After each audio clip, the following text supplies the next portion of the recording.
Does he have it? Medeiros is going to get it. He haven't got it! He's on the outside line, though, going into the fastest corner on the circuit. Surely this can't work. Dominic Ligner has got a sensational run outside line now, though, for the heavy braking zone. Around the outside goes the Audi R8. Look how much Miller's come back into play. Exactly. Miller's still such up. He's not on second and change. All of a sudden, Miller's back in play. Can Barry do it? Big Barry's going to do it. Big Barry!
Good evening, good afternoon, wherever you are in the world, of course. Welcome back for some more exciting, fantastic virtual world sports car racing here for the Virtual World Sports Car Championship. We've been to Daytona, Sebring, Imola, Spa, Qatar, and now we're going to do the classic El Le Mans here. And we're going to do a 4.8 hours of grueling, enduring endurance racing with hypercars, LMP3s, both pro and AM classes as well, too, in the championship. I'm Dean Biggles, and joining me here this evening, too, we'll have a couple of drivers as well as commentators. Ross Smith will be joining us. And, of course, the man behind pushing all the buttons will be Mr. Paul Glover. Good evening, gentlemen. How are you doing? How are you looking forward to this one? Doing great, Mr. Biggles. Ross Smith here. It's just I'm actually going to be running in the race tonight, so I'm excited. I'll be here in the booth with you and talking to everybody while my co-driver George Angelides is out there running during the days. And yeah, looking forward to this one. It's going to be a great race, big one for the year.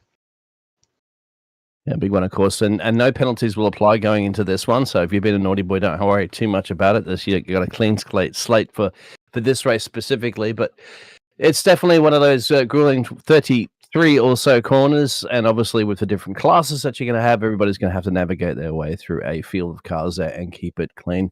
As you can see currently at the moment, the air temperature is about 20, track temperature 16, and fair weather all around, which is going to be quite nice for these drivers to be able to sort themselves out. You can have your teammates, of course. There's the calendar as well that we're looking at the moment, of course, as we're going through here to round 6 currently at the moment through the championship. So about approximately getting just over about halfway, just under halfway currently at the moment.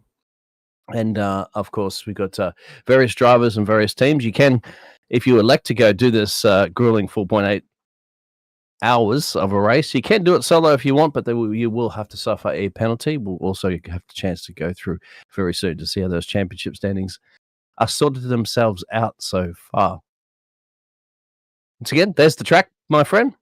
And just wanted to push over here, Ross, what is the key factor here to Le Mans that you see as a driver that you can get some of those overtaking jobs done, and what do you feel that's also very difficult to navigate? Well, we'll be probably jumping into some of the specifics because there are so many with such a big iconic track like this one. But I would say overall is going to be consistency, minimizing mistakes, and getting as much time as you can as you're going around. That's going to be the way that you're going to see some of these drivers come out on top. Consistency is going to be key as well, too, especially endurances. You don't want to take any major gambles too soon, too early. That's what's the keys to the race, exactly right there. You mentioned minimize those mistakes, optimize your setup for the top end speeds, no doubt on that one, and be ready for anything. And anything can happen. Somebody can have a little bit of a moment up the road ahead of you, and you've got to do your sharp reactions to it. And of course, you don't want to take you and your teammates out so early, especially early in a race as well, too, because then you have to fight your way back up to the field. But you never say never, and I say you never, ever give up in a race because you never know what's going to happen around the corner. There's your keys to the race. Looking further forward, we got some special notes here from this evening. No penalties that I mentioned from the previous races, so you got a clean slate. The solo drivers must serve a drive-through penalty. Team drivers are all in one car, so it's key performance to work with your teammates and communicate with your teammates. I'll end up being your spotters and stuff like that. Minimum drive time for 2 people will be 30%. For 3 people will be 20%. So it'll got more drivers in your team there. You'll be able to just allow a little bit more concentration and less sweaty time in the seat. And a minimum 1 series driver in each of the cars. Qualifying driver must start the race. Points are awarded to all the teammates.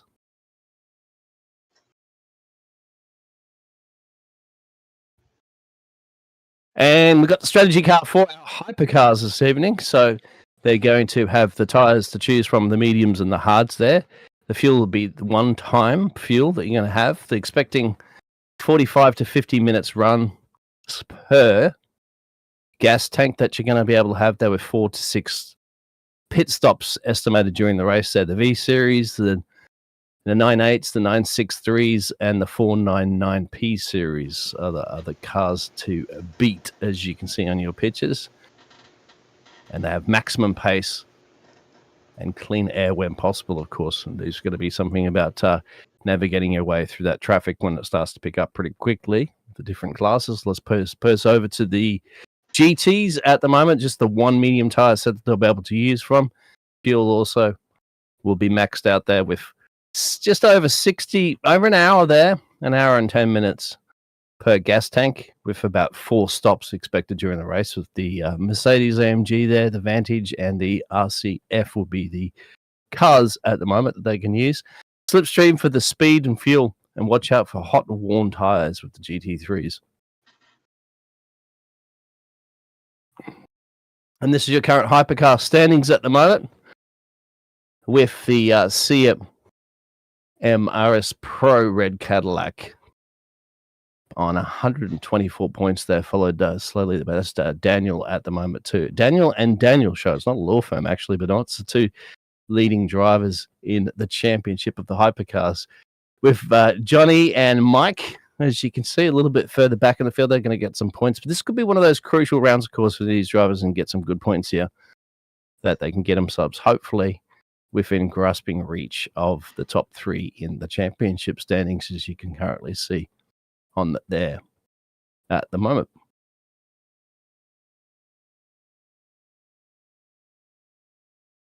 There's your team ones at the right, so your drivers are on the left and your teams are on the right there. The CMS Pro Red Cadillac Series, and then the Smile Power Racing Cadillacs with the SKS Toyota Motorsports Evos as well. 99 points. They're quite a little bit behind there at the moment, but once again, good results here this evening with those drivers could be fantastic.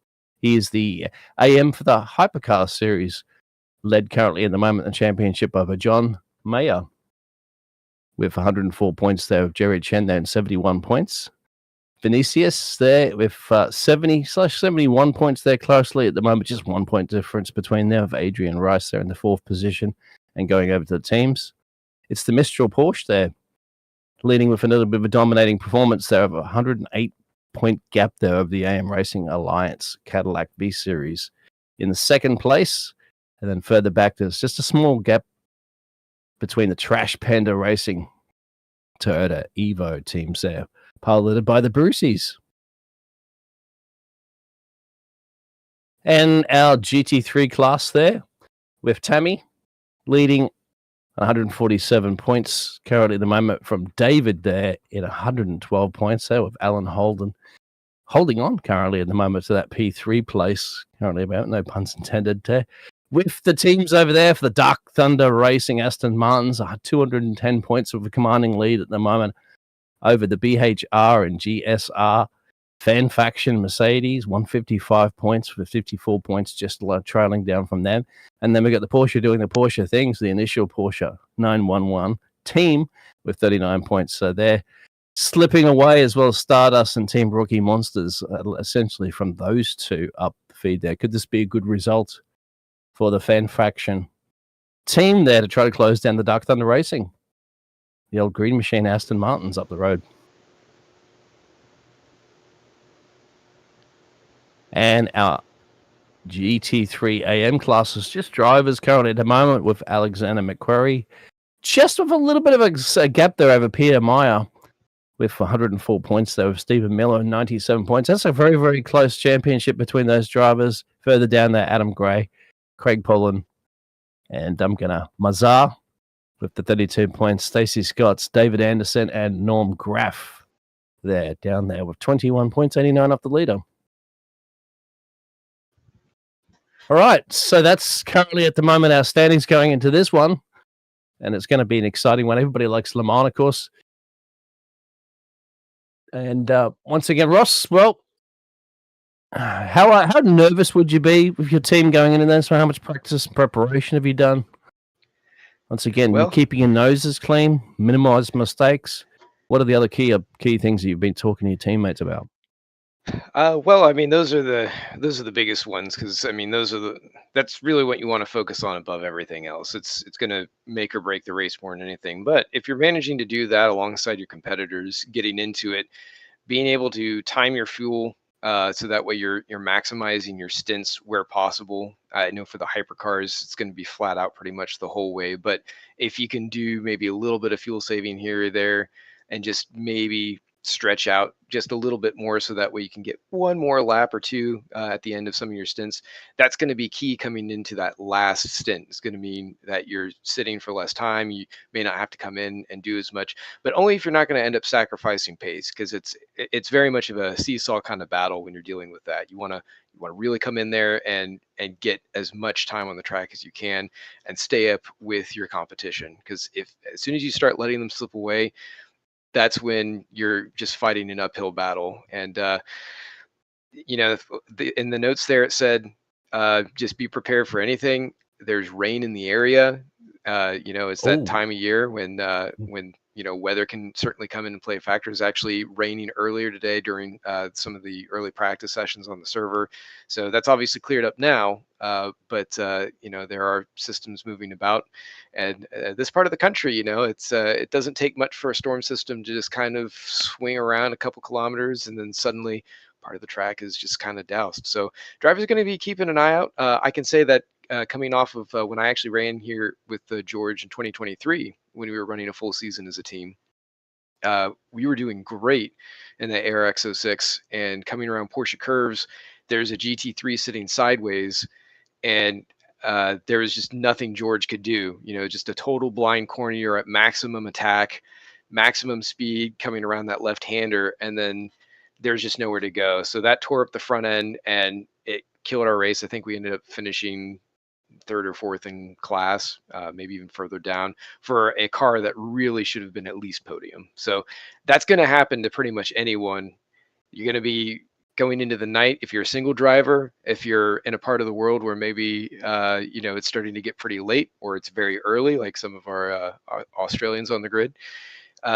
It's going to be a big challenge to keep that focus. You're going to be in the car a very long time, especially if you're running solo. So all these different factors coming into play, and everything that drivers have to kind of keep paying attention to. Don't get angry, keep your head and make it to the end. Yeah, don't aggressive drive too much as well, too, as you said, exactly. And you've got to be in the right place at the right time. There is always a level of luck that happens, as you mentioned. There's a car completely sideways in front of you on the track, no time to react, nothing you can do. And unfortunately, you can be involved in an incident that can happen to absolutely anybody in the track. You just got to put your head down and just go with that. That's a racing incident. It can occur.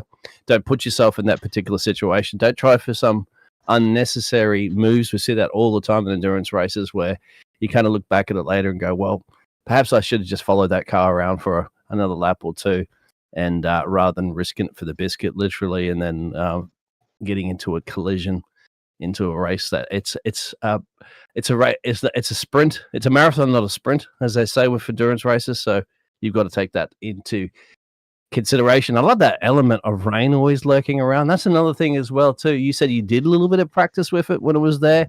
How many drivers have done their homework on that? How many drivers have gone out there and practiced in those changeable conditions and see how they can handle it? Because that can catch you off guard sometimes, can't it there, Ross? Oh, 100%. Yeah. I mean, it's right now it's floating around maybe 15% in the area, like 10 to 15%. So not a huge chance for there to be rain, but if it does start coming down at any one point, it'll probably be just enough that drivers are going to really have to be on their toes. If you're really worn out on your tires, just a little bit of extra slick in there could be enough to start setting you around, and then you start getting into some of those conditions where you're having to deal with cars stretch across the track. But it's Le Mans. Le Mans picks its winners, and those who are paying attention, who are on their toes the whole time, and staying consistent, they're going to be the ones to win. But real quick, before we kind of go more into some of what's happening with, like, say, the teams or anything like that, I do want to circle back to what you're talking about with sort of the special rules for today's race, because within VWSC, typically we do not have driver swapping, but this is a very special round, which kind of really leans into more of the team aspect of the championship. We define kind of the VWSC series as like, this is a compressed sort of endurance series. So you're going to see typical race lengths between 90 minutes to 2 hours. So a little bit more on par with what you might see at IMSA, but it's pretty short in the world of sim racing. So there isn't as much driver swapping. But you come to Le Mans, we wanted to stretch it out. We went from 2.4 hours to 4.8 hours.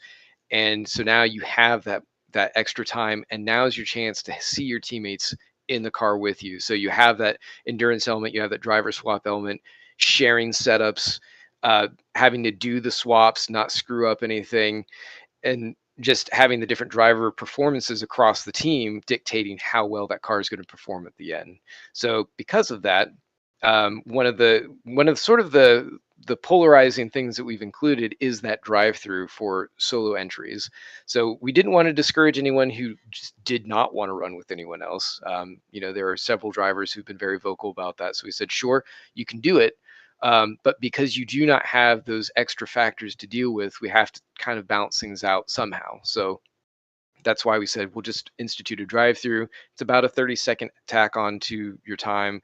In a 4.8 hour race, you're driving for almost 5 hours, really not going to make a huge difference there. And it's enough that it just kind of, accounts for those little things that can crop up. I mean, you screw up a driver swap, AI takes over, like something goofy technical happens that can kill your race. And as a single driver, you're not going to have to deal with that. You have 3 different computers, or up to 2 or 3 different computers, that any one of them could have an internet connection break all of a sudden, like while their driver's going, or, they just overheat, crash the desktop. Any one of those things, you're multiplying those danger factors. So we instituted that, and it seems to work out pretty well. A lot of drivers, you'll see, they'll go through, they'll be kind of waylaid a little bit, but they will come back. And there are no penalties, like you said before, that would typically go to the next round in the series. But for Le Mans, because of the very special nature, we're not doing that. So any penalties that you see drivers doing drive-throughs for, besides the solo stuff at the beginning, is because they've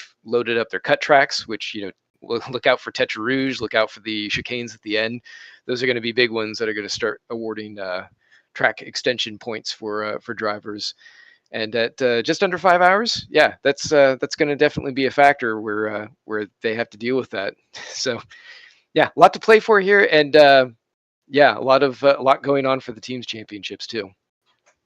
Maximum risk and maximum reward, like you said. If you're going to be a solo driver, you've got to take out some of those elements of driver swapping, but you're going to add more elements of fatigue kicking in as well too, trying to tackle it all by yourself. But hey, each to their own, and that's going to be pretty brave from those drivers that elect to do that.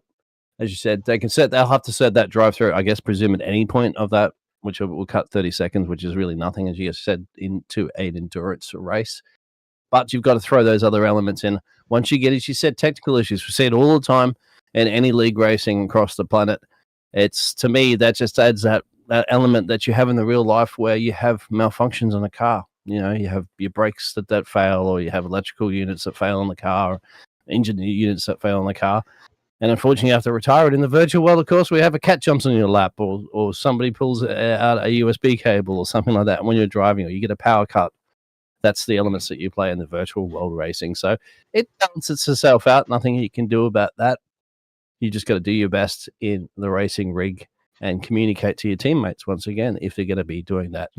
And that's always something, isn't it, Ross? It's kind of like your baby, isn't it? You got your brand new car from the dealership, and you're like, okay, your mate says, okay, I want to let me take it for a spin. You're kind of like, don't really want to let you take my fancy new sports car out for a ride, but you've got to do that, don't you? If your teammates, you've got to trust them and have faith in them, and also communicate to them, let them know what's happening. Spot them for traffic is always a key as well too. You got to be able to navigate as well as remember, you're trying to navigate through traffic, but at the same time you're trying to stick to your delta, stick to your lap times, because in the overall grand scheme of things, you're trying to counteract those pit stops and stuff like that. And you said, but a fuel saving, could you also be expecting that perhaps some of the teams here could skip a whole fuel stop essentially and try that fuel strategy undercut if they could do that fuel saving? Was it possible enough? Oh, I don't know about that. I think the biggest amount that you'd be able to do is you save yourself maybe a couple laps at the end that you'd have to come in and do a pit stop for. Maybe it's very close. I don't think that it's going to necessarily make or break it, but it might. If you have two teams that are running very close together, and one has managed to eke out just a little bit more, they're sitting in the pits for maybe just a few seconds less, or they have to take that. Well, I wouldn't say that extra stop, because I don't know we're going to run into that. But just if they're in there for 5, 6, 10 seconds more, because they've been pushing great guns the whole time, and their competitor has been able to maintain pretty good pace without using as much fuel. Yeah, you can see it come down to a very close thing. We've had it every single year. There's always been some kind of jump at some point, because a team has managed to just hit it right and play the numbers. So I would say look out for that again for this year. It's going to make a difference. And what about damage? If you happen to get some damage on the car, how much time are you expecting? Oh yeah, the damage is going to definitely be something to be considered here as we're getting ready to go over to the race mode. But I'll let you take it away. Starting grid for the Hypercars this evening. There's Cameron Baker on pole there. Lining up next to him will be Ben Kensley, and Robert Modelling will be in the third row with Johnny in the fourth row. Mike Bell, and I do apologise, John. I've got to get your name there with Michael Locke, and Timon Sovic will be behind them. Daniel Kirby, Tom Lane, 9th and 10th there with Daniel Scott, and Troy on the 11th and 12th positions. Currently in the Hypercar grid. Hypercar for the Hypercar AMs at the moment. We'll get those pictures back up to you. The Hypercar AMs. We lost a picture.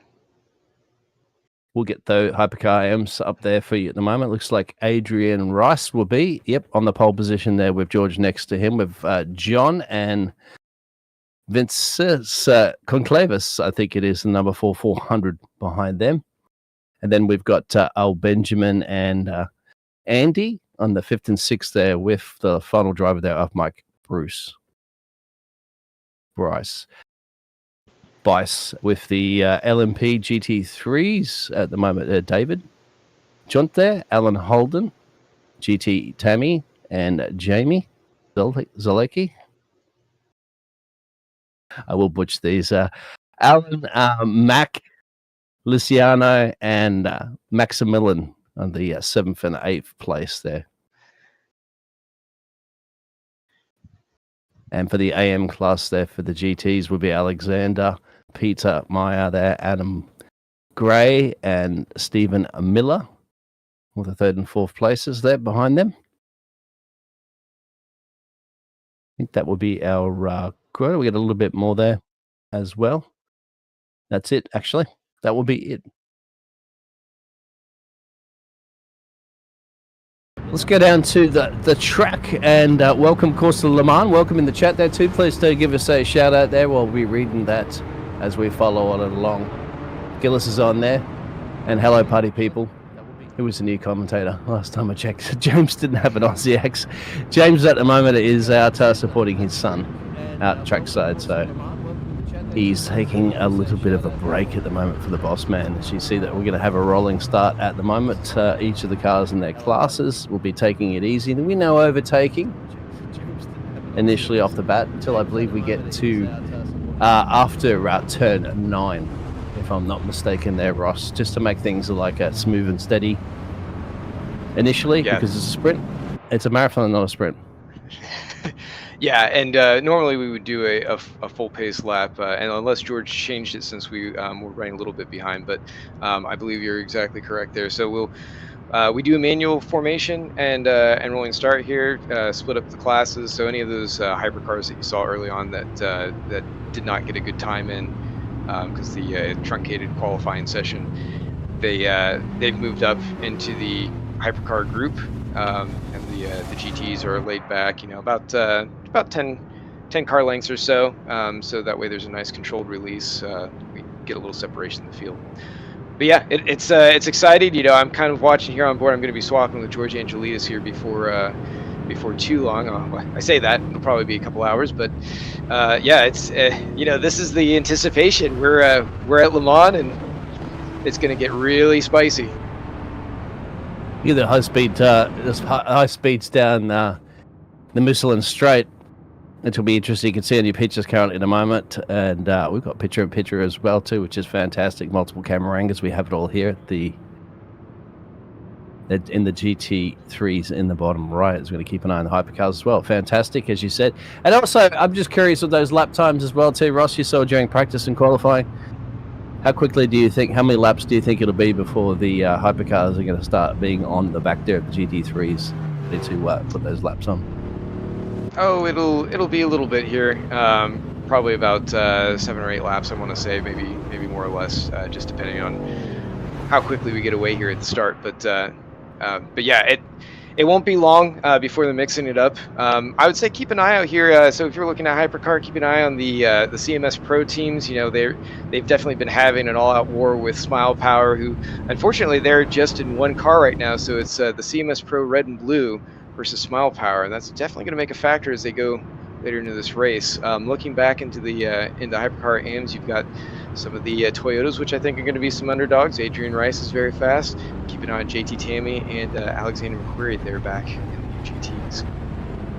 Also with those GT3s as well too, some of those AMs are mixing it right up with the qualifying with the pros. As you've got the Aston Martin in the leading of the AM, but they're currently back there in 21st place, but obviously over in their class they're running essentially, I think that's 5th place or something like that, so it'll be interesting.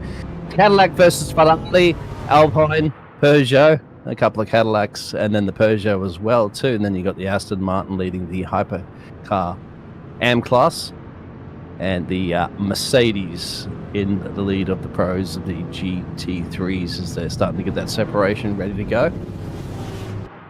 Hope everybody's excited for this one once again. No, just take it easy, gentlemen and ladies in the cars there. You don't want to do anything too risky. You don't want to see yourself out into the kitty litter so early of an endurance race because then you've got a bit of a battle back on your hands. But luckily the positive thing is you have 4.8 hours to resolve it. Yeah, I'm looking at this. I'm guessing that George must have made an audible, so we move forward and we're going to actually do the full formation lap here. So that's great to see because it's definitely more in line with reality. And I love this as you're calling off the all the different manufacturers that are supplied here. There's one thing that Storm Gang Simulation, which I happen to be a part of, self plug.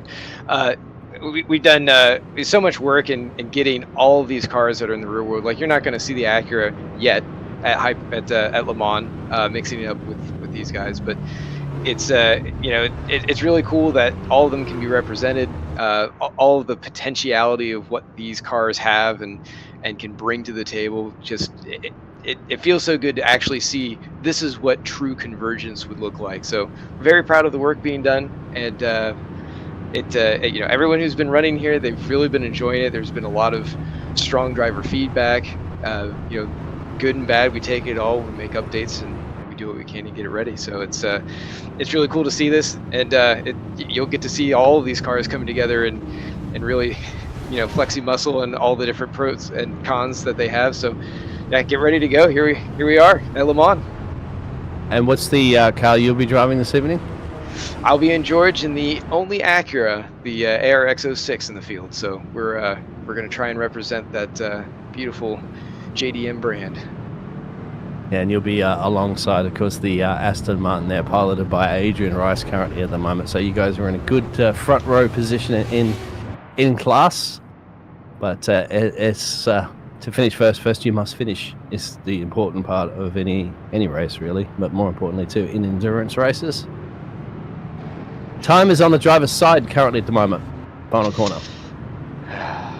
Here we You're go. gonna get ready to hit that pedal to the metal. Oh, bit of a wheel spin currently at the moment from the third place there. Looks like Robert just kind of get that pedal down. And where we go. Green. Racing at the moment. Take it all easy. Should be no overtaking just yet. But then again, some of the drivers are going to see the opportunity. If Cap Car sees the opportunity so far for the Hypercars, managed to get themselves through. Check out. Oh, off into the grass there for the Peugeot, and the GT3s are away as well too, and that looks fairly cleanly at the moment.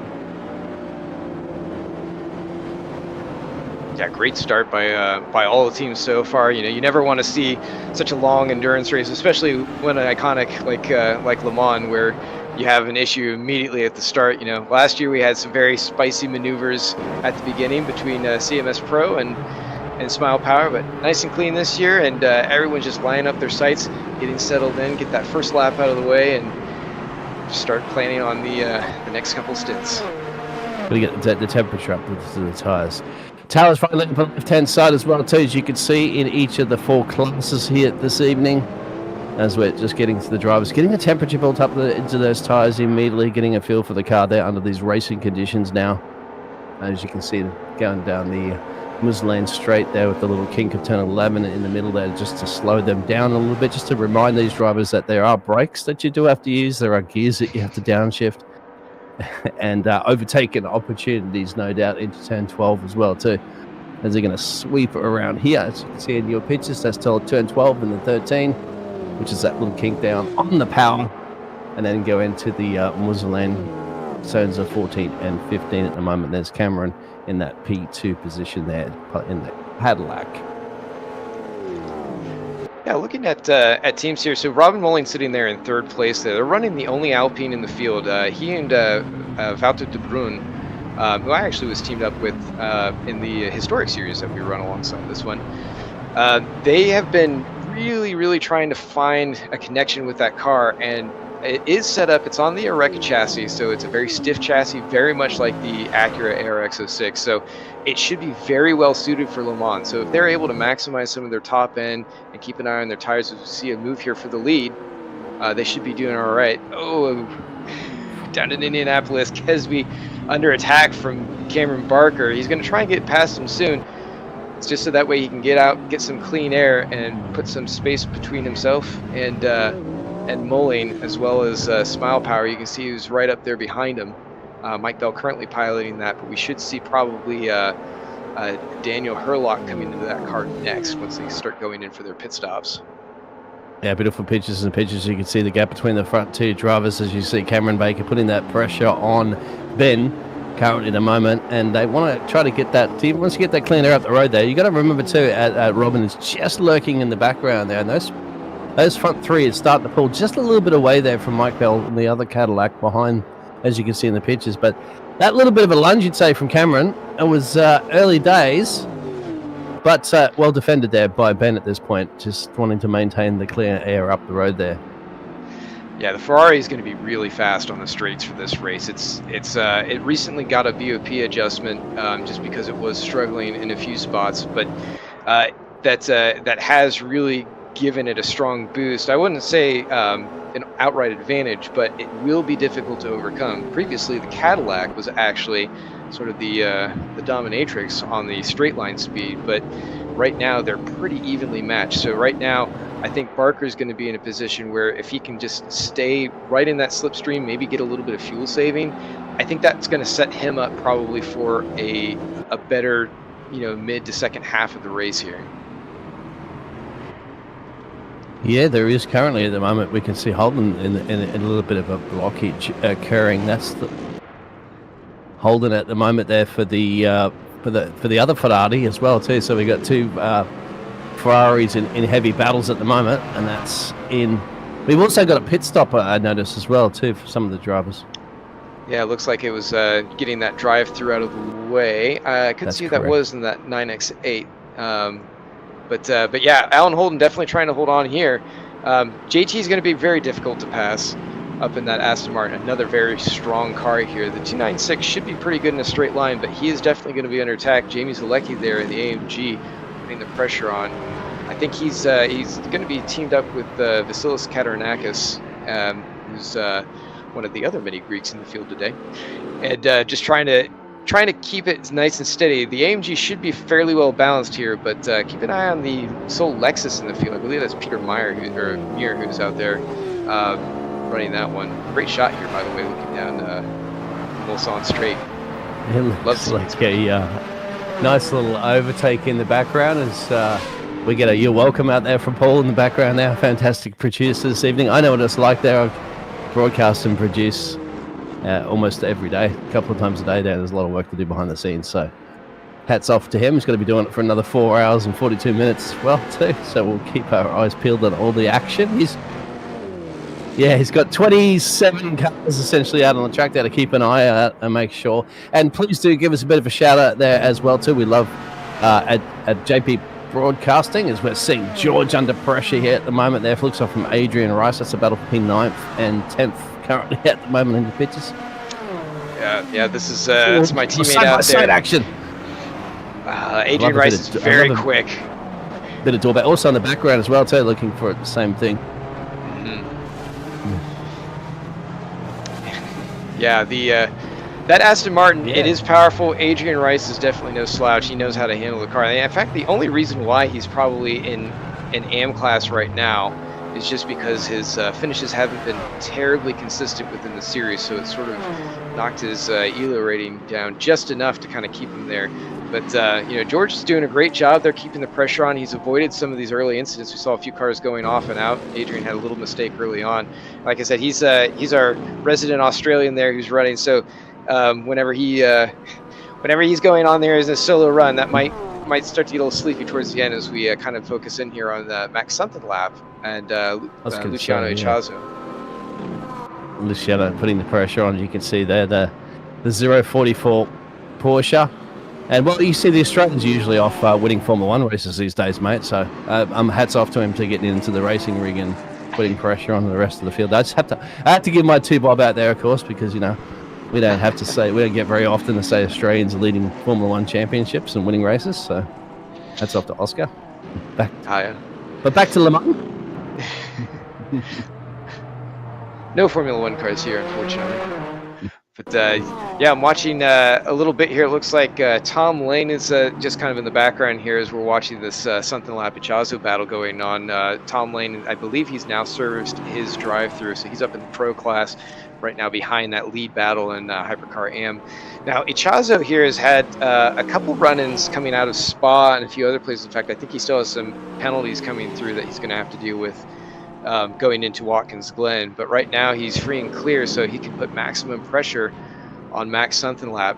And I will say that the 992 is, it is Porsche, so it can do Porsche things, but it's been shown to be really strong and confident within the series. Definitely an improvement over last year. Very similar to the BOP adjustments we've seen in the real life series, particularly on the IMSA side. But that Lexus obviously also no slouch. A little bit slide out there. Off a slide at it, exactly, and the kitty let there for a second. He's going to be a bit of a scare moment there for the Porsche doing the Porsche things, as you said. But great battle here. Gutierrez putting some real strong pressure on Jean Houillon, that CMS Pro Blue team. John's just going to let him by. Yeah. Oh, no! Yeah, you don't want to... Oh, he's going to let him by. He's going to let him slide on by into the corner as well, too. So there it is. And then further back, the Batmobile is going to try to do evasive... Holy Robin. That holy Batman. Absolutely. So car's getting a little bit loose already here, gentlemen, which is a little scary moment for some of the drivers. But thankfully, keeping it out of the fence and just going off the kitty litter is something you can recover, no doubt, and you don't have to worry too much about damage, thankfully. But yeah, a little bit of scare moments, no doubt, for their teammates out there. If they got teammates looking down on them, going, you can feel the butterflies coming out through them, can't they? The nerves that they have to have them watching their teammates almost throw it into the fence. That was real close. It's so easy to do there too, because you're right on the limit coming into that second chicane. You see George get a really strong run coming up behind Adrian Rice. It's going to be real risky heading down to Indianapolis, though. He's going, barely. I think he was anticipating he might cut in just behind him and just barely give him a little kiss. No harm, no foul. Slide coming out of the corner. Maybe I spoke too soon. Adrian Rice hard into the wall. Yeah, I noticed the rear end was starting to slide out for a second. I thought he might have caught it, and it is very tricky at the moment. He's got a little bit of a gap at the moment. He should be able to get on the loud pedal there, drop a couple of places, but as you can currently see, you can go from the penthouse to the outhouse pretty quickly around here with a little bit of a mistake. What do you reckon about that from looking at that, Ross? It looked like he just got loud pedal too quickly coming out of the corner there and the rear end started going. Yeah, you know, I want to give George the benefit of that. Obviously, there's a little bit of that nip on the rear there, corner before, and that might have just been enough to kind of throw him off and make him think about it. Obviously, he had some issues earlier on. I know that the Aston Martin is a little bit tricky to deal with, and just looks like a run straight through. Yeah, missed the braking point. Gotta stop. Oh, what a save! Very lucky. That's earlier back on lap 1, I guess. It's testing the braking zones on that GR010. Yeah. Cold brakes maybe a little bit on that one too, isn't it? Going for that's back on lap 1 and going to hit the anchors, and unfortunately the anchor didn't deploy, and he was so very smart aware there to avoid the tyre barrier that was approaching at a drastic speed there, and just kept the momentum going as well too without absolutely hitting the anchors, which is probably a clever thing. It's rear end sliding at the moment, as you can currently see in the 102 back there as well. But yeah, take a look here. We have a look at Adrian Rice here, and this is what we kind of saw before. Yeah, didn't make it stop quite in time. Yeah, that was the incident I saw. That was lap 1. I just happened to catch that out of the corner of my eye when I was riding on here with George, and saw a car off in the just letting Johnny Gutierrez. These are different driver classes, so I think George is just gonna try and let him by and not lose too much time here to that Ikiri Mistral team behind him. Just have to check. It looks like John Mayer, who's, I want to say, their fastest driver in that car right now, so he's going to be trying to pull that gap down on George. Yeah, that was clever play at the moment there. George is still leading in class there, and he doesn't want to fight too much there with Johnny. And that, don't get stuck as well too. Thankfully, he can get off onto the sausage curb and back onto there. But you can beach these cars too, the low ground clearance that they are, or get them stuck, no doubt. But good recoveries from these drivers at the moment too, finding the gaps in the field in these early days and managed to get those cars pointing in the right direction and back onto it. So luckily, we've always get a little bit concerned as we're going to see a nice little battle between those two drivers as well too. Another replay coming. We will eventually. Right? Yep. Yeah, great pass by Johnny Gutierrez. Just slipped up. Yeah. Well, it was until no, that was the little too hot into the corner. So easy. Back to the live pictures. Yeah, here we go. So we're going to see that was cheeky. That's very cheeky, exactly. Just pushing off into the grass at the moment. But that was fun, and they'd be on the radio screaming to race control about that one. But thankfully, we don't have. Oh, we'll see the slide coming in the corner. Got to be very, very careful, as you can see there with John. It's you're getting that little bit too much power in it. We saw before too. The little spins that can easily occur here. This is a fantastic early racing that we're seeing. Some fierce fighting. And I think the gentlemen have to be aware that we still have 4 hours and just shy of 30 minutes to go on this one. And the attack's mounting back again here too for the Peugeot. Peugeot versus Cadillac. Yeah, great battle between these two. Michael Locke, a very, very quick driver, both modern and the historic championships, putting a lot of pressure on John right now. We'll see Troy, John's son, come into that car a little bit later in the race. And Troy is very quick. I'm imagining he'll be able to push that one along. How's that for you using the track differences? You can see in the pictures in the bottom right-hand side, the GT3 battle occurring down the main straight. It's Holden versus Jamie there at the moment. It's Mercedes versus Ferrari. Go ahead. Yeah, front engine versus mid rear engine there. So that's a very interesting weight balance on those cars. We've seen other go at it here. Michael Locke looks like he's going to get that pass done now. Yeah.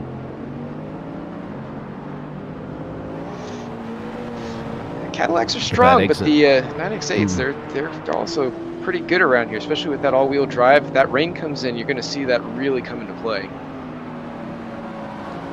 Oh yeah, you said about that rain. Keep an eye on that forecast for you in the radar. I'm sure you are, as well as your teammate out there at the moment. How is your teammate doing? Just to let you know, at the moment, I'm just trying to spot out where is your car. Leading. He's leading. You're leading. Hypercar Yeah, M. George is leading. Yep. Yeah, but John Mayer is closing the gap. Actually, just turned his fastest lap at a 3:33.4. Just a little bit faster than George for his fastest. So you can see here, this is John. Yeah, just really took a big chunk out of that curve and compromised him coming off the corner. Really easy to do. Those last chicanes are, you get a little bit too far over on one, and it can really mess up. You lose sometimes at least half a second or more if you really butcher them. We're getting a little information there from Danny out there in the chat. He says, for info, Robin had a screen freeze come into the start line, which is the way he had this. It was so severe for the Alpine. Thank you very much for that one. And MOB says the Valkyrie does look very much like the Batmobile from the front. You're right on that one. Yep, good call. It did. Holy moly, Batman. Yep, well, there's no jokering. There's no joker around. Okay, when it comes to endurance races, the punts are going to start coming thick and fast. It's all right. We got 4.5 hours more of them. We'll signal you when to stop. No, but the red flag for the commentator. Drive-through penalty. Yeah.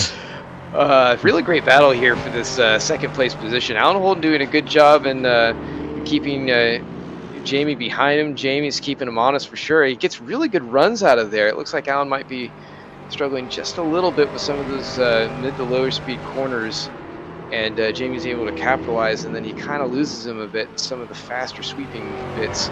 I'm curious to see how that changes as the car balance kind of gets adjusted as we go later into the race, and you see fuel burn off. And again, kind of going back to the keys to the race here with those GT3s, you really do have to look after those tires. They're a medium set, so they've got decent grip. And as we see Jamie's Lucky going around the outside, he's poking out there. He's going to have the outside, unfortunately, coming up to the chicane. Yeah, it doesn't have this heel to tuck in behind Waney because he couldn't quite. As soon as he broke that slipstream, couldn't get the momentum going, and then it's just like putting your hand out the window. We got a caution in sector 2. Oh, looks like somebody's stuck down there. It's been cleared.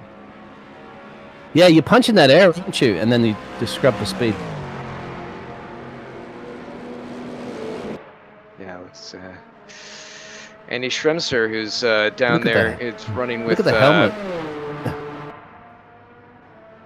This might have been an incident here too from Andy and in the Toyota Evo as well.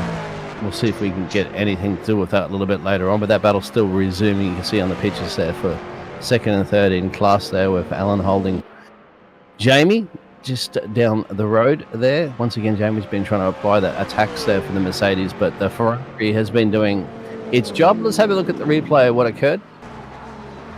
I guess probably brakes again. It's gonna. Oh yeah, so that's very easy to do coming in, maybe just a little bit too hot, swinging a little bit. Lance Stroll.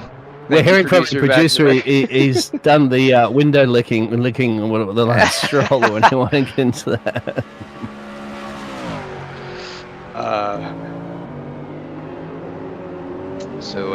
Checking back here on the leader of the race. Sorry, the second place right now, Ben Kesby, who's trailing behind Cameron Barker, who's pulled the fastest lap at a 3:28.3. So really flying early on in this race, and it looks like Ben might have gotten a track cut because I'm showing that he He's missing a time there, as is my teammate George leading the Hypercar AM. Thanks, George. We'll have an extra point there for us. But yeah, definitely Robin Moling keeping Ben Kesby here honest. Kesby, you know, they've been saying that the 499 is very quick here. It certainly is. Ben Kesby's no slouch either, but I'm curious to see how much he's going to be using up his car through the stint here. Looking back here a little bit further in the field with Michael Locke, who's battling with John Huey, and goes way wide. That's got to be a track cut. Yeah, that'll be. Oh yeah, kept his foot planted through that corner as well too. He had to carry the momentum, which is not a bad idea once you go a little bit wide. You're going to note in the background, Andy Schremer has gone around again. I'm guessing that he's struggling a little bit with the balance on that car, which the Toyota definitely is difficult. Talking with Benjamin Porteous-Heath, who's running solo in his. You know, he's had some pretty good in-depth conversations, a lot of good feedback for the team for development and stuff too. So he's commented on how difficult that car can be to set up. Like when you get it right, it feels great, but it can go evil on you very quickly too. So good three-way battle here for 5th place with Locke, Uyan, and now Suvic coming in behind there. So he's starting to close that gap up a little bit too. Just ran a 3:31.8, so he's actually outpacing these guys just a little bit. We'll see how that plays out. As I said, the other battle still presuming at the moment for these two drivers in the GT3s in the pro of the GT3 class. Yeah, you mentioned that was a nice little battle that you could see on your hypercar as well too. There's only a second and change separating those drivers for the big battle for the P5 position, P6 and P7. But the leaders checked out there. First one's in the 328 clubs as well too for Cameron Baker, and then you got Kesby a little bit further down the road there with Robin still keeping that little bit of pressure on the Ferrari for that P3 place. I said before, Ted, don't count your chickens before they go to roost there with your George at the moment leading the Hypercar Acura at the moment. You're still early days, my friend. You know, anything can happen. Hopefully not. Cross your feet and your toes and everything like that. We are going to start seeing the Hypercars lapping now some of the GT3 AM class drivers too, so that's when that traffic starts to come into play, which is what we do love in multi-class racing action and endurance races. Yeah, and it's we're hoping that we might get a few more cars out here. Obviously a lot of drivers in the series, so we get some pretty packed fields throughout the rest of the season, but once you all start piling in, then obviously you kind of start cutting that down. Still 27 cars I should say, coming out to today's race. It's definitely putting on a show. I mean, right now, you know, with Jamie Zalecki kind of just throwing a magnet on the back of Alan Holden, he's just keeping that position right there. I'm wondering if that's going to have a major impact on his fuel economy, if he's able to do anything with that and potentially jump him later once they start going through their pit cycles. Yeah, for the GT3s, remember we're going to see them in about an hour from now, but their pit stops a little bit earlier there for the hypercars, as they're going to burn through more of that biofuels. I'm not sure if they're running on biofuels or anything these days, but they're trying to implement it. Whether to point out the fact that everybody started on the medium tires essentially for most of the hypercars, except the Peugeot running in 13th place at the moment. Unless they started on hard tires, if I'm not mistaken, as we're still seeing that fantastic battle between the Ferrari and the Mercedes. Yeah, interesting point you bring up there about the tire combinations. Really cool out there at Le Mans today. The track temperature, I think, was sitting somewhere around 40, a little bit higher than that. And air temperature, I think, maybe around 20, maybe a little bit less Celsius there, of course. And it's keeping things cool. Certainly, drivers are able to be a little bit faster, keep some more blanking on radiator and brake ducts. And you're not really having to switch on to the hards because those mediums are going to hold on a bit longer. But the hards, as an option for the all-wheel drive cars like the Peugeot, the Toyota, that's going to be something that they've been using throughout the season. Some of the other races just a little bit shorter, where you may not be able to double, triple stint the same way that you can here. Might even see Ben Kesby go to that strategy. Certainly, as we go into the night, though, it's going to cool off. So I'd be surprised if they stick with the hards at that point. We'll see. Oh, that's a big one. That's going to be a big leak into the tire barrier there. Exactly. Just couldn't quite step. We've seen a few mistakes there, so that's probably one of those locations here in Le Mans that you get your fold-out chair with your six-pack. What do you see And has there? dropped a position as to the Batmobile in the background there. That will be the situation on that one. Fantastic liveries across the board there. You're gonna see from the teams here, and also you can see some of the. Was that Kirby on the? There it is too. Of course, I think it looks like. Sorry, Cameron Barker, Kirby's teammate. As we go into another replay here, it's another Michael Laka. It's almost exact picture perfect of what happened before. He's got to be real careful with that. I can't remember who he's running with as his teammate, but when he goes to hand the car off, his teammate might end up having to do a drive-through almost immediately if he keeps that up. Interesting how.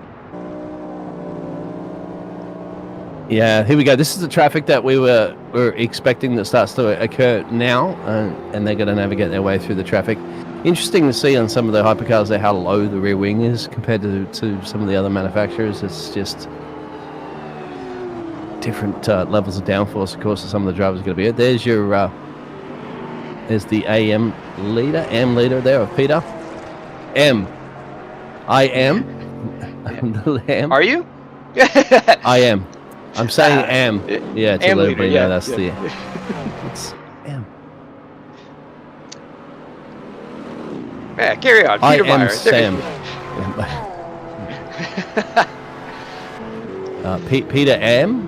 Peter is, and there's drivers at the moment. You're going to get their way through the field. So thank you everybody for tuning in. Make sure you like and subscribe and listen to me babbling on about AMs and pros. Great little battle there with Alexander McQuarrie, and as we see, the top end of the hypercars coming through here. That's about 5th and 6th down through 7th and 8th. You really want to try and catch that slower traffic on these straights whenever you possibly can, and certainly the GT3s appreciate that too. It's when you start seeing them around that third sector, like pulling into Indianapolis, pulling into the Porsche curves, that's where things start to get a little bit dicey. The anxiety spikes. Some of these sections here, and on the exit too. Right? Yeah. It's like you got to navigate your way through here. It's so tricky. See how it's compromised Subic. So now Johnny Gutierrez is able to get a run. 2 all-wheel drive cars. Top level drivers here. As they head down into Mulsanne corner.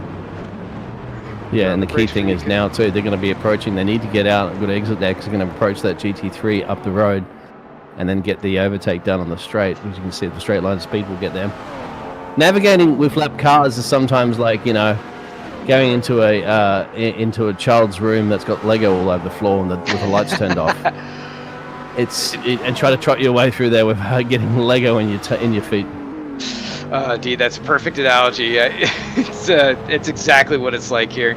Like I said, coming down through these sections, because the cars are such on the limit, both GT3 and hypercars. So, as a hypercar coming in here, if you're trying to commit to a certain line, you have to be very focused, very selective about exactly what it is you're doing, or you can really ruin the race for both of you. And almost 100% of the time it's going to be something that the hypercar did. Not to say GT3s are always innocent, but you have so much more control over what's going to happen in that situation as a hypercar that you have to be very focused. As we see McQuarrie do a little bit further. Trying to get out of the way. It's absolutely trying, but unfortunately, sometimes just by being a little bit unpredictable makes it. This is a little squabble that we saw before, but yeah, absolutely. It's difficult when you're getting up and taking the corners, but generally the rule of thumb is that the slower class cars always just be predictable, stick to the racing line, and then, obviously if you're in the hypercar, you've got to work your way around it, as Andy's going to be following that car through the chicane, and I think that's going to hit the bobble there, and still can manages to keep it onto the track there at the moment for the Toyota. Just watching in the background right here as the AM leaders and hypercars starting to catch that same traffic we just saw, and John Mayer is now closed up to the back of George Angelides. He got a little bit of room there because George is able to slot McQuarrie in between the two of them coming through through the last chicanes there, especially the Ford chicanes. So that gave him a little bit of breathing room, but Mayer's putting the pressure on now, and I can almost see the sweat coming through the windscreen on George's car. So they're about halfway through their fuel right now, Hypercars are. So probably in the next, I want to say 15 to 20 minutes or so, we should start seeing Hypercars thinking about coming in. So yeah, keep an eye on that. Yeah, continuing this battle that you're seeing there with the Ferrari and the Mercedes has been happening for practically a good chunk of change of most of the race. Sometimes you're just happy just to sit there and follow the car up the road there, isn't it? Maybe Jamie's not planning. Almost contact at the moment. Is just enough space there for the hypercar to squeeze on past. That will actually open up that gap a little bit, but then of course that will come back into play. But you'd think sometimes Jamie's just happy to sit there, maybe fuel save behind Mr. Holden for a bit there and not necessarily have to take the overtake and then switch a route between them. Replay coming up at the moment. Difficult to say on that one, just depending on where the strengths and weaknesses are. This is Michael Locke here coming through the first sector of the race. First sector of the track here, a little bit of overrun. Very easy to do there if you get on the brakes late. Takes the little escape area as well too, cleverly, not trying to get back onto the track where the car was not obviously going to be able to get there in time. As you can see in the background there, it is the battle for 5th and 6th at the moment there. It's the 2-2 versus the 1-1. Looks like they've got Gutierrez, and I think that's Gutierrez in the background there, who's still not too far away, and Subic pretty close too as they're making their way down to Indianapolis. This battle's been going on pretty consistently too. This is the Zielecki and Holden of Hypercars right now. But obviously Huyan and Locke. Oh, that's a little lucky in the corner there. That camera angle is a little bit deceiving.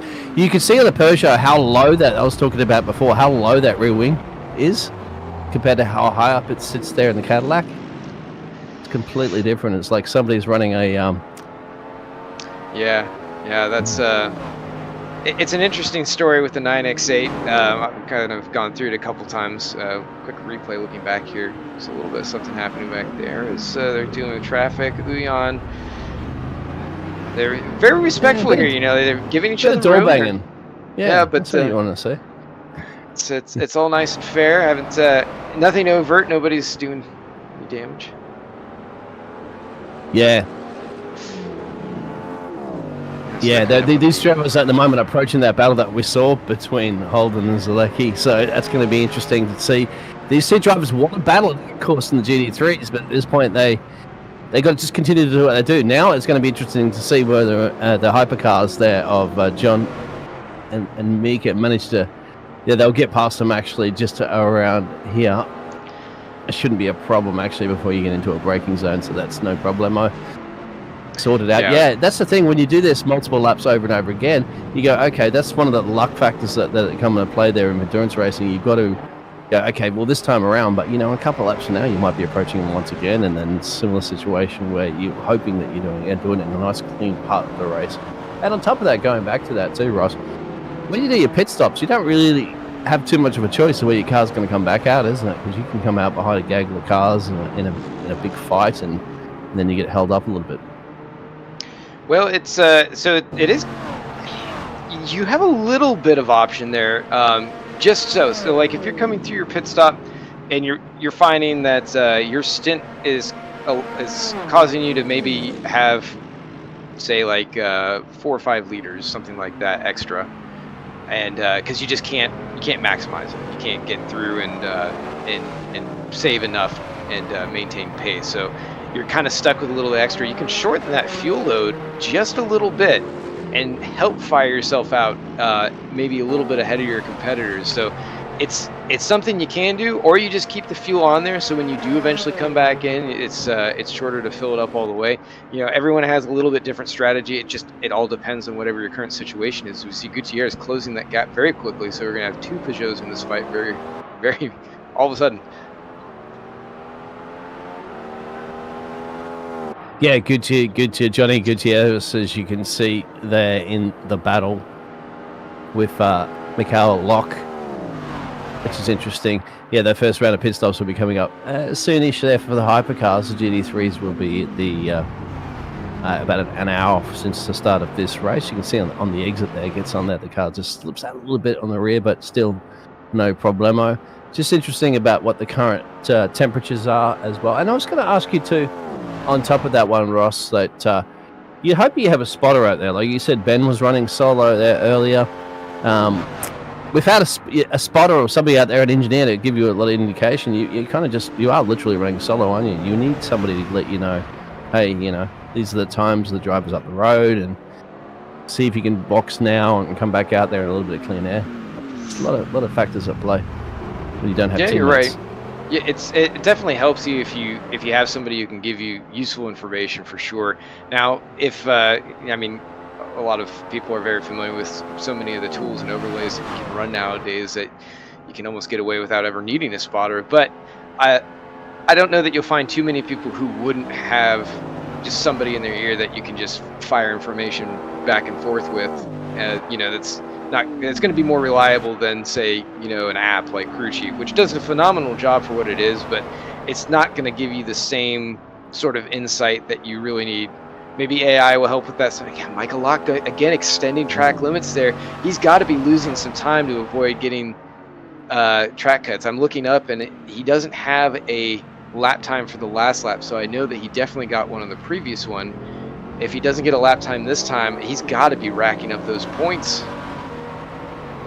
Yeah, and I wanted to verify that, and to the audience, so everybody's tuning in, thank you if you are tuning in for the first time.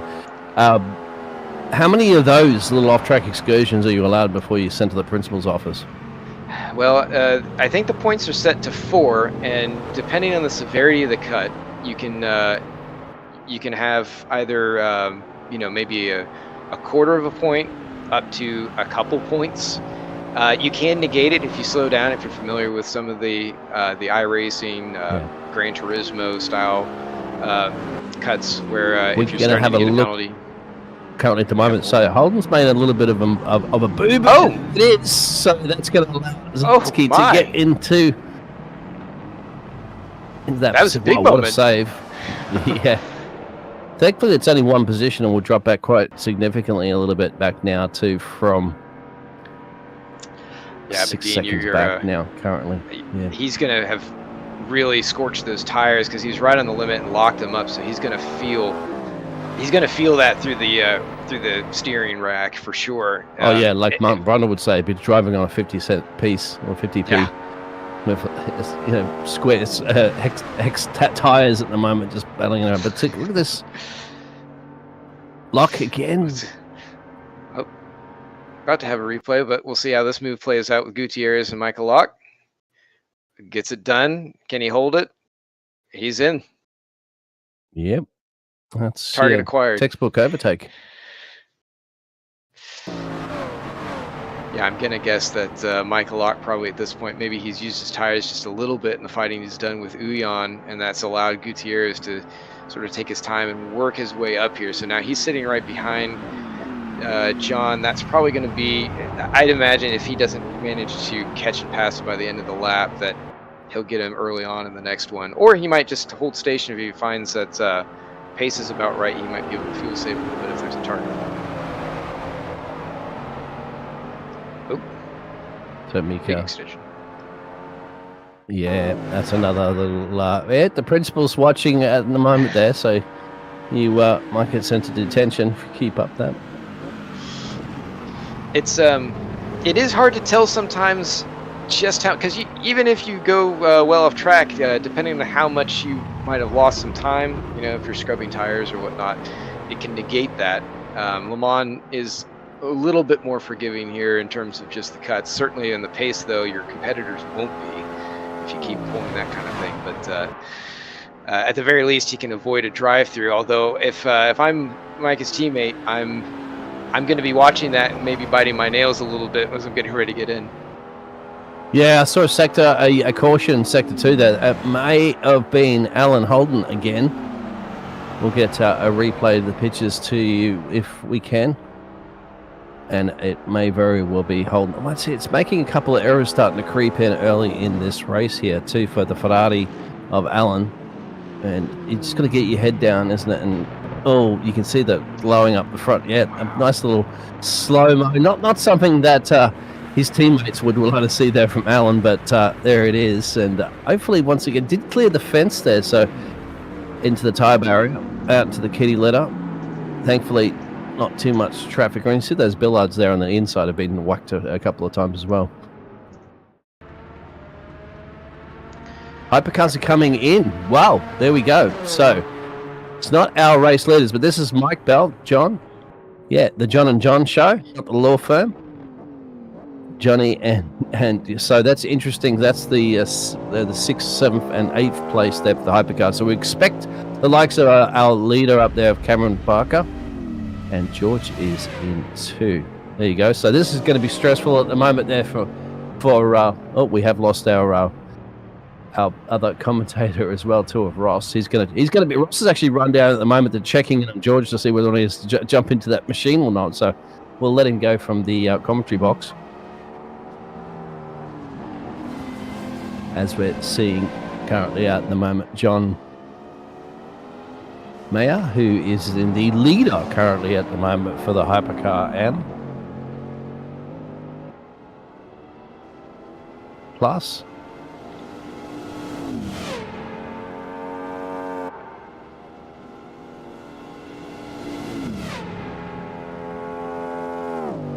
Seeing the pit stops currently at the moment on your pitches for, it looks like that might be George and Mike as well. Benjamin is in, as you can see on your pitches.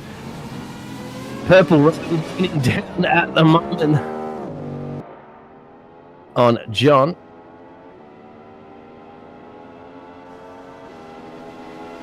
Yeah, no, I'm just trying to see whether or not at the moment. Yeah.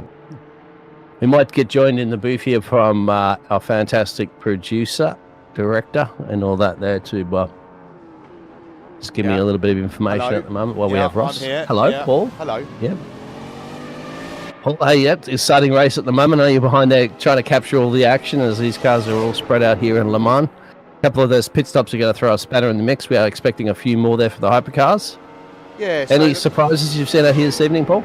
Well, I think Vinicius Concalves is got a mixed tyre strategy, which is the only car that's Vinicius is the only one. So he's got hards at the front, mediums at the rear. So it'll be interesting to see how quickly he. That's why I said you earlier on, but you acknowledged it, but you never mentioned it. But I didn't. Sorry about that. I didn't realize you can split your tyres on the front and wheels. So thanks for elaborating that. Yeah, so right. That's what he's done. So. Yeah, so that means I would imagine that when he goes in, he'll have one of the quicker pit stops because he'll only change one set. Right. And that other live timing that I've shared with you will give you their pit stop time. So then we're looking some of the drivers. So Cameron Barker's now he's into the pits. He hasn't stopped yet, but he's going in. So Ben Kesby's also in as well, and so is Robbie Molin. Looks like Johnny Gutierrez is in the pits too. So yeah, we can cut. Look, we can see these guys are in at the moment.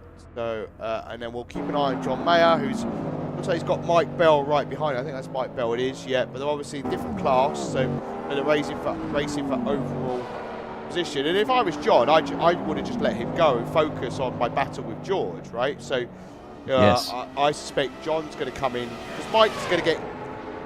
You know, he's like, "Why are you racing me? We're a different car." I can just see how it's in his head, but I imagine he's got both of these guys. So yeah, so Mike's going to continue on. So John's going. Oh no! Down at the pit entrance. Oh, he's got him too hot.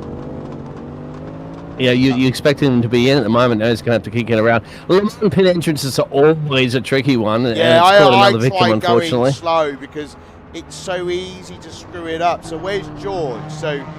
There we go. There's George. So we'll keep an eye on John in the picture. But I think it's fair to say he's probably thrown that away. Yeah, good possibility on that one. But luckily, he's still got 4 hours and change to do something about it. As Morbo says, are you expecting all the Hypercars to come in? That is correct at the moment. We still have a couple more. Ben's still running out there in that P2 position, showing he hasn't gone in the pit road just yet, but we'll see No, about he has that been, one. he has Robin. gone in. Yeah, they've all gone He in. has So been. the top four Okay. all gone in. Michael Locke is now in. I can see John Ewan's been in, so I'd expect him maybe to go back past John. Where is Johnny Gutierrez? That can't be right. Where's he gone? I'm not seeing Johnny Gutierrez anywhere. I don't see him in the timing tower. You're right. Yeah, so I think the drivers might have swapped. So we got a new driver in They're the swapped, car. yes. Alexander. I mean, I have no idea. Alexander, yeah, Seremia. I'll see if I can. I'll see if I can work it out. So I'll ask the internet what it can tell me. That's one of the first driver swaps that we're seeing here this evening. So he's jumped into that Peugeot, currently running in P6 position that you can see in your pictures there for the Crown Dental Group. So fresh driver in there, see what they're capable of doing at the moment. About just a second and change down the road there from John in the Cadillac in P5.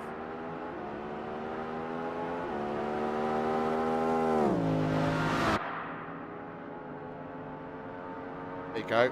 I'll put it in chat for you how it apparently is supposed to be. I see that. Thank you, sir. And I put a few others in there as well just to try and help. So there we go.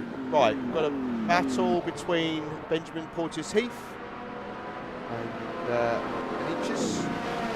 Vinicius Gonçalves. Apparently, how you pronounce it?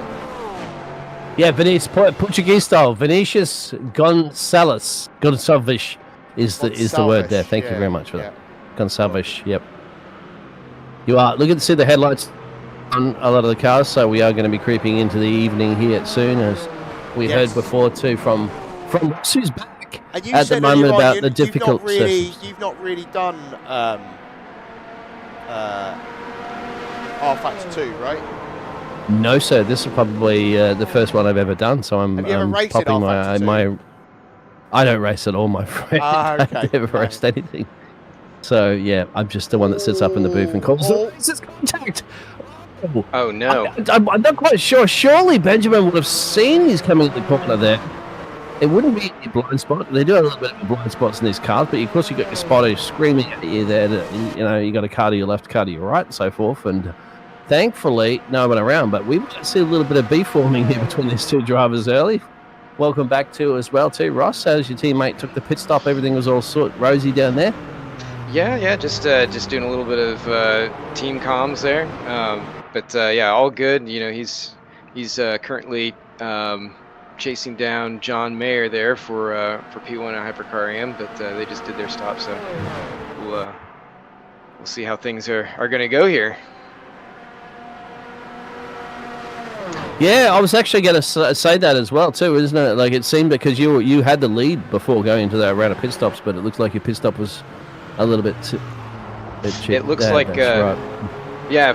As far as George's stop, he went full tires. He's sort of a tire eater, and it looks like the Écurie Mistral team, John Mayer, went for left sides only. So at least that's kind of the thinking on that. So they might end up being compromised. George is able to kind of close a little bit, slowly but surely, as we see. It looks like Alan Santo just went off the track in his McLaren 720S. They're just heading into the final chicanes. Oh! Speeding, yeah. Very strict on those speeding penalties, of course, so we're starting to dish them out from the principal's office there, and, well, you've got it's automatic penalties. That'll be dished out from the server itself there, and especially when it comes to speeding. And this is what we come back down to, minimizing mistakes that we said at the top of the hour there. The key factors to this race, and that's exactly just little things like that, little pit stop speeding errors can potentially at some point later on in the race cost you. But first of all, you have to worry focusing on finishing the race first.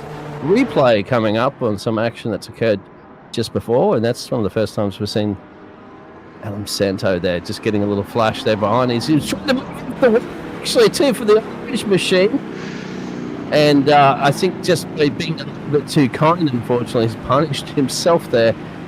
As the Jägermeister machine there goes for a little bit of a spin around, points it back in the right direction, back onto the track there, but it's a little bit cautious, isn't it? You get these drivers that are flashing their headlights just to let you know that they're coming through the faster class car, but it can throw you off, and obviously he's did his best to get out of the way there, but sometimes, you're also throwing your own race into dangerous territory by doing it.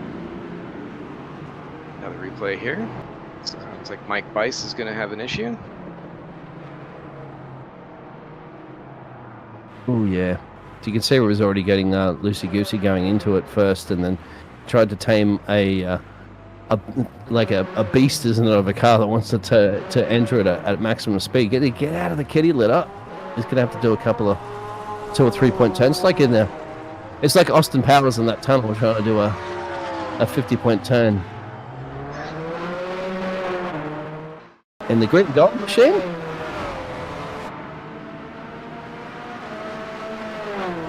Danger's not his middle name. Well, perhaps it would be. Keeping it out of the fence. As we're seeing Mark at the moment, right on the pressure there of Alan. Mackie, not Mark, my apologies on that one, for the Lexus GT3. Is he right into the apex there as well? Yeah, this is interesting as well too, isn't it, Ross? You got a couple of hypercars coming and the tailpipe pretty quickly. Yeah, it's difficult when you have that traffic coming up on you. You're trying to make that fight happen. Lexus is very quick here. It's got great straight line speed. He's going to try and really take advantage of that as they head down to Indianapolis. Starting to see the sun dip down a little bit. I think that's going to become a factor. Nice sweep through there. Excellent work by Porteous Heath. This is tricky. Oh, Holden's compromised. Yeah, that's going to hurt him. Yeah, he's going to see... he's going to watch something lap just kind of slip off now.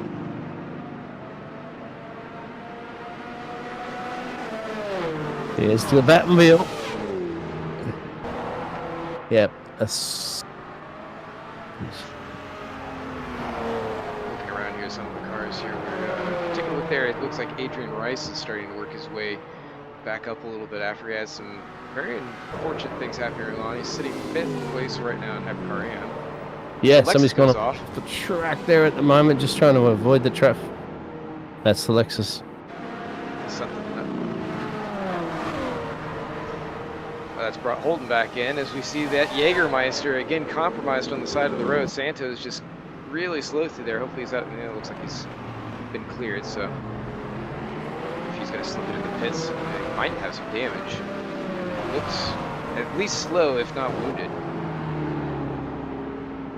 Is this going to be a tangle here?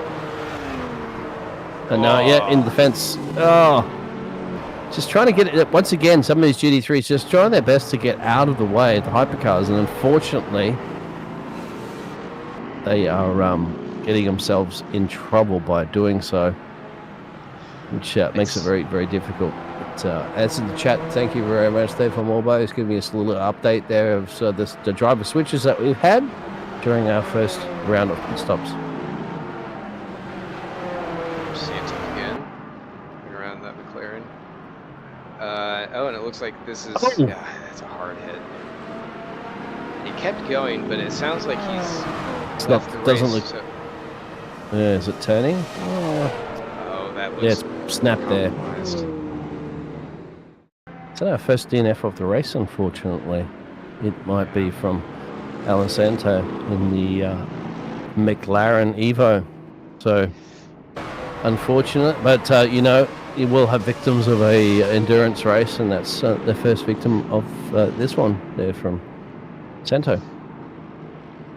Holden cutting across Max Sunflap's nose, taking that position away. I'm wondering how much Max been compromised, because that was pretty strong hit into the wall right in the front right corner too. So at the very least, I'm going to imagine he's got a little bit top end reduction, which I mean the Lexus is a bit boat-like, kind of like the old Bentley used to be, but it's kind of its strongest advantage is that top line because of it. So if he's cut that down, he's really going to be struggling for the rest of this race if it's not anything that he'd be able to fix later on.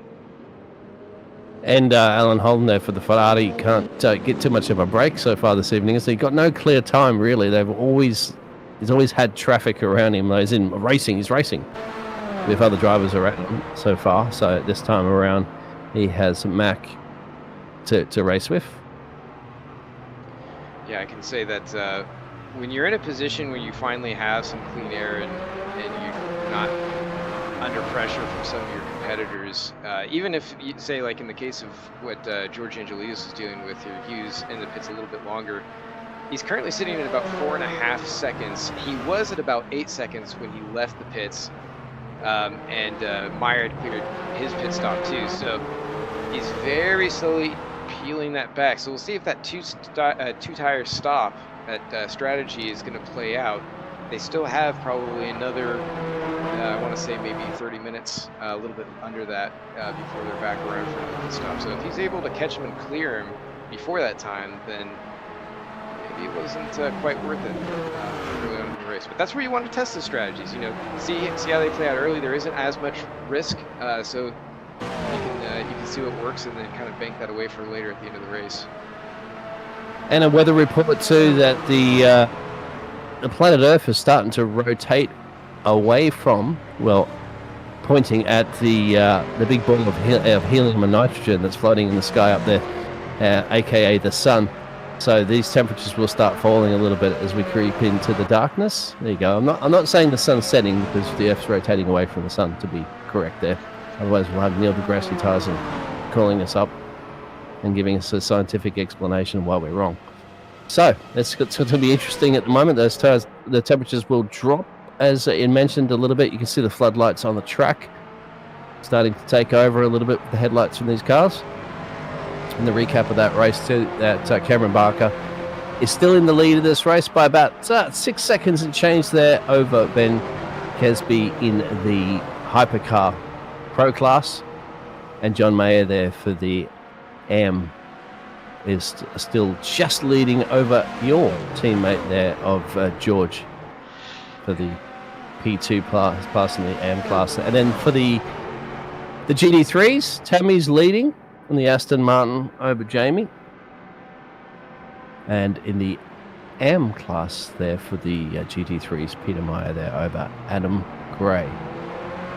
So that's the recap at the moment as we're on that 4-hour remaining mark, I believe, that we give or take around currently at the moment. About 3 hours and 51 minutes. We'll try to give you a little bit of recap on the hour every hour till the end of this race. Thank you everybody for tuning in. Give us a like and subscribe and support this fantastic racing league and these drivers. If your family members are out there, just give us a shout out who you're supporting there. You got cats and dogs. What a little power slide coming out of the corner. This is not really that you're watching at the moment. That is Benjamin just really laying it down, laying the rubber down on the tarmac as he's trying to hold off the Peugeot there of Vincius and the number 400.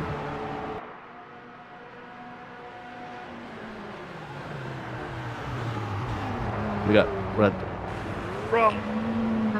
and that's again, he's struggling at the moment trying to defend against that one. At that point, you just got to lift off there and tuck in behind. You're going to have to concede that position. It's probably better doing that than struggling to keep that car on the track there and risking that fence coming out and bite you, because of course, you know, the fences are the ones that do that. Drivers don't make mistakes, the fences make the mistakes. You see he's moving that front steering wheel around a little bit. I'm not quite sure if that's just a visual thing, but we'll see how it pans out.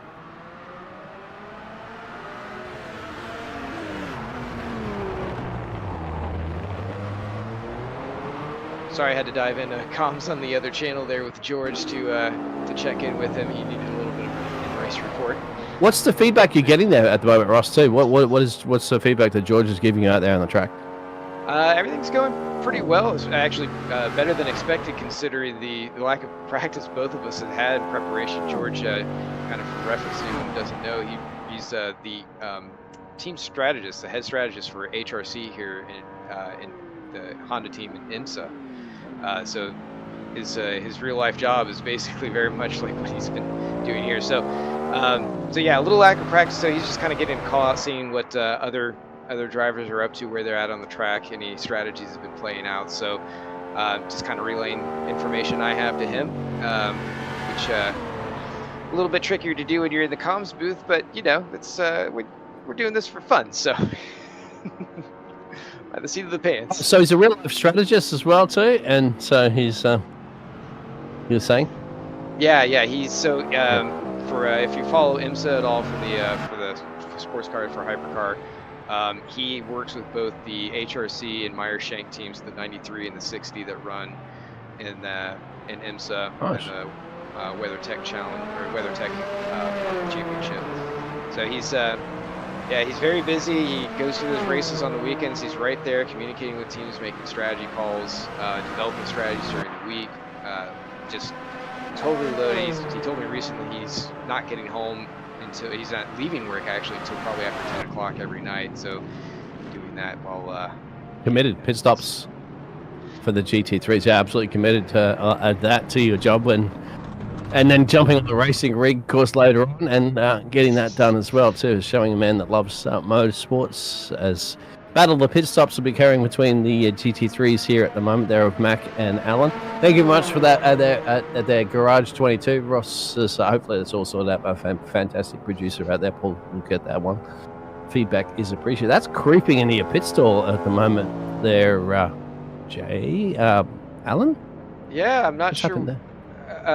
I don't know if he's not quite in there properly. He might be sharing with Zulecki, which this would be a disaster if that's the case. I mean, you should be able to. Well, you should be able to double stack where you can go side by side and get service. This is actually talked about in the driver's brief, where if you are sharing a stall, which everyone should know if they've got a partner, then you can, when you're the first one in, you kind of go to one side, so that way you leave enough room for the other. But this is an absolute disaster for Alan Holden. He's going to lose at least 30 seconds, if not more, off of this. Yeah, I'm not yeah. There it is. So he's had to wait. But he's now pulling into his stall. Yeah, but he pulled. I don't know why he waited there. Maybe. I don't know if he's got a teammate that's swapping with him that he's had to wait for. That's, you know, if you didn't have your driver selected, it's a bit of a process. So when you go in here, it's not too difficult. But if you're in the car driving, you have to go down through your pit menu and select the driver that you want to have take over. So I didn't think Alan Holden was driving with anybody today, but if he did take a teammate on, then that might be what we're seeing, is that he was waiting for him because he was not sharing the stall with Zulecki. You saw they pulled forward of where his position was. That's just an absolute shame. He was doing so well in this race too. It's still early days. There is a possibility he might have just had to go to the red driver's restroom as well too, or something like that. He figured, you know what, it's a time. You know, it's a possibility. We are human beings. We perhaps have to do that. And just hearing from our fantastic producer, that's obviously the fastest lap there. I think it was it Cameron? George just set the fastest lap. 3:30 for Hypercar AM, 3:32.139. So he's definitely pushing. That track is definitely gripping up. Rubber's getting put down, and he's feeling good about it. With those fresh tires, it's definitely helped. He's continuing to close that gap down on John Mayer. There is now 3.3 seconds. So as he came out of the pits, as John had cleared him, he had about an 8 to 9 second lead. So I would say, just based on that, kind of going back to that two-tire strategy that we were discussing before, that it might break even. You know, assuming that there aren't any mistakes or anything here. But George is target acquired. Sights are locked, so he can see him. He's not too far away. I like it. Target acquired. Yeah, exactly. Just use the Mario Kart bullet there, and just activate that, and just go straight through the rest of the field there, and take it everybody so much as you can. These drivers have got deltas to stick to, especially when they're a little lonely out there on the track at the moment. The track's starting to spread itself out. And you see me out there on the Ferris wheel a little bit later. In fact, I might do the slingshot thing in the background there. Or I'll just jump into shotgun. Hello, little cameo pit stop there. is over here, mate. Over towards the camera.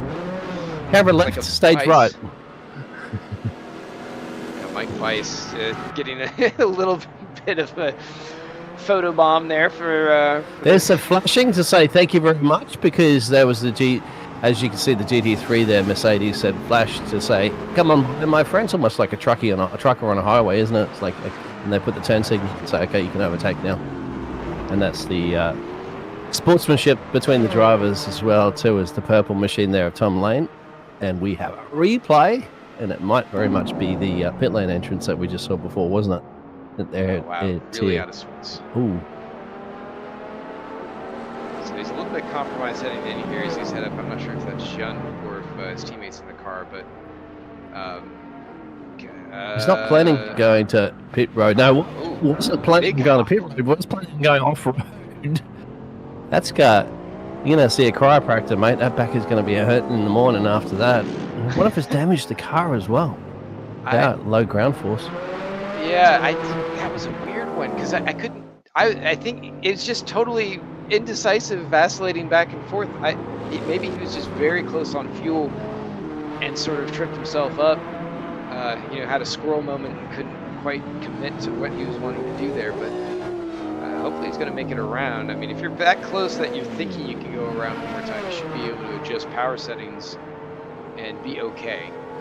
But yeah, very weird. Very not used to seeing that as we're watching Robin Mulling there, still in the car and leading Mike Bell by about a little over a second. So he's still managing to keep pace, really showing off the upper end of that Alpine A424 and what it's able to do. Like I said before the broadcast, they've put a lot of development into that. I know that they feel like they're a little bit limited on what they can do. How much they have to compromise the car. Unfortunately, Le Mans is a little bit more catering to that Oreca chassis. We watched George Angelis here, now down under 3 seconds for that gap to John Mayer up there in first with Ikiri Mistral. So just reeling him in. Just getting up there in the chat as well too, saying from Wellbo, it looks like Alan had to wait for Max to get into the car.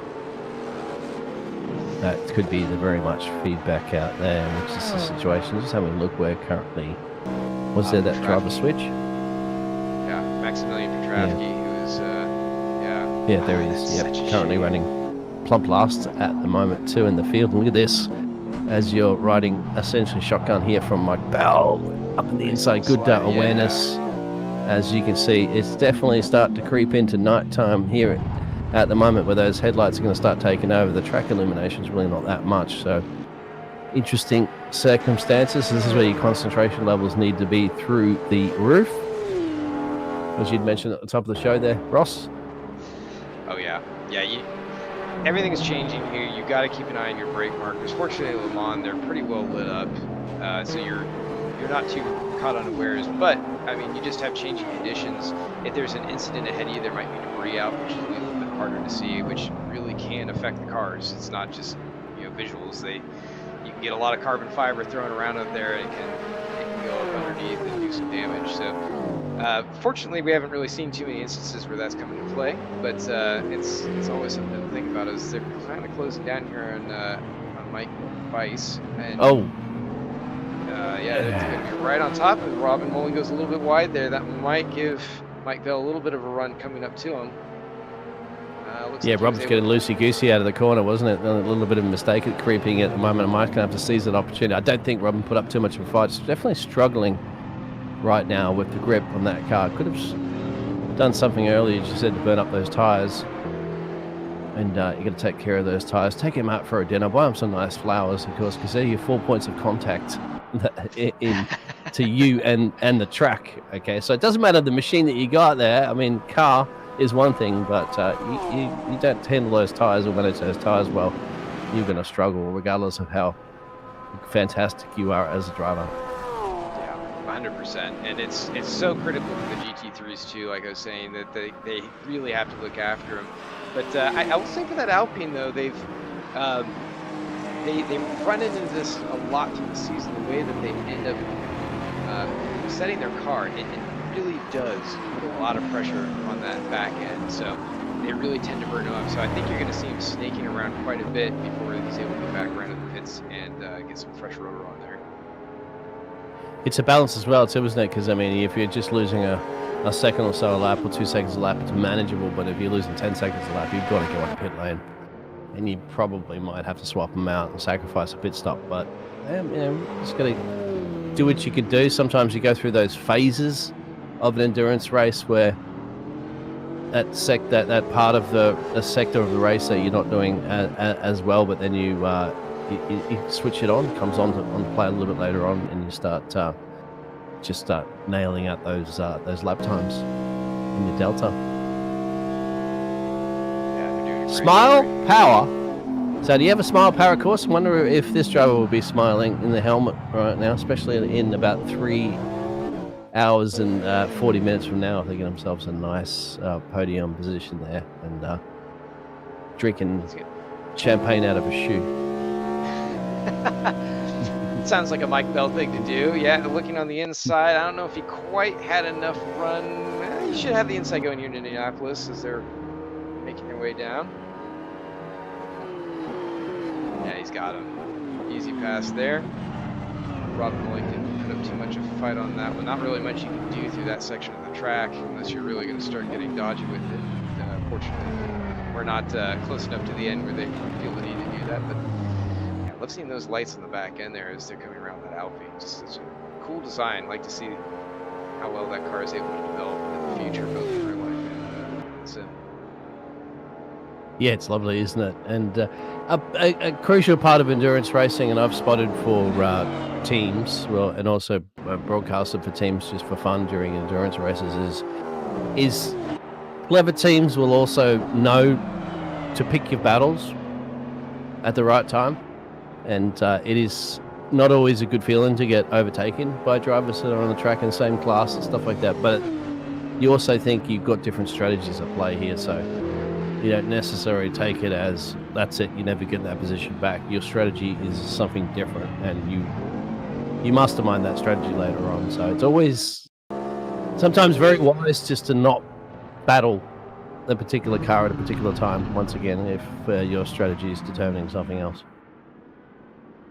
Yeah, 100%. And it really does come down to strategy for so much of this. I mean, obviously having a fast car and great pace is gonna do a lot of the heavy lifting, but you know, like kind of going again back to what John Mayer and his team is looking at here. You know, they're trying different things out just to see if they can get those extra little bits. We come into that last stretch and say it's a partial stint, even if you know, like George Angelidis is able to catch and pass him before the end of this stint, it might be close enough that they could see it and it's like, okay, well, if we're only doing like a half or 3/4, that's the winning strategy. You know, you take on 2 tires and you're able to keep that gap ahead, or you take them.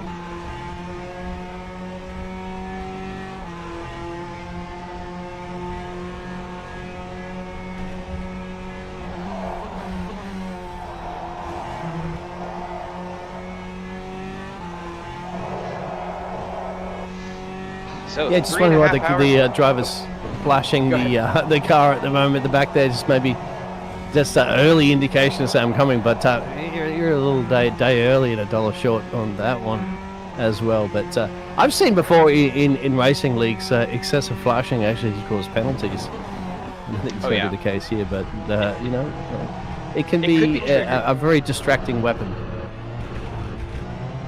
Could be triggered. You're allowed a few flashes of the lights for drivers. Like I think they call it out. Like you're allowed 3 or 4. But I'm actually getting a call to jump into the car, so I am going to leave. But you'll be joined here by George Angelidis in just a moment. All right. Well, thank you very much for that. Good luck down there. I was usually saying in theatre we say break a leg, but that's not something you usually say to a racing driver. But good on you there and getting into that machine there, and see if you can continue that run P2 for your Acura in the Hypercar M Thank you very much. Thank you. Yes, I will be back. Let me go check with George and calm him down. And that's exactly the battle we're going to be seeing on our pitches at the moment. For second in class there, there's the race leader there of John in the Porsche, and the pressure there from George. But we've just had that little bit of insider information there that Ross will be jumping down there to pilot that machine. So he's putting his racing gear on right now, his racing overalls and his helmet. He'll be ready to jump into that car. Whether or not he'll be jumping into that car in P1 or in P2 in the Hypercar AM class will be the question there, won't it, Paul? Yep, sure will. But George looking like he's having a look now. And in through the chicane, and I think John just, to be honest, I think gives him no that fight position. there. That was clever. Yeah. Exactly. I think once again, you've seen that strategy come into play. Yeah, I mean, Yep, because you might be on different strategies. We understand that because George's stop was 20 seconds longer than John's, but we saw John have a bit of a mishap, didn't we, into the pit entry. So I was still surprised that he came out in front. But also, just we saw the overtake that Mike Bell did on Robin Molding. Robin's sticking with him. He's not. Bit of a lag spike there. But Robin's sticking with him. He's not letting him get away. So it's clear that Robin has the pace. Yeah. I think sometimes it's okay to be the chaser, to be the predator, and not the prey, and so forth. Yeah, that's right. Because then you I always say some drivers don't like having somebody with headlights right in your mirrors there, so you can if you can stick with them with the pace, that's perfectly fine. That could even be helping out their strategy as well too, a little bit of fuel saving and so forth. But once again, you can see a bit of a flashing. That's it, flashing on both sides to say, "Go through, my friend." The purple machine is raining purple. Oh, speaking of rain too, we're not quite sure that weather situation is going to be panning out a little bit later on as well too. That's in the back of these drivers' minds, but Tom Lane absolutely flying the Aston Martin for the Valkyrie team. And we think we had a little bit of a call out there too from a replay of Alec Mackie and Peter. They're called out. They have crashed on the straight apparently there from Garage 22. And I'm sure that Paul's going to have a bit of a look at that one for us. Thank you for calling that one out. We love your comments out there in the chat.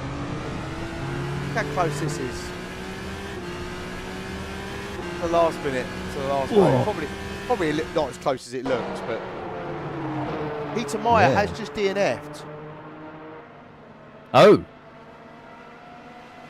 Yeah. We'll get to have a look at that. Second DNF, unfortunately, of the race for the GT3 M class driver. And he's down there in pit. That's in pit road, isn't it? Yeah, it is. Pit lane. So we'll have to have a look what happened there. That's for the Lexus. George has already gapped John Mayer by nearly 3.5 seconds. Just incredible pace. Something's happened to Robin because that gap's open to 3 seconds. Lots going on. Try and find out what has happened. Ooh, don't forget to clip the chicane on the exit there as well too, Mike. You can easily have that car rotating around the wrong direction.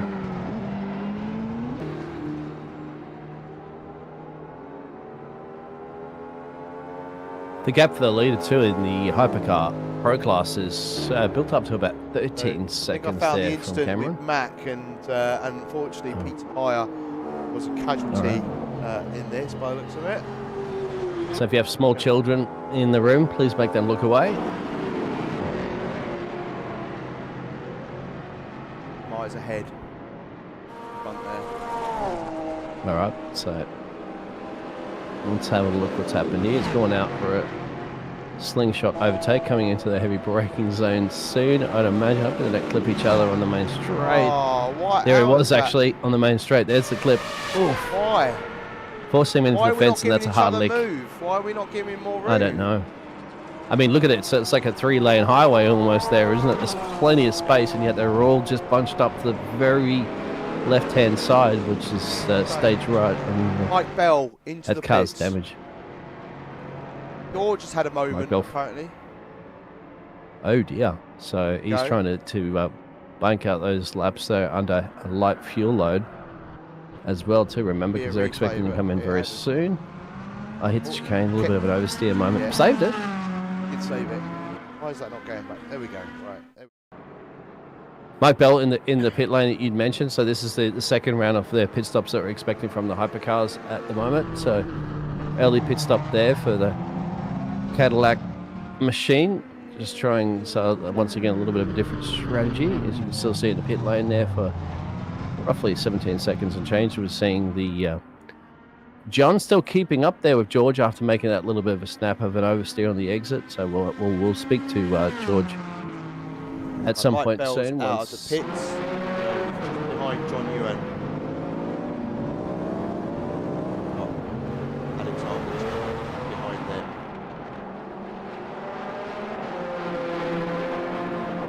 Tend to find after the first round of pit stops, as we did see, some of the gaps opened up. Yes.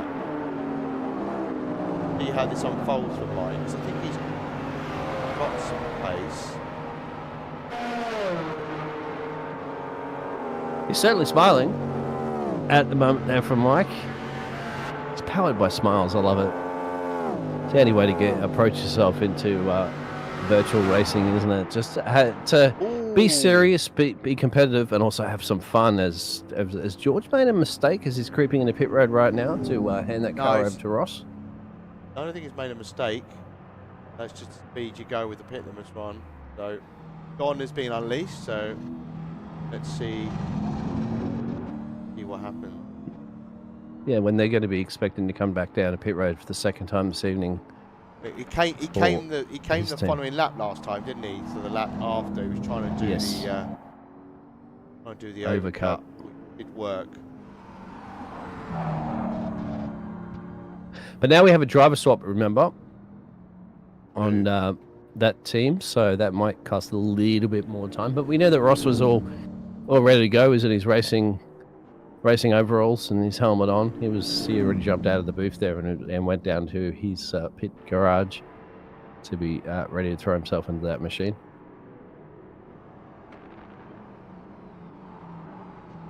Benjamin Porteous Heath has had light off.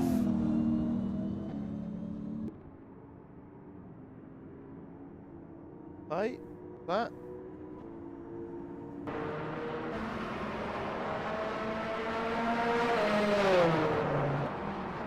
Oh, yeah. A little overcorrection as the runoff area. The sparks start flying in under the floorboards. And so far, so good. Good save. Now it's on it, so let's keep an eye on John. Now we've got Ross.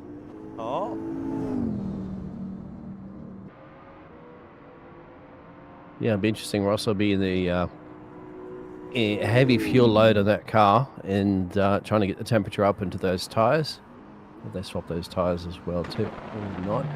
And Garage 22 was saying out there, it looks like they both held straight, but trajectory was like an upside down V when they started rubbing. That was a situation we saw on that straightaway in that incident earlier.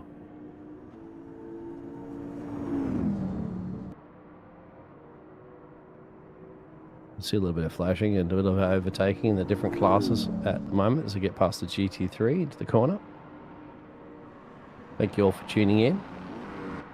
Appreciate the support and the feedback coming in the chat as well too from Morbo and Garage 22. They're two fantastic people out there that are giving us that little bit of insider information that's happening as well too. I'm sure they're supporting their teammates and fellow drivers, if not driving themselves.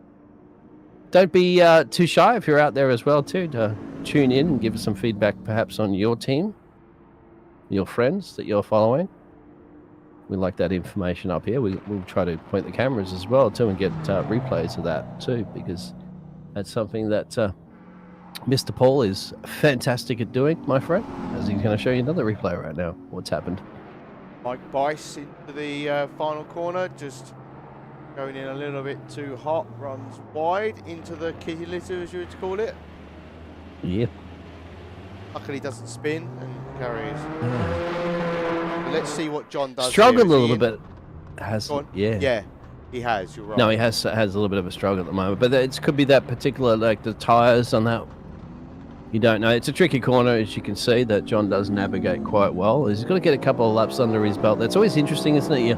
You're hopping yourself into the seat where it's all been sweaty for a little bit so far of an hour and change into this race, and you got to just get in there and get your head down there and continue on like you've been driving the car already for that period of time. So that's what you got to trust in your teammates to do.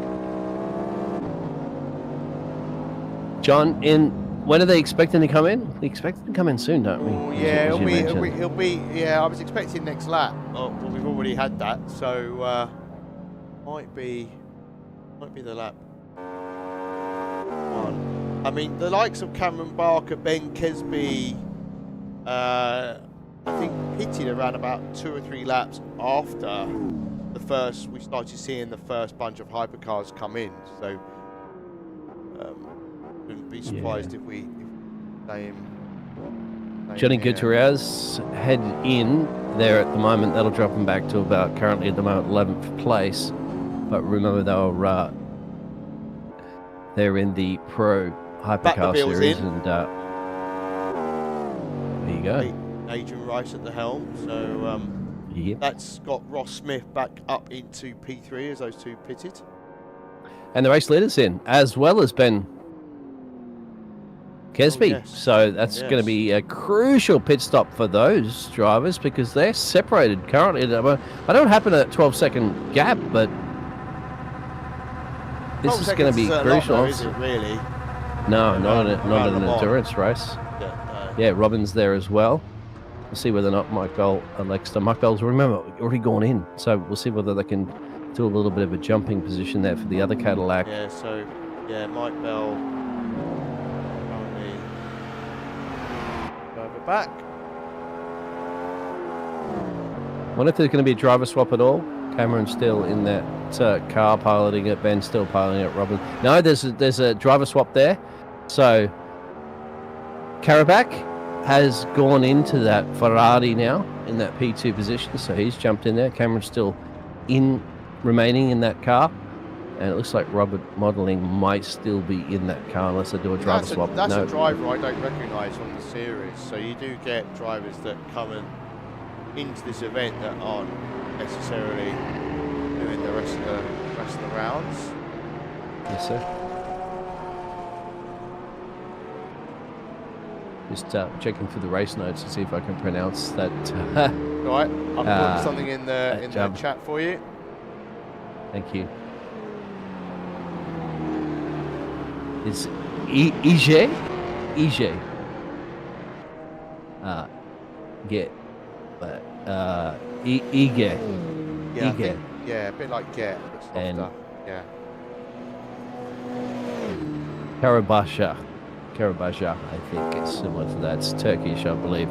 And also we've had Winter Der for the Alpine in P4 currently at the moment. That's another driver swap as well.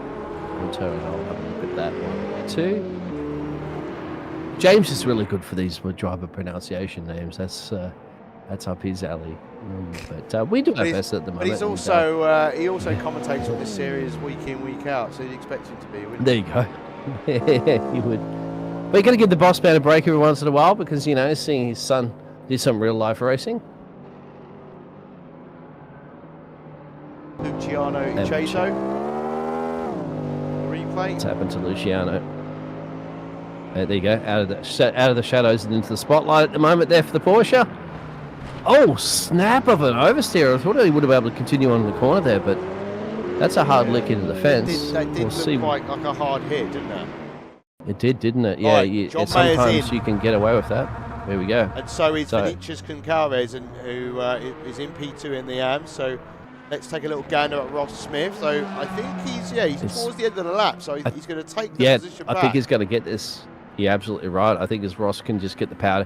One thing as well too, you do from your spotter to know that they're going to be getting an indication to say, oh no, they're not. It's going to be flying. Let's go back. No.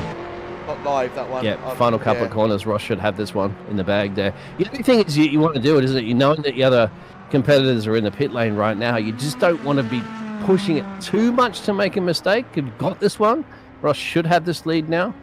Yeah, it'll be a big. In the I think M it's going to class? be a bigger lead than what we saw. But again, you don't understand. You're right. We don't know each of the strategies, do we? So Yes. we don't know what they've done their tyre wise. So yeah. I mean, they're all on the medium still. In the guys that are in the leads. The GT3s clearly love the hard tyres. But Vinicius is still on the hard and medium according to the live timing. So Interesting. Absolutely on that one. And that's now given Ross Smith about a 9-second gap over John Mayer.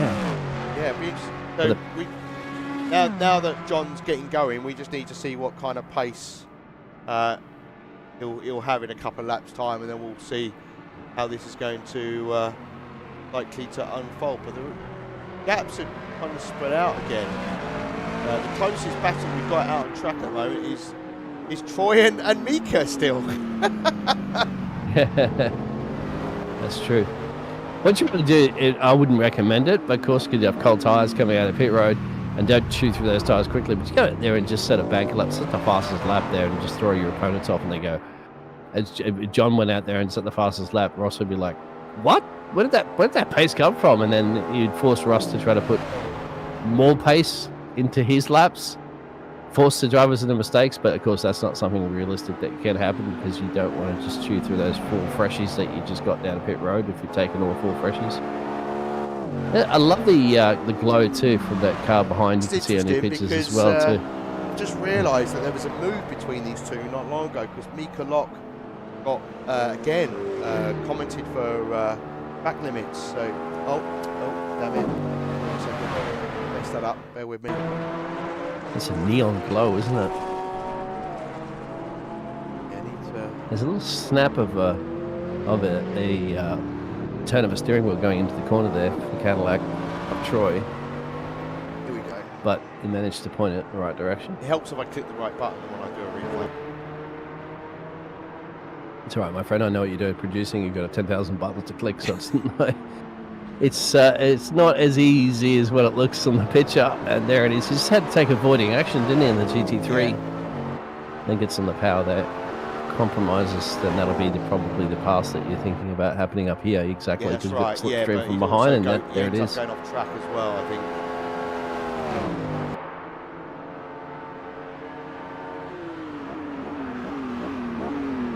Oh yeah. Had to tuck in behind. Oh no, he goes into the bollards. Yeah. On the inside there, had to slow. One of them's caught just almost underneath the tyre and manages to flicker it out. And they're still And battling the high away. flow They're is still battling away here. No. Relentless. Hashtag relentless. We're coming up to nearly 2 hours complete as well.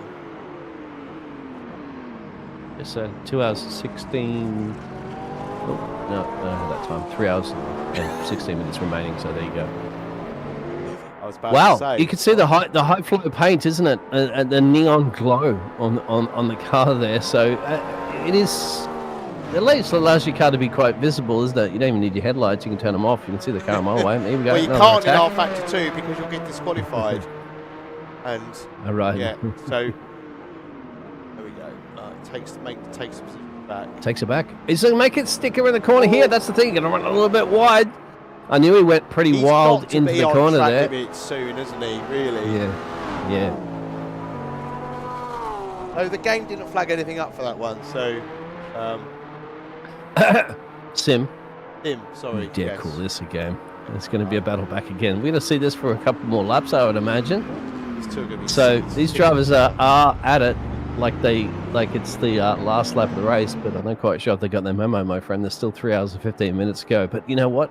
It's good screen time. It's fine, Why yeah, not? because there's nothing else going on. So, I mean, Mike Bell is Yeah. closing in on the new driver in number 9, Ege Harabakjak. Yep. I think that's right. Yep, So I think that's so. worth keeping up. That gap's now 1.4 seconds. So last lap, Mike Bell was 5 seconds quicker.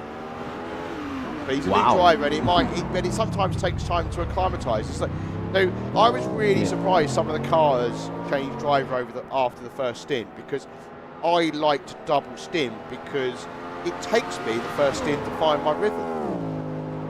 That's true. Yeah, that's very common across the board of endurance racing. Of course, there's other endurance racing. There's the Nuremberg racing going on. They'll be doing that for 24 hours at the moment. But yeah, Right on him now. That's under a second. Mike Bell. So, yeah. GT3 is ahead as well. This will make it spicy. Just of note. you get. That's right. At the moment, the new driver swap that's in that P2 position. You can see. Go ahead. Oh, it's not maybe nice at the moment. The GT3's doing. Hey, GT3 sticking to the racing at the moment. You got to find your way around. There you go. Yeah. You get. Yeah. He's not happy about that, and quite. You know what? No. Quite rightly too. But that's given Mike Bell the slipstream he needs. Yep. Pulled out of it pretty quickly. You can just give it up, but I mean, I love the entertainment on there, but with 3 hours and 13 minutes to go, you don't have to necessarily be that upset. He's got the straight line speed there. Oh no! What a save! What a drift at the moment there from Eget.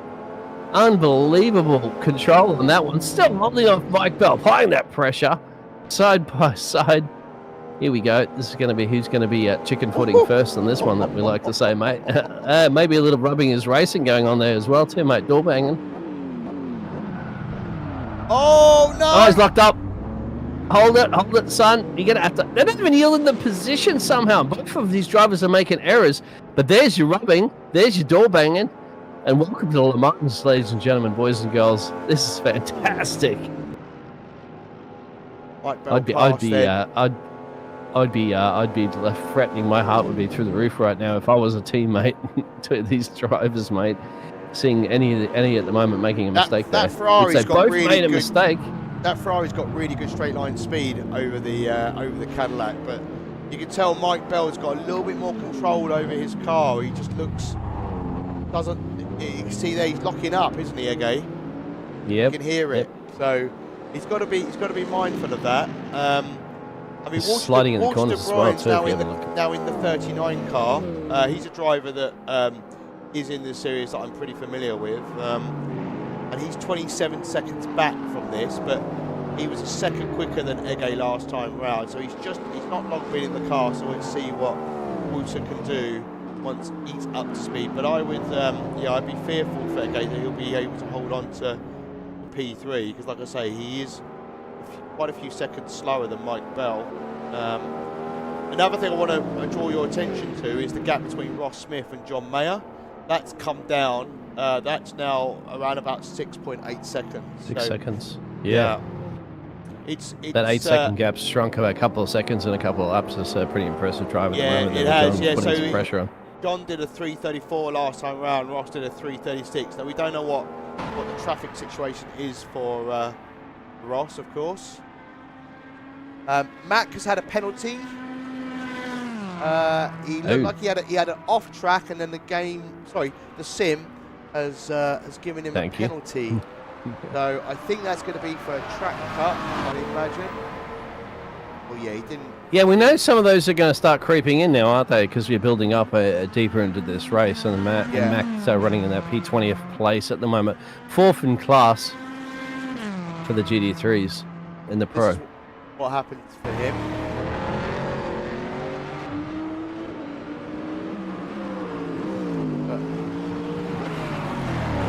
Straight on, almost into the house as well. The poor person at the house is sitting there going, hey, what did I do to you? Mika's had a moment here as well. Went wide. That fence comes out pretty hard there. Oh. There's contact. That's Mac as well, I think. That might be Mac. He had contact with him. Yeah, I think I'll run that one, absolutely. Action. Everywhere. Happening all over the place, absolutely. Just it's getting, this is the hot zone. I'm still looking at the replay here of the Fluoro machine. Yeah. The Back exit to the of that live one. action.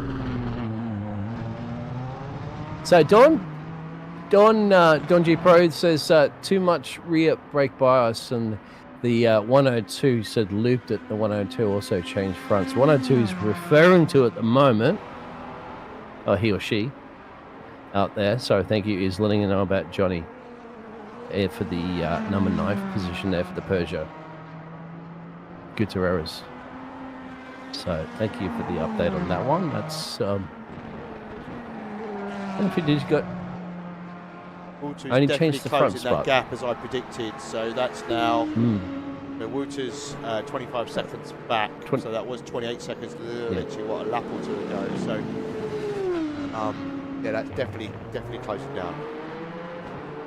Thank you for the feedback out there in the chat. Give us more. We love it. Information's juicy. Gives us an idea what's happening across the board there with the 25 remaining drivers in this race. Peter Meyer has had a retirement there for the Lexus in the GT3, as well as Alan Santo was our first retirement of the race there. So down to 25 from 27 is not too bad. We have 3 hours remaining in our 4.8-hour race here at Le Mans, the 6th race of the season. I don't suppose you've ever been, have you? Le Mans? No, sir, I have not. No. That's the problem when you're on the other side of the planet. Well, I've lived everywhere. I mean, I was in Romania, UK, Amsterdam, all that sort of stuff. But back in, I was too busy doing work. I didn't have time to go to motor racing, unfortunately, back then. Yeah. Back in my day, we didn't have racing cars. We had horse and carts. I'm not that old. Yeah, I've been fortunate to have gone twice. I'm sure you would have had, Paul. Yeah, you're a rev head. Yeah. I think I prefer. You got watching earbox oil coming out of your ears. I prefer watching it on TV if I'm being totally honest.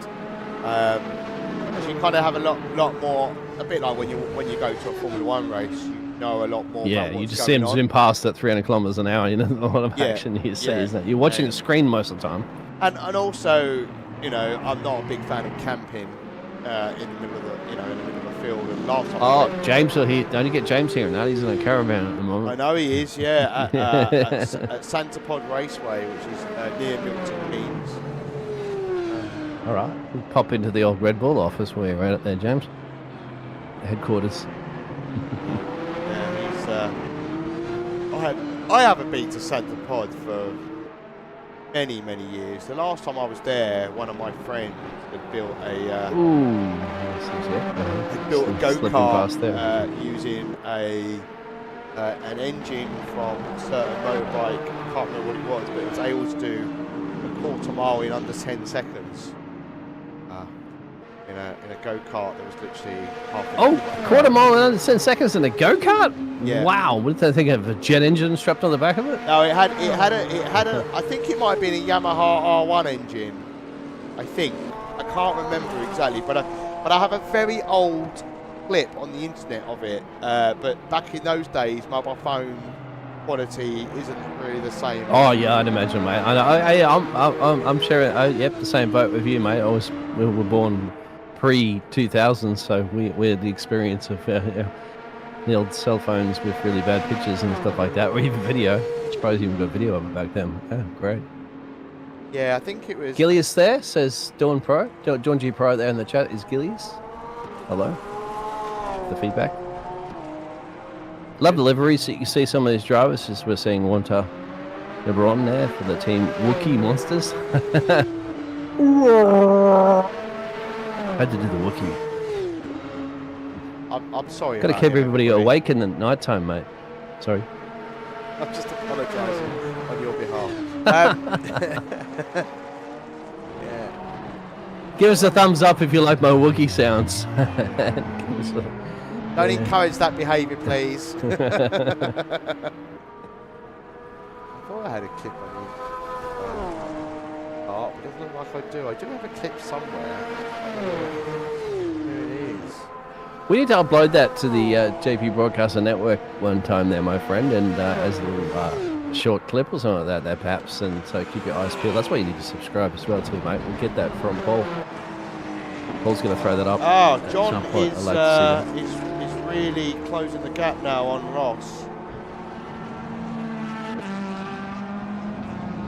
Excellent. We'd like to see that. Currently, at the moment, John is P2 in class there. Ross is P1 in class. We heard, if you tuned in earlier, Ross was giving us a nice little bit of commentary that he did as well too is he said he was going to come down and drive that Acura, which he is driving superbly right now. Well, he's trying to hold off John. There's that gap of what, 8 seconds after he swapped out into that car from pit lane, about 8 to 9 seconds.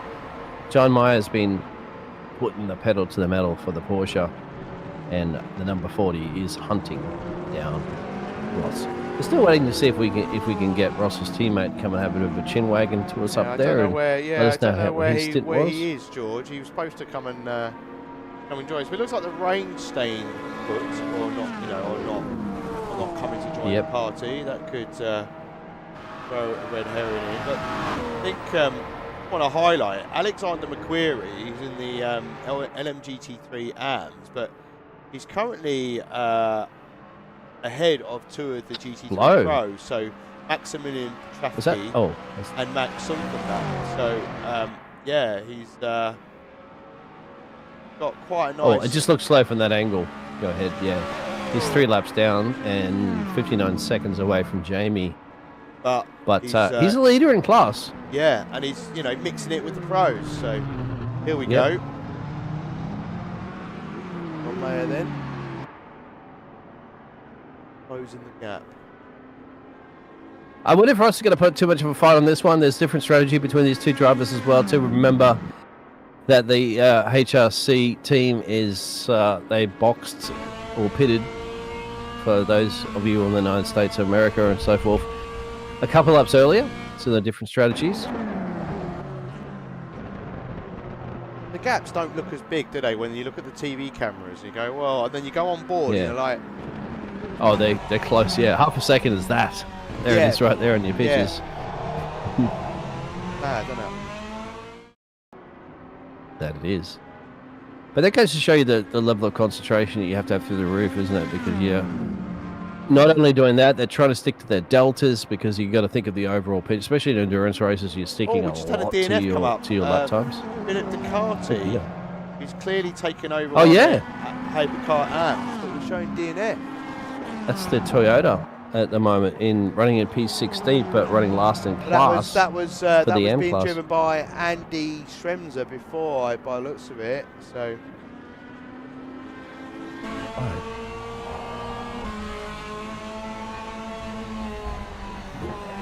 makes such a difference when you come through the start-finish straight. You've got all the lights. Yeah. This one's always a tricky corner. Catches a lot of drivers off guard. That's where you get your fold-out chair, of course, and get your Vegemite sandwiches and your couple of cold ones, and knock it back and watch this. Don't have the Vegemite sandwiches. Look, there's a bit of fog creeping in perhaps as well too. That's so you can see the cloud cover there at the moment. Visibility still, you can see the cars. That's fantastic, and I'm sure John is loving to see the tailpipe there of the Honda Acura. Might just want to sit behind as well. I mean, I think so, yeah. Right? Yeah. Save a bit of fuel while you're in the... he's not... he's at that nice little gap, that's the 6/10, where he's got enough time to react if there's a mistake from Ross, which is crucial. You don't want to be too close, because you tend to find that little...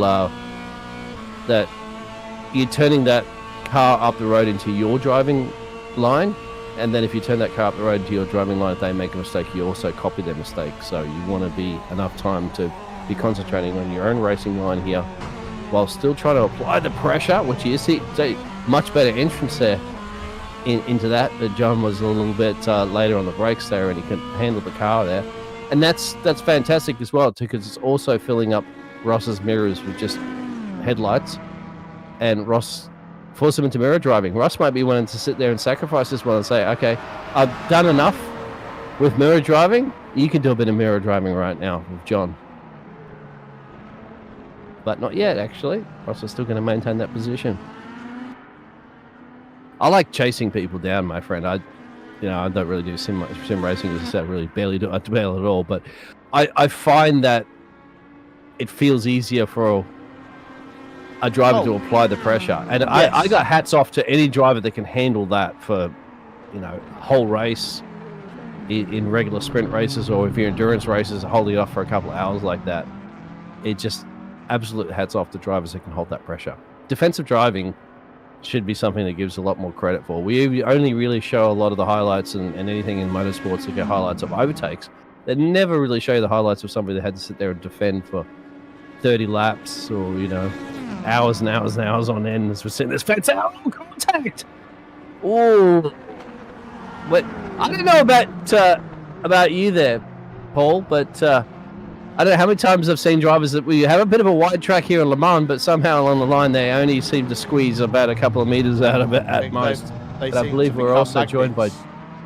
Yeah, they do. I mean, it's not NASCAR racing. There's no side draft sucking these cars in. But I think we're also joined by the teammate right now, Ross Smith, that'll be watching this with anticipation going, what is going on? George, I don't know if George has a copy there. George? What? Can you guys hear me? Yeah, we can hear you, George. How nervous are you watching Ross Smith right now in the battle there with John? I am, and basically he's falling victim of what I was about to fall off on the first double. Well, two singles, I guess.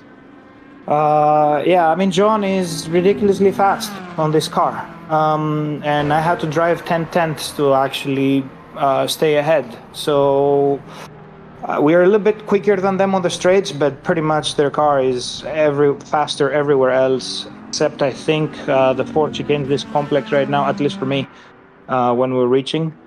But yeah, it's tough and it's a long race. And I know that their original plan was not to keep John in the car.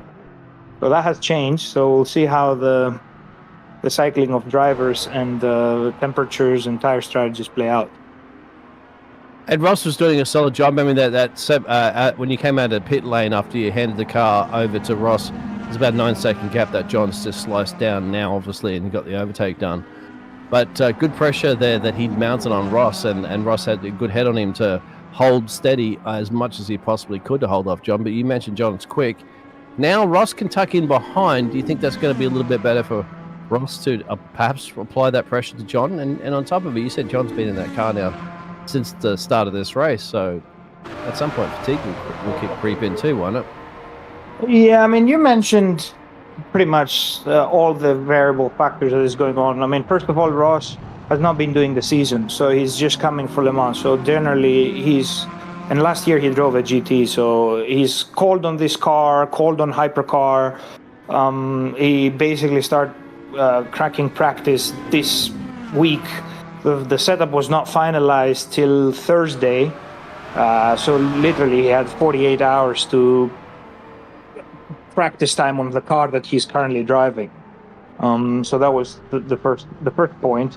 Then the second point is that John is already hot driver, knows the conditions that he was on. He came in really speedy out, immediately attacked Ross.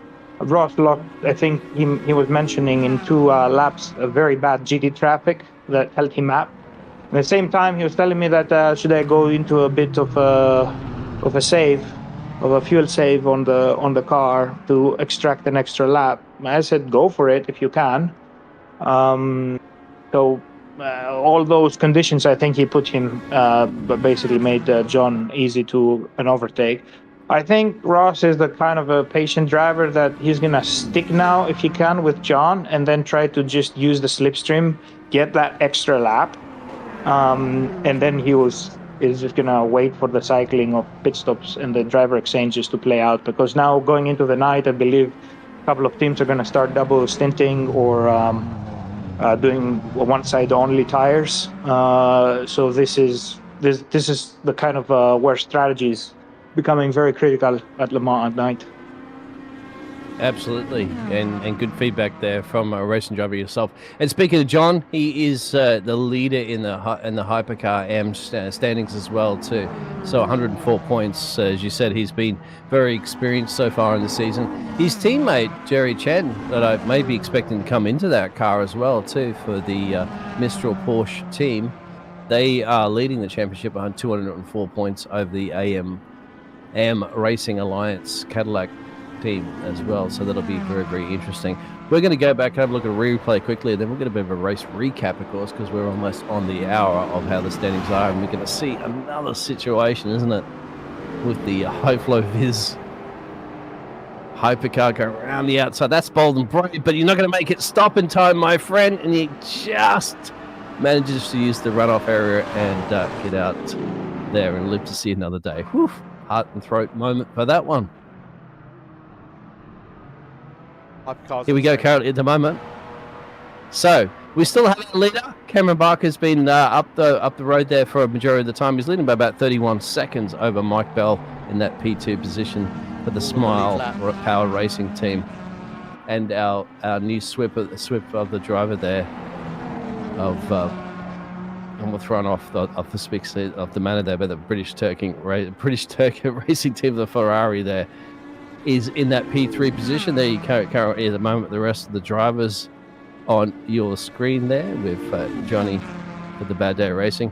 Over to this battle that we're seeing currently in our picture still with John and Ross Smith there. And down the road there is the Peugeot as well too. About 14 seconds and change from that battle currently at the moment. That's hot on the screen there for P1 and P2 in the AM class. And going over to your GT3s as well too for the pros, and that's Tammy leading there from David. And that situation is about 30 seconds down the road. David is too for the Mercedes, and then Jamie a little bit further back from them, and then over to the AM class there for the GT3s there, and Adam Gray's leading that one away there from Alexandra, and that is a about 27-second gap that the Porsche has in that class. Thank you all for tuning in. George, tough conditions, mate, going into the nighttime racing right now with Ross. He's tagging on with John, so he's keeping up the pace there. Is this a better, you think, for the team there, for just allowing Ross to chop? Oh, and maybe I spoke a little bit too soon on that one, as Ross has a little bit of spin. He's got to get a difficult place right now, isn't he? Because he's stuck between a rock and a hard place. Got to wait for some traffic.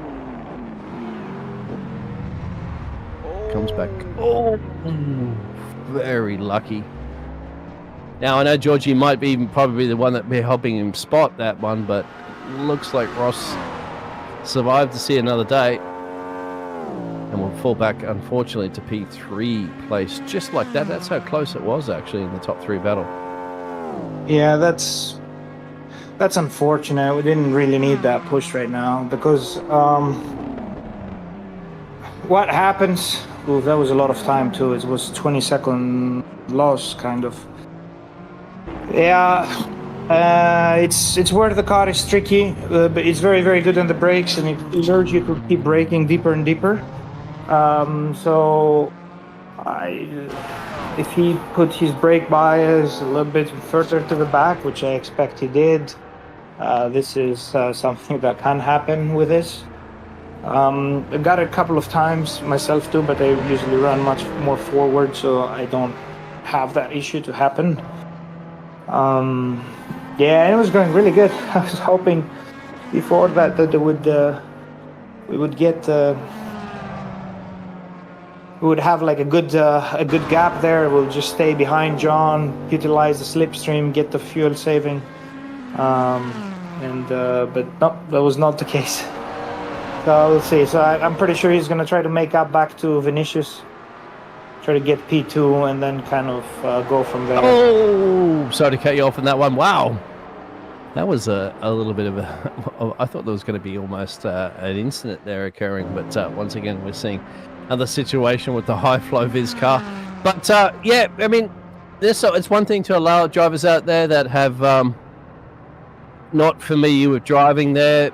You know, obviously you can't change much of the car once it's out there on the track, but you said that the brake bias has been mentioned out there in the chat as well too. That's something that the drivers can do, and something you have to adjust, no doubt, during the race there as the track conditions change, as well as the tyre conditions and the car changes. You adjust the front brake bias. It depends on the driver. I'm a driver which does not like to adjust many things on the car. I try to put the car in a window I really like, and I can drive it from the beginning until the end of the stint by just changing a little bit my driving style.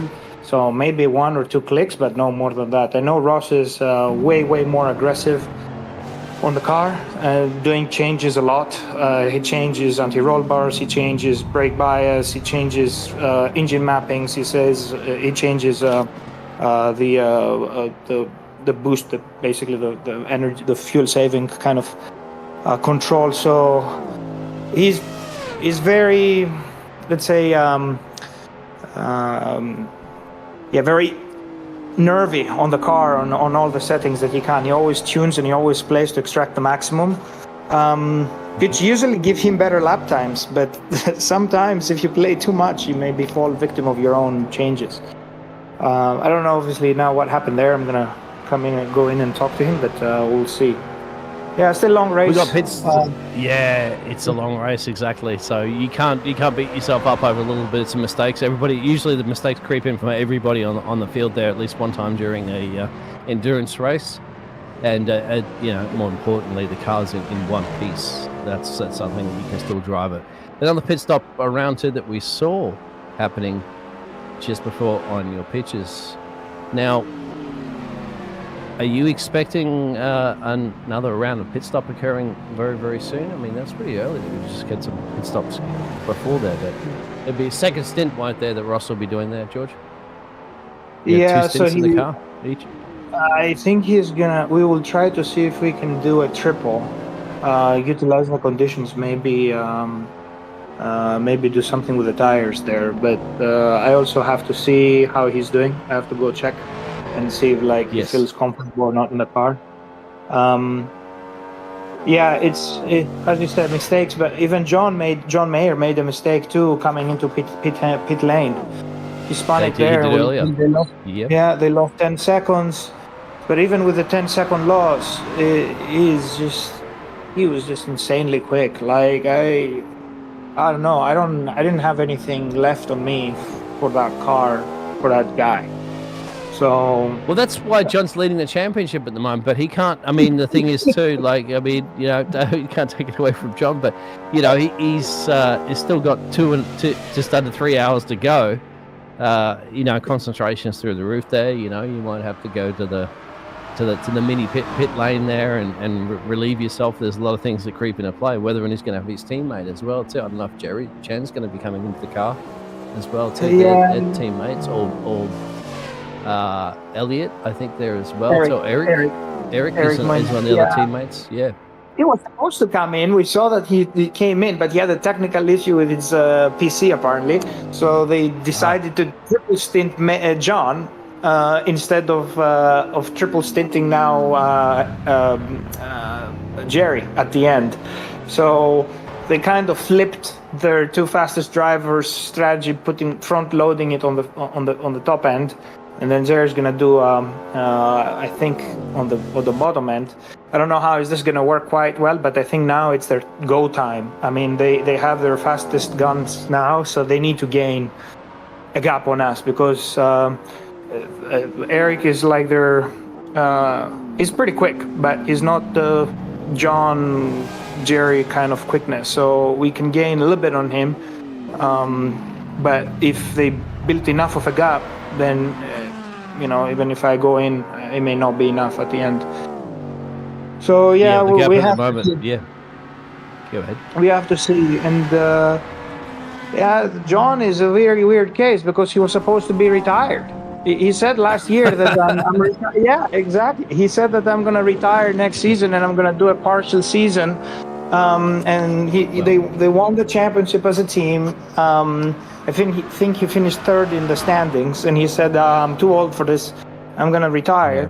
So he did Daytona, and everybody said, "Okay, it's okay. Maybe he does Daytona and Sebring, and that's it." And then he wins that. He wins the other one, and then he says, maybe retirement is not the way to go. And then he's having 50 points everybody else. So I don't know what to do with that.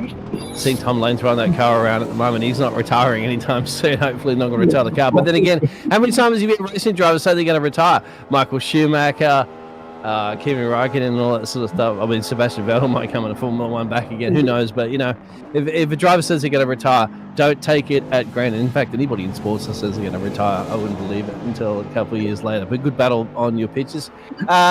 George, I know that you're going to be eager to go and have a quick chat to Ross to see how that situation is. So if you want, my friend, we'll release you from the booth and you can go down and have a chat to him. But please come back as soon as you sort it out, because I want to pick your brain. Advice and then come back. For sure. Yep, thank you. So there we have it. We've heard from the great George, and he's going to give us some more feedback there on his team. Well, Paul, interesting race. We've got a little bit of split screen action happening at the moment from one of the best broadcasters on the planet there. How are you liking the shape up here at Le Mans? Yeah, there's some lovely little battles going on at the moment. I've been genuinely impressed by the quality of the driving. Most people are keeping it on the black stuff.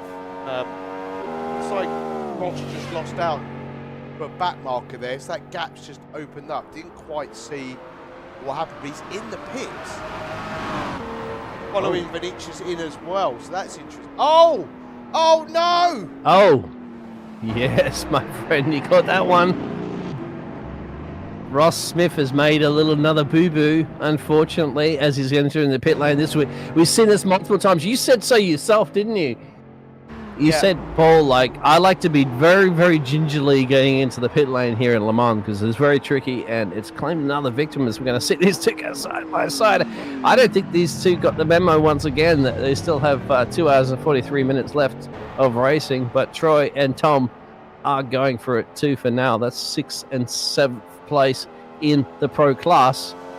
Fantastic racing. Love to see it. As marshals are getting a little antsy with those caution flags out there too, I bet. Put your nose in and get chopped off like a plastic surgeon, as James would say. Wasn't giving him much room there, was he? No, sir, not at all. But he's managed to get a second away now. So, yeah, Ross is still in the pits. Well, they just drive the camera too at the moment. Yep, there he is. So they drive over Paul's camera, my friend. You gotta fix it, guys. Gotta be careful out there. I'm not running down there to replace that camera, Paul. It's too dangerous.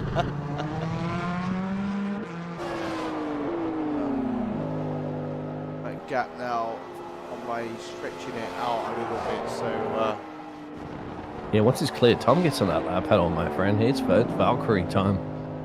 He's also, as you spotted, was getting a little bit loose at times.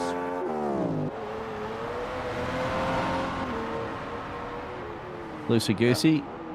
Nothing wrong with that one. Yeah, but he's chucking that machine around like now. It's running on rails, isn't it? Bang! Yeah. He's on the loud pedal. He's just chucking in the corners, my son. So Troy It's like a roller coaster ride. Troy's in. The pits, yeah. So that's Ross, the 111 machine from P7. Ross then is now in P5 in class. After that, entering the pits. Adrian Rice is 14 seconds up the road from him, and Adrian's a further. George has probably gone down to have a little bit of a, just calm down, mate. You're doing all right. Just give him a little bit of a pat on the back, encouragement. As George alluded to as well, too, Ross is not a full-time driver, so he's filling in there for the team. He's and doing the he's doing his best. The moderns, yeah, because he's got a lot. He does a lot of work on the mods, so he stepped back from the moderns this season, just to focus on the historics.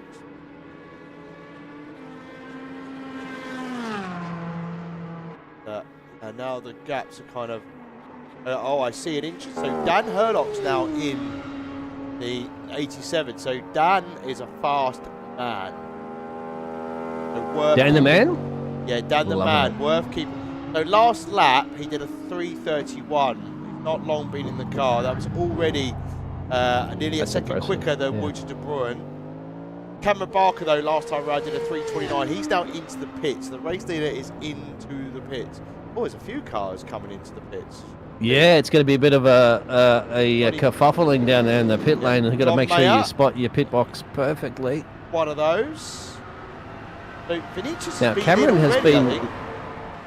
So, Yeah, Cameron's been leading every lap of this race, so we'll see continue whether or not Cameron's going to remain piloting that Cadillac on lap 38 of this race, but with 2 hours and 40 minutes to go. He's going to be like wanting to have a stretch or something like that, isn't he? Because he's been doing a fantastic job for a very long time, but yeah. We'll see how no, it turns actually, out. Vinicius hasn't been in. Sorry, I thought he'd been in. So he was last in 36 laps ago, according to my other live timing. Oh, there was a brief yellow flag somewhere in sector 1. So Vinicius currently in the... So, don't know if Ross is... Karabakh goes in as well too from P2. That just shows you how much of a gap there was between them. But we did have other drivers, of Dan course, taking on the Kirby pit is road. now in the car that Cameron Barker was driving. He's also another fast driver, Dan Kirby. Oh, we know Kirby. Yep.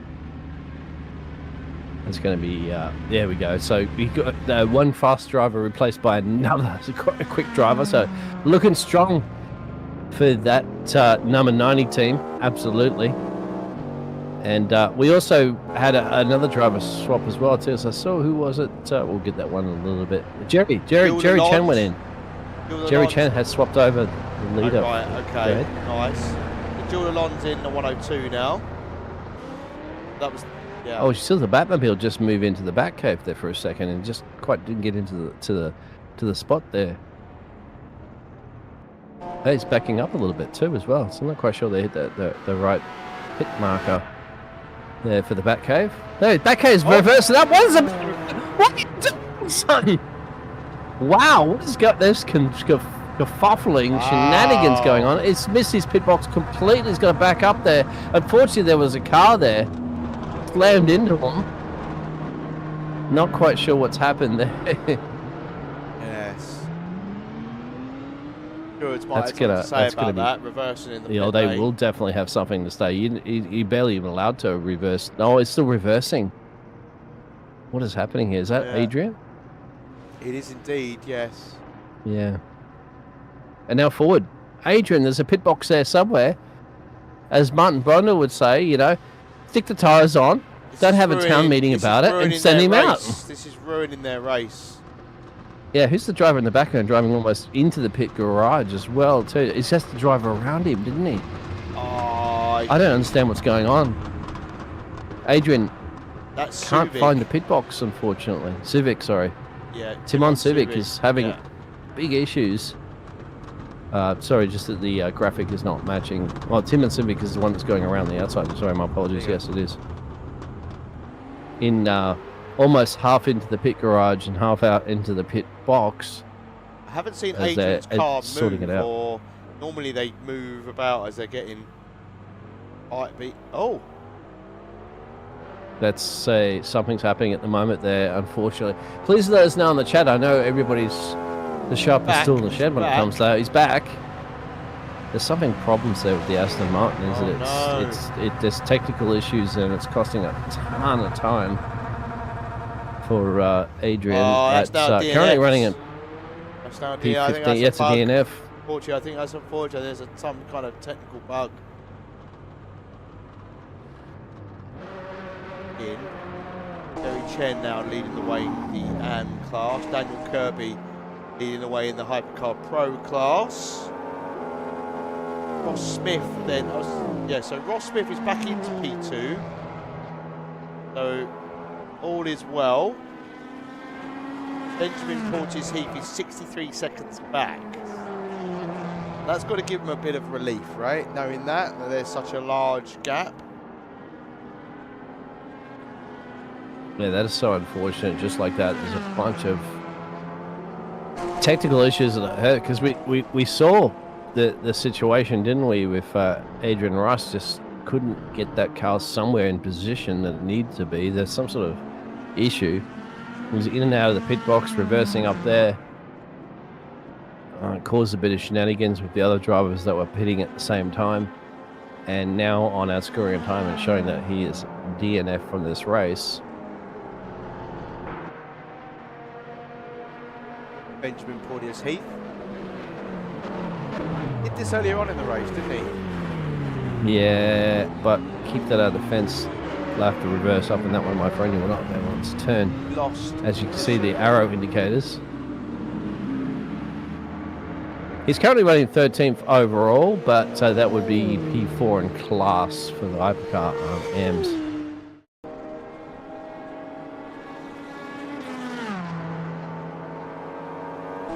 So once Ross Smith had a little bit of a... Ooh, Tom Lane's go very, very slow out of the exit, isn't it?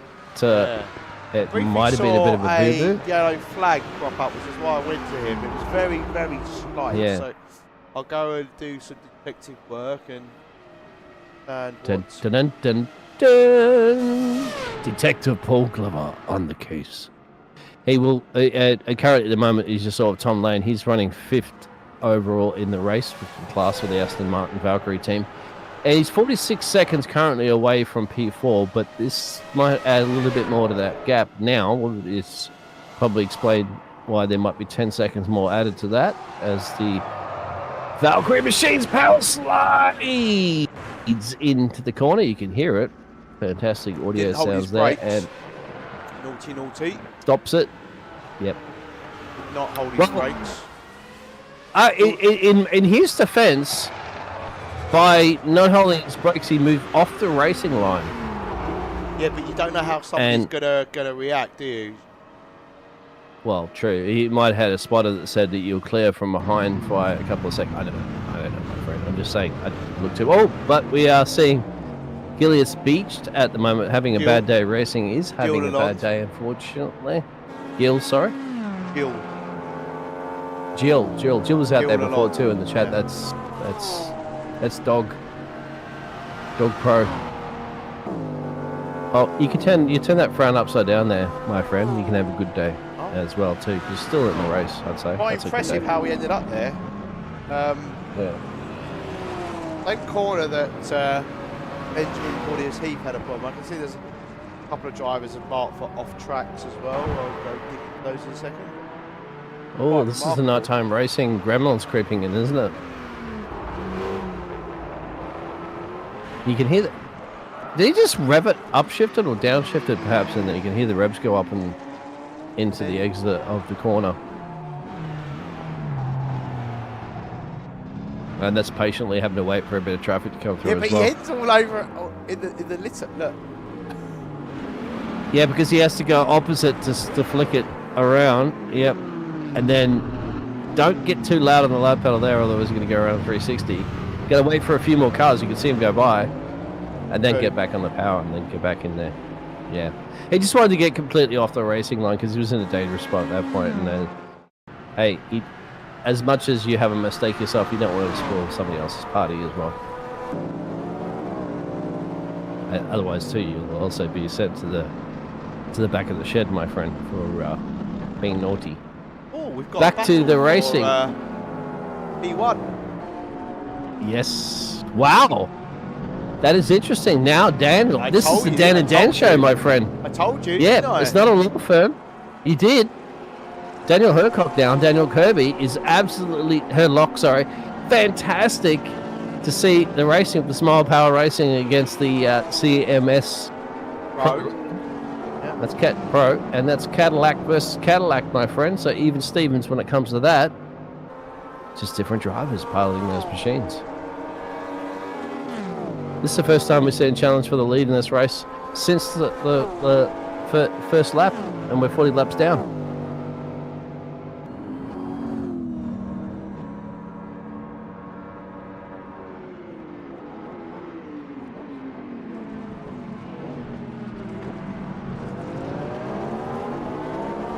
And a bit of traffic might come into play here at the moment. They get them on the exit, they will. No problemo.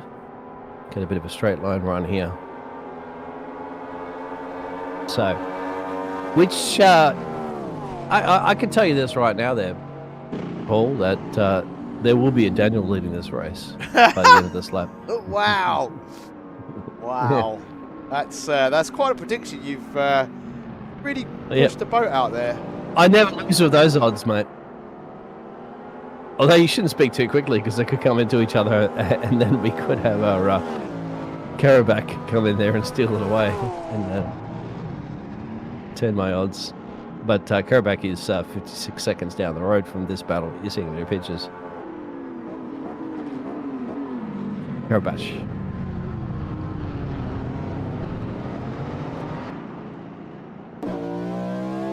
Oh, did you see that little flick of the rear end kicking out there from Daniel? This Daniel that we're running on board with at the moment? I didn't see that, no, I'll be honest. I was more focusing on switching the camera. That's right. You're pointing all the cameras there. For Cadillac versus Cadillac at the moment, it's the 87 versus the 90 up the road there. This is, you're watching at the moment the Hypercar Pro battle for the lead of the race as well between these two, believe it or not. 40 laps later, or a chunk of change of time, and they're separated by a second. Isn't that amazing? Just show the talent you have in this race. Under 2.5 hours VWSC. Main as well. Yeah, halfway point, you reckon?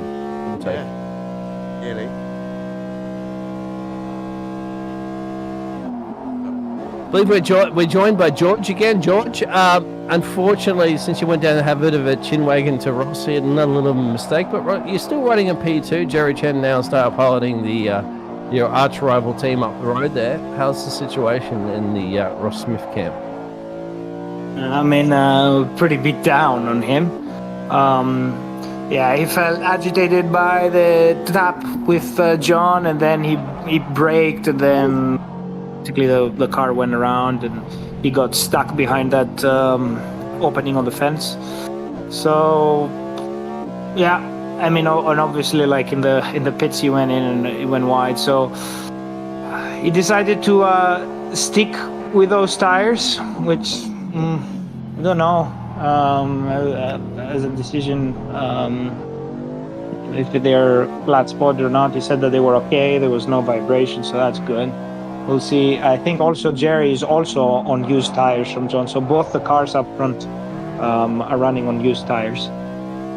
So at least the same machinery. I'm watching the gap to Vinicius because he's pretty rapid and he can use this situation to close the gap. And then I may have to come in to finish the race. So we'll see how it goes.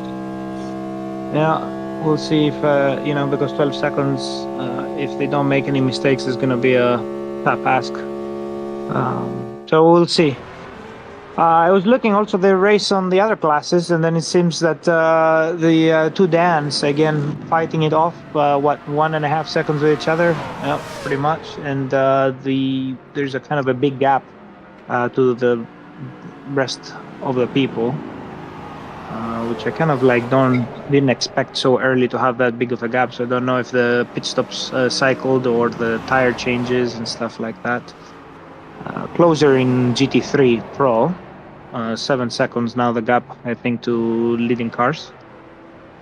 But yeah, interesting race. Yeah, thank you. Yeah, for that one. We're seeing a nice little battle there with Mika and Tom Lane, the purple Valkyrie machine, putting a bit of pressure on currently at the moment on whether he's wanting to go to the dentist's office for the Crown Dental Group there up the road there. Nobody likes to go to the dentist, but you can get a nice crown job there. But Locke will be trying to hold off at the moment. As you said, the Dan and Dan show up the road. It caught us a little bit off surprise as well too, because there was a bit of a gap before that situation where that was sort of switched to the drivers there from John switching it over to Kirby, but we don't know how long that's in the pit stops. I'm not sure if you saw the shenanigans as well happen in the pit stops there, because Adrian Rice there for the Batmobile had major issues. I don't know if you caught on any of that, haven't seen anything. Oh, it'll get some information. Pit crew wouldn't service the car, no idea why. Couldn't just get it into the pit stop there box. The pit crew just said, you know what, you're not paying us enough money. We're not going to bother servicing the car. Something like that happened down there anyway. And unfortunately, they had a retirement. Yeah, that's unfortunate. I don't know. Sometimes if you cross the timing lines in a certain way, it doesn't trigger that you have been in pit entry to be serviced. So, or if you ask the pit crew very late after you cross pit entry, they're not going to serve you. So I don't know if that's the kind of situation that happened. Yeah, Adrian started from pole. Had a very good race at the beginning. Then I saw him going off very early on, and then dropped quite bit at the back. I think he was catching up, but in a slower rate than I think he was driving at the beginning. And I didn't have very much visibility of knowing what's exactly happening with that car.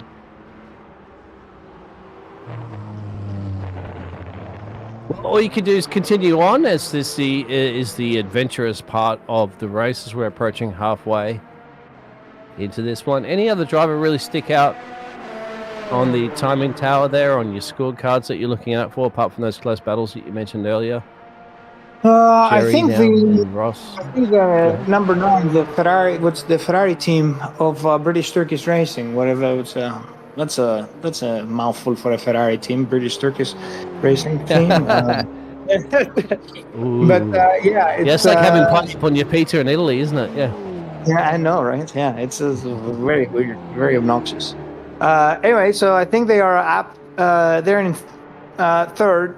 So which is pretty good, but I expect them to be closer in the front. I think they were running much closer in the front at the beginning, so I don't know when Kesby changed to Karabachak if that drop happened, because De Bruyne and in the Rookie Monsters Alpine there are holding with them.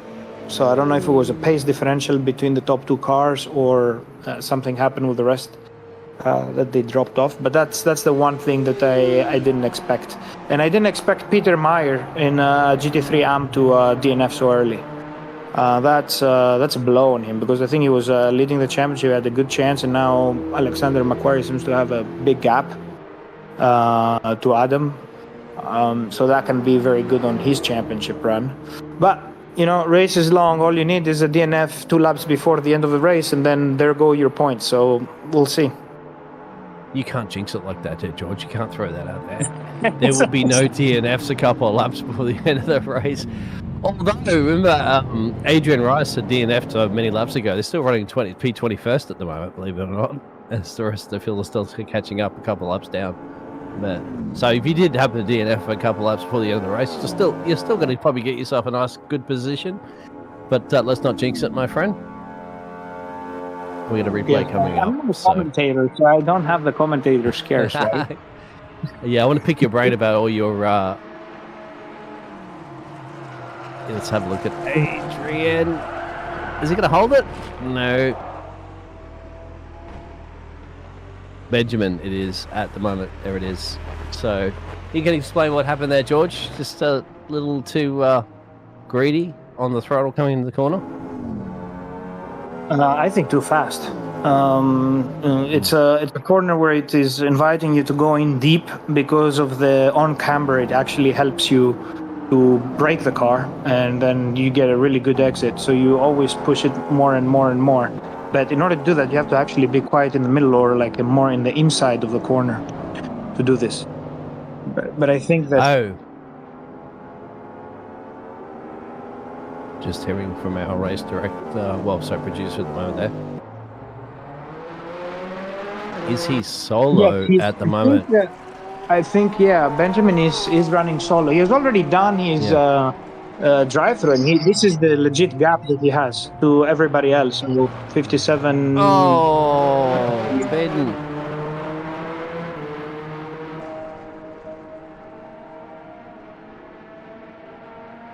That's not straight. Yeah. From Benjamin, who is we believe is running solo. We heard that actually from Ross at the start of top of the hour, that he was going to give that one a shot solo. And let's have a look at the moment there. Actually, Ross told me that he had a really good car, because the Toyota is really good right now. Had a good car, and he could actually make the gap because he was closing. I saw him; it was 38 seconds on pace. So legitimately, he was gonna contend for the win towards the end of the race if he was keeping up like this. I don't know if it was a thing of like try to make more gap now that the cars in front are hindered, because Jerry's on double stinted tires, we are on double stinted tires. Vinicius is trying to catch up, and then if Benjamin would actually try to catch up as well, it would make sense. Well, the Dan and Dan show is also picked up at the moment. You can see Daniel Hercock making a run here using that lap traffic slipstream.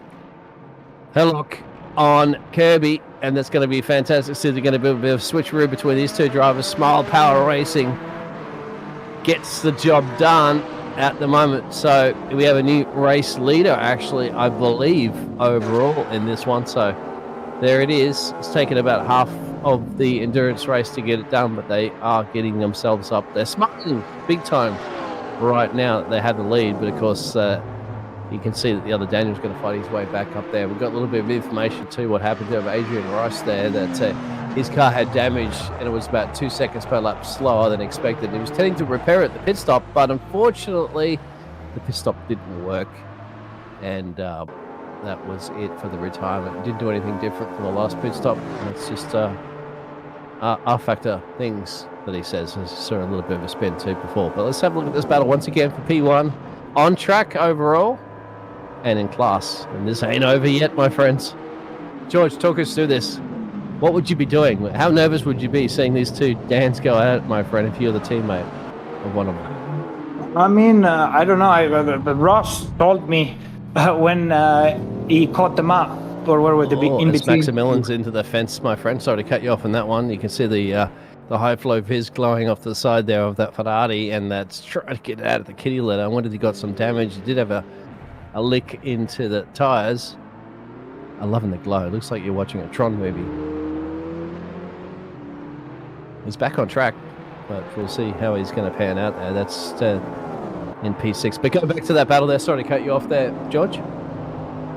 Yeah, I mean, he said, and great, now I'm between the two Dans. Can you just please pass me quick? I mean, yeah, I know how lapping and how multi-class kind of hinders a lot of the fast or top leading cars, but in reality, even for people in the lower class or the ones that they're being overtaken, it's actually not pleasant, because you really want to get and focus on your race. And then you have the leaders or much faster cars coming in and swerving around you. All you just want them is to just kind of become invisible for a while, just let them pass through you, and then let them off. But so activate stealth mode, yes. Yeah, activate stealth mode, exactly like this. So sometimes I think what Ross said is like, just a small tiny lift, just let him go and then immediately tuck in behind and then get the slipstream so you can get back that lift that you made, but just with a position swapped. I think that's one fast way of doing it. But yeah, when you have like the leaders behind fighting you or fighting among themselves and you're in there running your own race, it's not a pleasant experience. So you try to get away, but Maximilian has probably have to retire on this one, isn't it? Because he's blinking at the moment to probably alert everybody over on the track that he's got some serious problem there for the Ferrari. And if he's what he's doing at the moment, he's got to be making sure you stick to the right-hand side. You've got some traffic coming up at the moment. You see in the background there. I'm not sure if he's just wanting to alert everybody. He's turning into a discotheque. Yeah, get off the road, my friend, Maxi. Just pin it to the fence, my friend. Go straight, go straight, go straight. There it is. Thank you. Oh, Maxi's going to go into. He's trying to get it back in the pit road, isn't he? I imagine. Yeah, to be honest, you don't want to retire. I mean, like if the car is still going, you keep going. What he's doing is he has no steering, and he's flashing his lights, basically using them as alarms, basically to everybody else that like, hey, I'm a disabled car. Please don't hit me or see me on the road. That thing, isn't it? Yeah, I mean, it's going to be a long, long way back to the pits, especially from where he's at with this amount of steering. But, I mean, they can finish and they can get some points versus some other people that they DNF. It's always, as I said, you never know what's happening. I've lost races on the last lap, on the last few meters. So, yeah. Good in for trying to bring it home. He's doing his absolute best to alert everybody else. So he's trying to get off the race. He's not trying to cause any problems to anybody else. He's just trying to nurse it home and becoming a bit of a discotheque show at the moment. And of course, he wants to be because he wants to alert everybody, and he's struggling with that. Seems that every time he gets the power down, the rear end's just sliding. It's all broken. It's all busted. but he wants to get it back there because he knows he's still got a chunk of change to go. He's got 2 hours, literally, to get some repairs done, and he wants to bring home. He wants to see Barney, the checkered flag man, and do his best. You can see in the picture. Fantastic for our producer to bring that up there. It's I mean, it's not a disco show. 50% of the race, right? It's still like almost half the race is remaining. So you cannot. I mean, yes, you're gonna go down. It's terrible, but I mean, we had red flags before. He's got teams waiting down there at the moment, doesn't he? So I mean, he's gonna just you just want to still just bring it home. It's also, you got to remember too, isn't it? It's also practice. I mean, you committed yourself to say, okay, I'm going to do this event. I'm going to do this endurance. So I'm going to bring it home. This is what I was planning on doing. And on top of it, it's always experience. It's always practice. You don't have to finish first. You don't have to finish up the top of the timesheets all the time. But this is also giving you some experience. If you're going to do a 24-hour race, and let's say that happens to you on the first lap, well, bringing it home, learning how to drive a wounded car is great experience.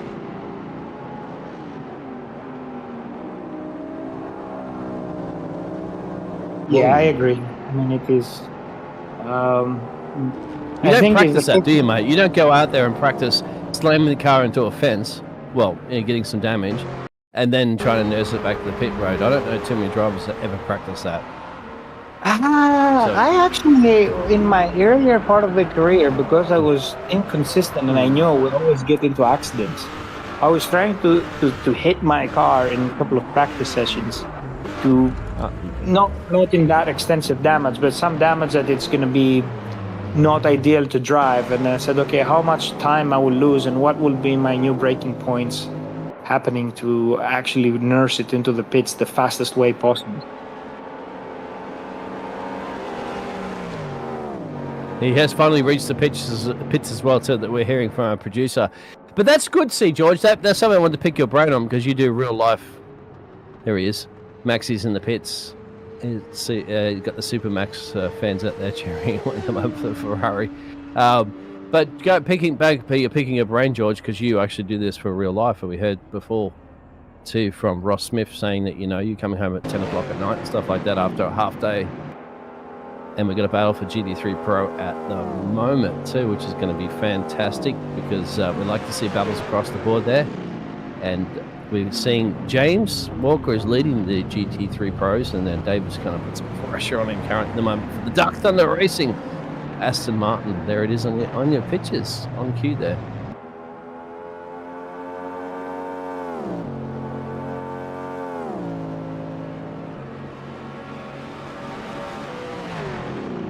Yeah, it's a good fight now. I think David has eventually caught off. I think JT did the first stint, built a gap.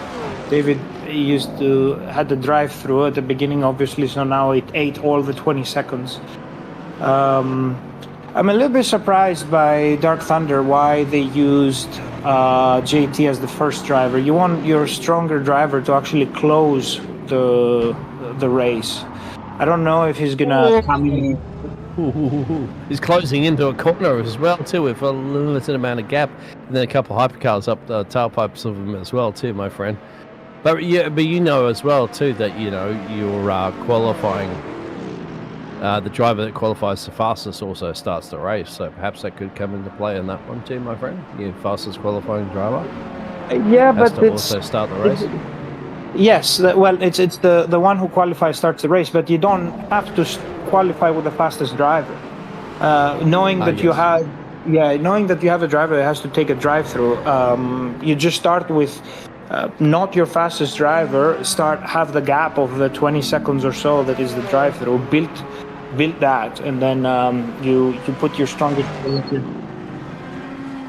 Yeah, first of the Dans are making a jump into the pits there that we're hearing currently at the moment. So pit stops again here for the hypercars. This time around, the undercut will go to Herlock. We'll see how that pans out there. We're still expecting to see a rest of those 8 hypercar pros heading into pit road. Jerry's the leader of the Pro-Ams. Ross Smith is behind. Look at the speed difference through, as David had to let him through as he's continuing to battle. Remember, in the lead of the pro class, in the GT3s. So it's always difficult, isn't it? Because you're battling it. You're looking at the car up the road. They're going, "I'm trying to fight you. I'm trying to fight you," and then you realise your spotter's calling you, going, "Hypercar coming through at a rapid rate," and they've got to take that in consideration as well. I always think that driving in a slower class car is, to me, it's got to be much more difficult than driving in the faster class cars. Yeah, I'd agree with that. Yeah. But it takes two to make a move happen. I think there's sometimes you see disagreement between them. I think sometimes the hypercars can be a little bit too aggressive. I think they should be, show a little bit more patience. But it's easy when you say that when you're out of the car. And also the GT3s need to be predictable. Stay on the racing line. Don't move about. Don't make a move at the last moment. Because you need to be. The hypercars have got to make their move, but I do sometimes wish the hypercars would ease off into the, trying to find the apex when the GT3 is going to be heading towards that. So that's the problem, isn't it? Isn't it, Paul? But they don't. They tend to think that the slower class cars can just magically jump out of the way. We saw that earlier, didn't we? As well as we're seeing a little bit of a replay of that we just saw, that we were on board, weren't we, when we saw the hypercar scream by while these two are battling it out for the leader in their class as well, too, for the pro. And it is difficult, but how sometimes I'm saying across the board, of course, in any class race, they just sometimes expect the slower class cars to just get out of the way, but they're in their own battle. And I think you're right on that point, predictability. They got to stick to their racing lines and do it, and it's up to you in the hypercar class or any other faster class cars to get past them. But the problem is, some people don't know how to race. Look at that. Yeah, well, that's why you got to get into their endurance races once again. Seeing the escape road runs for 22. That's not the first time we've seen that this evening, but it's good. Just don't do that too many times, of course. You can send the principal's office. I'm surprised he's not had a drive-through. I've not seen one. I am too, actually. He's been off quite a bit, isn't it? And he's not going to be glowing as much soon, mate, because the sun's started to peel out again as the Earth's rotated back into the path of the big ball of helium and nitrogen. And so it'll give these drivers a bit of a break from the shiny lights splashing all over their in car. But on top of that, we did see, and what surprised me is actually saw a lot of the GT3s going off the track there and getting into their own little shenanigans by trying to avoid the hypercars, isn't it? Usually that's not the case. They should stick to what they're doing, and even if they're much slower, we're talking about some of the GT3s doing, 4 minutes on lap times right now. We're talking the hypercars doing 3:23, so 30 seconds a lap slower. The GT3s, it doesn't necessarily, mean you've just got to completely throw your car off the track and risk yourself into an accident because you're trying to allow a hypercar to go through. That's what we've seen a couple of times tonight. Yeah, and I've really got into Le Mans Ultimate of late. I've done quite a few online races, and I was talking to fellow sim racers of mine, and I was saying I was doing an event and I'm being flashed by a hypercar to move out of the way, and I'm like, no, buddy, I'm on the racing line. Like, you pass me, I don't let you pass. Yes. You've got a much faster car than me, and that's the problem. You have these people who are quick hot lappers, but they don't practice enough with other drivers, and you see all these posts online where there's calamity and this driver did this, but I'm very lucky. I've had a lot of clean, really good racing in Le Mans Ultimate, and luckily for me now, I've managed to get into silver class on the safety, so I will hopefully see less of those idiots. Because there are some. There are some that race like they treat it like it's F125 or Forza or. Don't even go into that arcade game, but yeah. So there are ones. Beef. Paul's got beef. There are people that think that they could just constantly weave down the back straight to try and stop you from overtaking. It's like, no, that's not racing, fella. Like that's cheating. You can't. You've got to give me room. But at the same time, Paul, I think go ahead. And but sometimes it's worth not fighting. It's just like, I can see you're a bloody menace. I'll just let you go because all I care about is safety rating. But at the same time, Paul, to get on that one, you got to remember you're battling in your own race, of course, in class. So you don't want to be losing too much time to the battles that are happening around you. It's almost like sometimes I see in endurance races that, you know, the faster classes just expect the slower classes, cars, just to sacrifice their own races just to ensure that their classes are functioning the way they want to be, which is not the case. Because everybody's racing the class doesn't necessarily mean you're a quicker driver, of course, at all. Because some of the very quickest drivers on the planet elect to choose whatever cars they want to race in whatever class. And if they want to race in that class, they'll race to two for now. Doesn't matter. You don't have to be the fastest car to be in the fastest class. And that's the situation you see. So I don't think it's fair on that subject for, as you said, we're talking about, that they have to just move out of the way because there's a faster car coming through. No. You're in a different race, you're in a different class, you race it. But if you're in a slower class car, you race it, and then the faster cars have to find their way around you. That's traffic. It's as simple as that. And if they get cranky about it, so be it.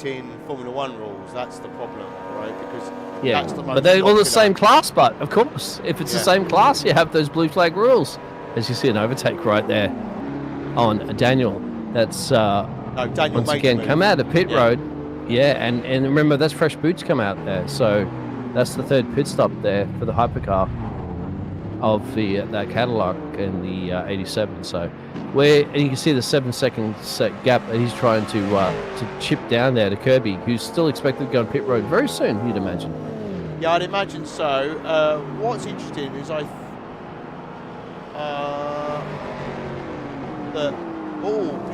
going to catch out here. That's going to catch out Karabakh for sure, big time as he approaches the GT3. Once again, you know, in that situation where the GT3 is sticking to the racing line.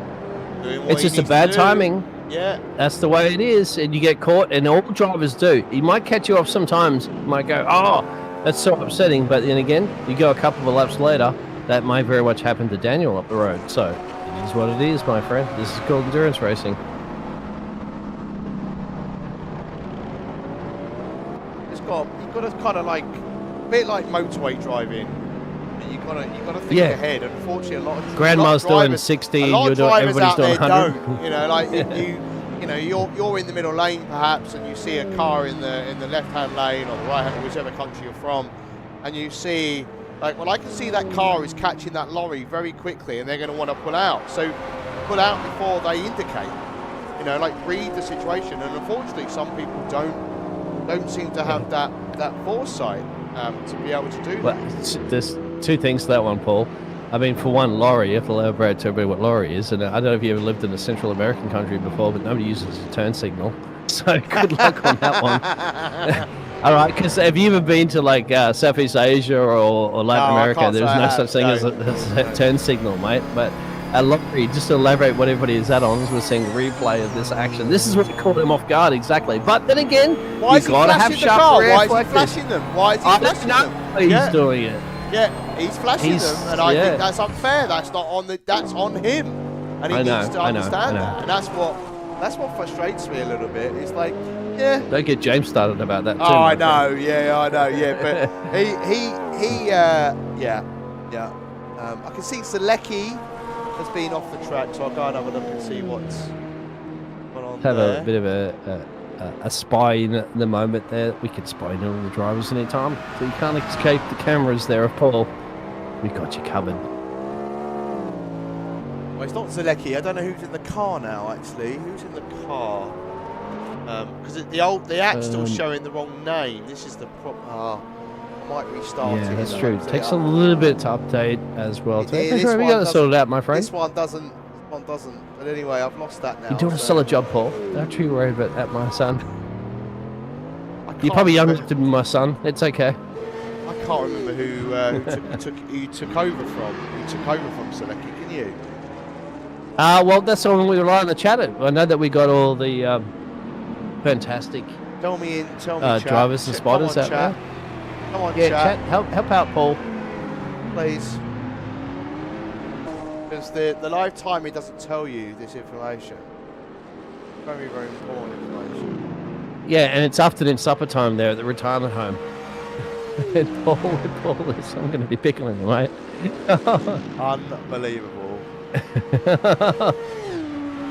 Let's go. I'm going to get muted for the rest of the stream, so I better shut up. It's okay, I've muted myself for a stream before. I realise it. No. It's okay. We'll be pushing James around the retirement home soon. It's all right. Anyway, let's not pick on the boss man. Let's see how the situation there with David and James.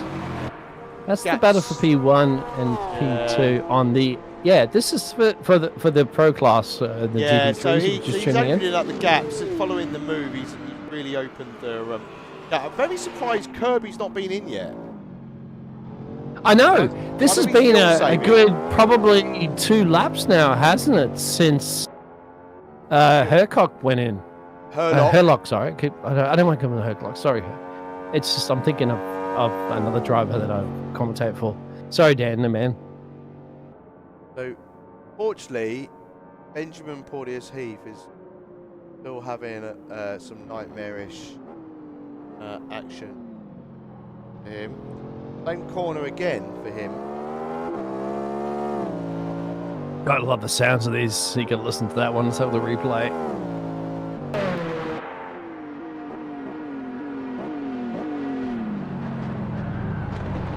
Oh yeah, just the entrance was not confident, was it? It wasn't confident, the entrance. I think he made a little snap decision late, spotting into the apex, and then this is not. I mean, it's remaining now. Paul? Yeah. We started with about 4 or 5, right? Yeah. There's one left. Taking them out one. Yeah. Yeah, I was going to say in the chat, how many do you think there's going to be by the end of... when do you think the last one's going to get taken out? Because I think in 2 hours it will... What's happened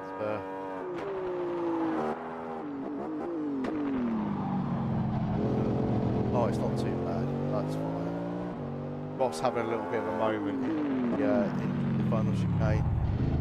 Troy, you went into the pits. I think it's Troy. Yeah, Troy is running. Yeah. Yeah, not Troy Ewan is in from P7 in class at the moment for the Hypercars, so they're in. But this is a really, really split up pit strategy now, isn't it? Because I think Ross has been we're seeing in. like about but we're still expecting our race leader has not been in again for the 2nd time around. So this a massive split in strategy. Ross was in. This is why he's now down into 3rd in class. Right. Yeah, Ross has taken the 3rd pit stop as well too, and under 2 hours to go now. So. Yes, sir. Do you want to do current results, current standings? Why not? Okay. Race leader's in.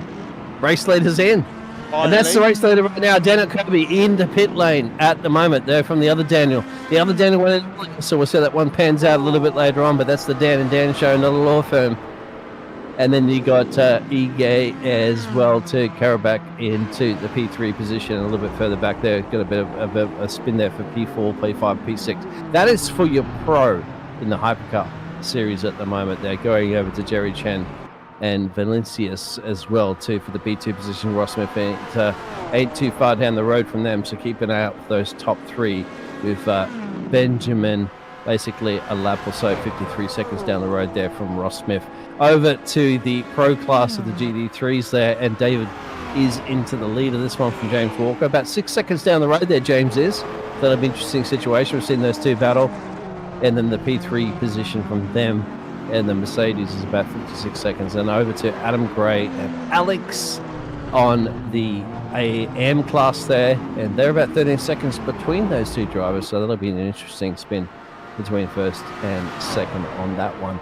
3 retirements in the race: Adrian Ross, Peter Meyer, and Alan Santo as well. So there it is. That's the situation. 3 retirements so far in an endurance race isn't too bad, my friend. 24 victims and gladiators remain as here we go. P3 boxing box. See how that one pans out, my friend. Look at the gap now between P1 and P2. 19 seconds, my friend, and that's huge considering that did Kirby came back out, so that sliced that down from a 70-second gap before the pit stops down to 19. You'll never guess who's had another off-track moment. Let's Stroll. Oh wait, wrong broadcast. You know what's going on the Stroll. Yeah, I do. Yeah, I get it. I'm a Lance Stroll fan. You know that. Here we go. This has got to be the typical chicane. He's got to go wide, come back in. I don't know why he's cutting it. It's all right. Yeah. Well, probably gone a little bit too deep in the corner. Couldn't stop it in time and said, I elected rather than lock at the rears and going around. Yeah, Robin Modelling has been out there the whole time as well, too. That's another driver that has not done a swapper. Robin, that is. Yeah. Just you need Robin in the Batmobile, don't you? That we had earlier. No, But unfortunately, that's retired. That was Adrian Rice. Adrian Rice, yeah. You needed, see, that's where you went wrong, Adrian. You needed Robin, Batman. Because, Robin's got to take over half the work every once in a while, my friend, because Batman's busy, Robin has to jump in the car. Very true.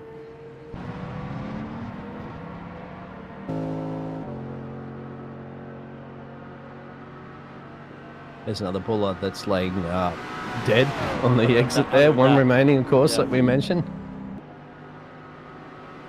Fancy than that. Lane's going to pit lane. Tom Lane. No, irony in that one, isn't it? And Magnus is also heading to pit round 58. Kisby just Last DNF'd.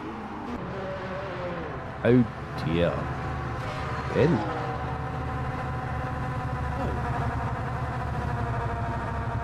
Okay. Have a look and see what. I wonder if it's another. That is massively disappointing there, isn't it? Running fourth in class. Yeah, I wonder if it's another. What has happened? He did come into the. Yeah, so that's Ege's car, wasn't it? Yes, sir. So, because they have changed driver, so that's interesting. So came into the pits. Looks all normal. Everything's good. Yeah. Hit your pit box. Yeah. Car goes up. And then. I don't think the car's going to go up, my friend. I think that's where the problem remains. It's showing a change of driver, but. Oh my god. There's something a little wrong with this. His pit crews here in Le Mans are striking against getting to do some work, aren't they? They're not coming out there and they're not servicing the cars. He's backing up. He's out.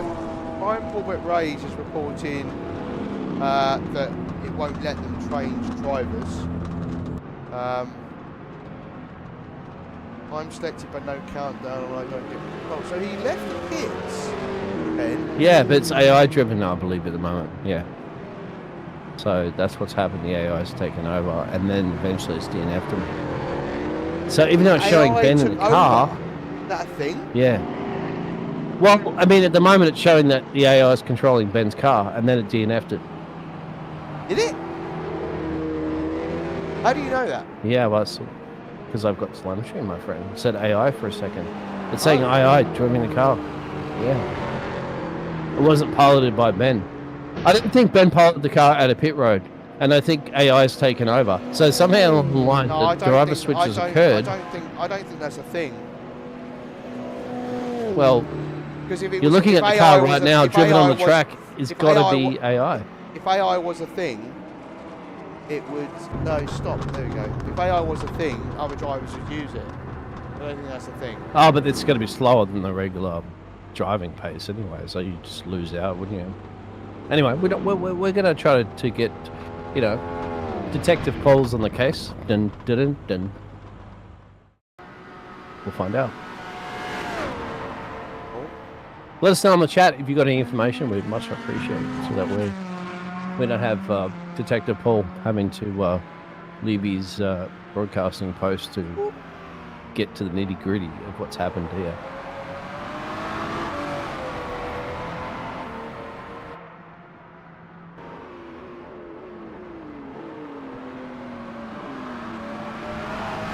Oh, too deep into the corner, and that's gonna be a little key little moment there.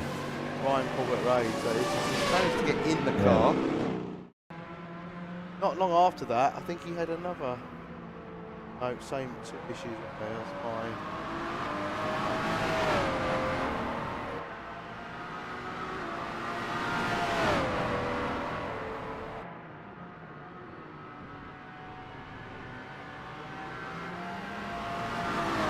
Hours, 50 minutes to go. Business ahead, my friend. Yes.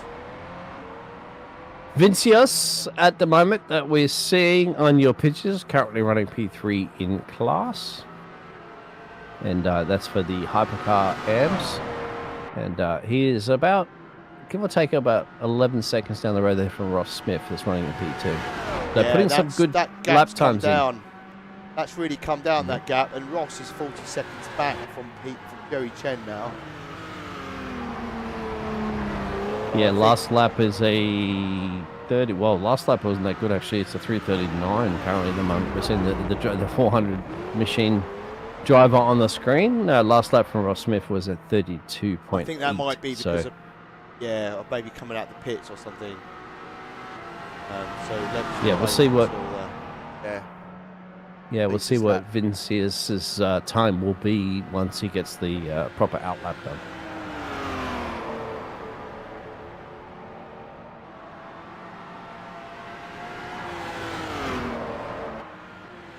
Still waiting. Johnny's back in the car with new rubber. That's been confirmed out there in the chat. Thank you there, Dawn Pro.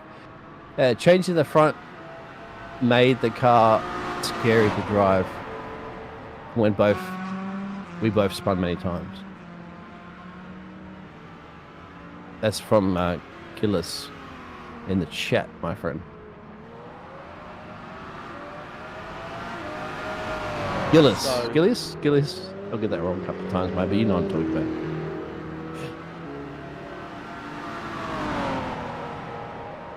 And Vinicius went across the timing line, but I'm not seeing updated last lap.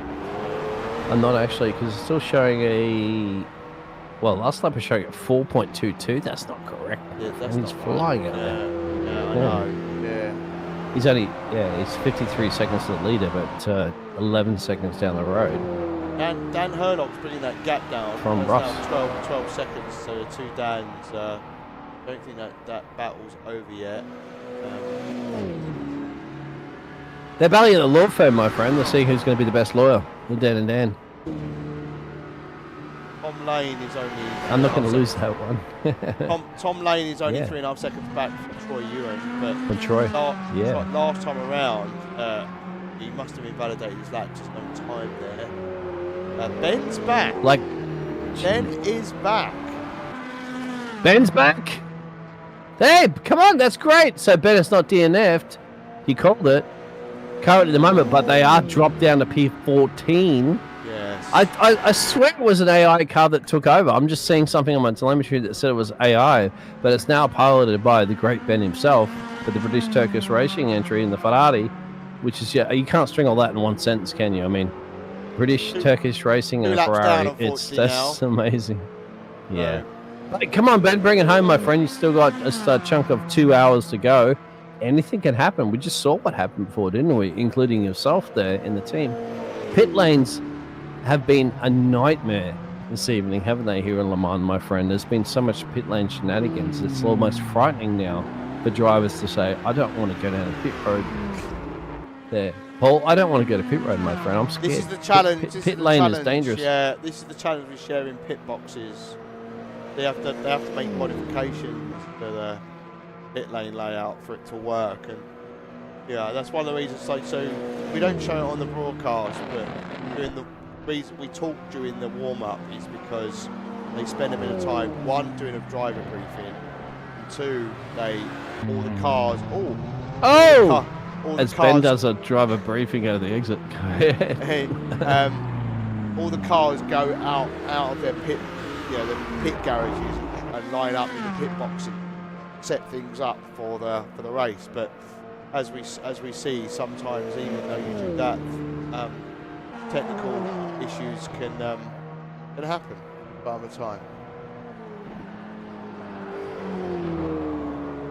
You're right in the money in that one. George is still preoccupied at the moment, but his teammate Ross Smith that joined us in the booth earlier is running in P9 overall, P2 in class at the moment, as Jerry Chen is up the road there. About 41 seconds, as you can see in the Hypercar AM class.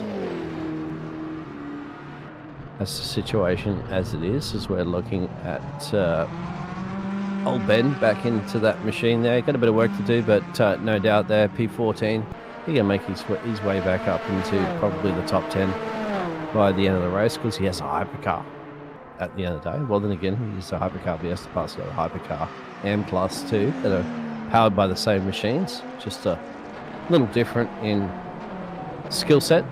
That's the reason why we split them up, no doubt, between the pros and the AMs, so that they can make it a little bit more even Stevens between. Is that last bollard still remaining? Yes, it is. You can see any pictures still there. I can't imagine it's going to be there for too long, but it will.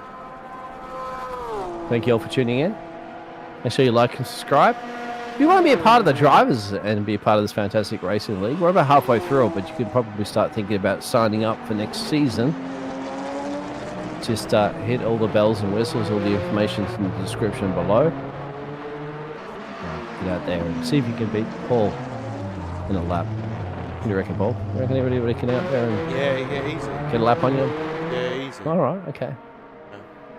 You can beat James. That's not a problem, is it? Yeah, I mean, definitely. You could use a keyboard to get out there and beat James. Yeah. Mouse and keyboard. Mouse and keyboard. Dan Herlock continues to bring that gap down to Kirby. But I wanted just to give Philip Ducati a bit of airtime. He's 6 laps down on the leader and 5 laps down on Matthew Weiss. Yeah. So his teammate who at the start didn't have the most amount of fun, I think. Wheel of Fate. This is a 009 machine. He's a bit 007, doesn't he? Come, Mr. Bond. Surely you must be quicker. I mean, he certainly is. Felipe Ducati. What a name, isn't it? Felipe Ducati. I'd love to have that. That sounds literally like a racing driver 101. That sounds like a World Drivers' Championship name right there. You'd read that in the newspapers, wouldn't you? Felipe Ducati wins the World Championship. He is currently running in last place in this race, but give him credit. As you said, it's not about finishing first, it's about finishing the race, exactly. Yeah. And you got to overcome the hurdles that you get. So he's only 7 laps down from the race leader and 18 seconds. 6 laps, sorry, from the race leader. Yeah, my telemetry showing that, but I'll refresh that. We'll get that updated. 17 seconds down the road, but you've got to be in it to win it, my friend. Anything can happen in an hour and 41 minutes. Got Tom Lane catching Troy Yuan. Slowly catch a monkey. Why would you catch a monkey?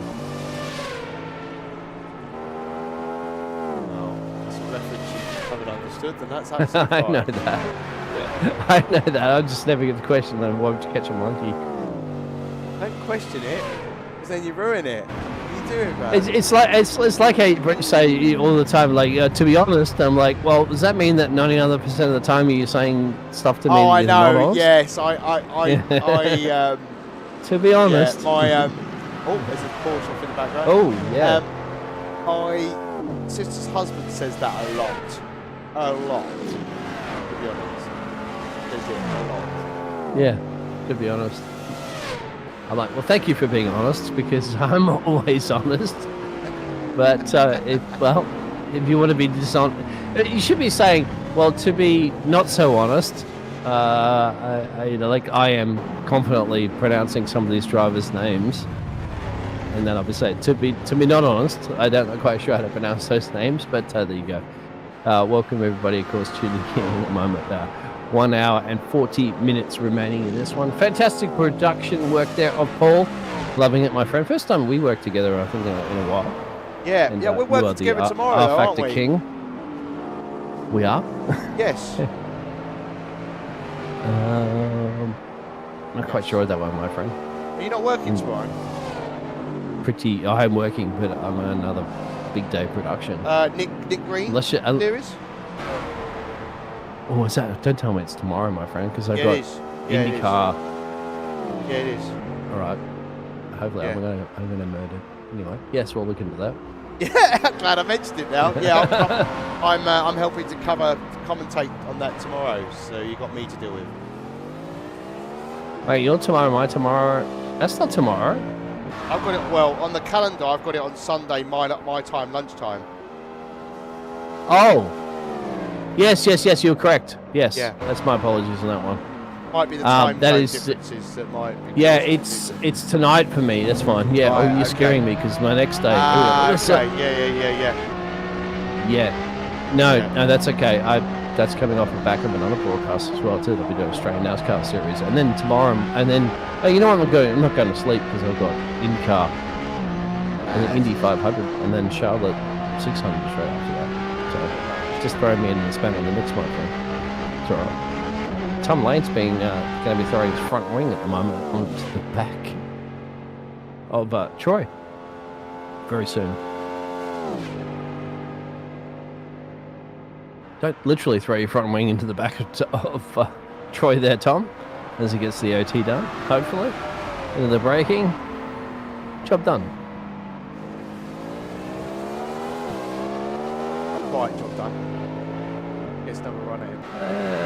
Yeah, you're right on that one.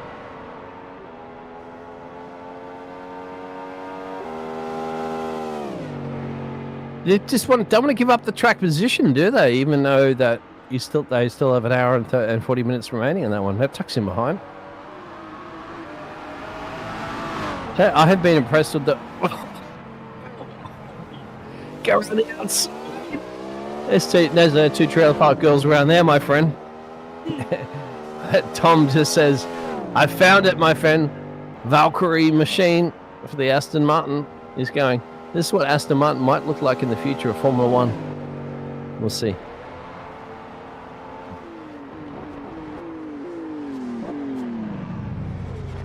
And Kirby's at the moment off the track. Yeah, the gap's down to 4 seconds. You're right on that one. It was 7 seconds shy of that one. Both of them have been off. I hope they chased each other into the mistakes, but I don't think we could take our eyes away from this one at the moment. So we'll get back to the replay because Tom Lane is wanting this one. They're not related.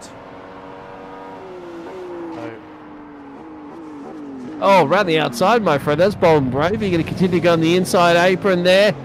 Job done for now. Absolutely fantastic racing. Sometimes you have to say, even endurance races, they're Paul, that the drivers get, you have to say, per se, a little bit bored sometimes because they're driving out there by themselves.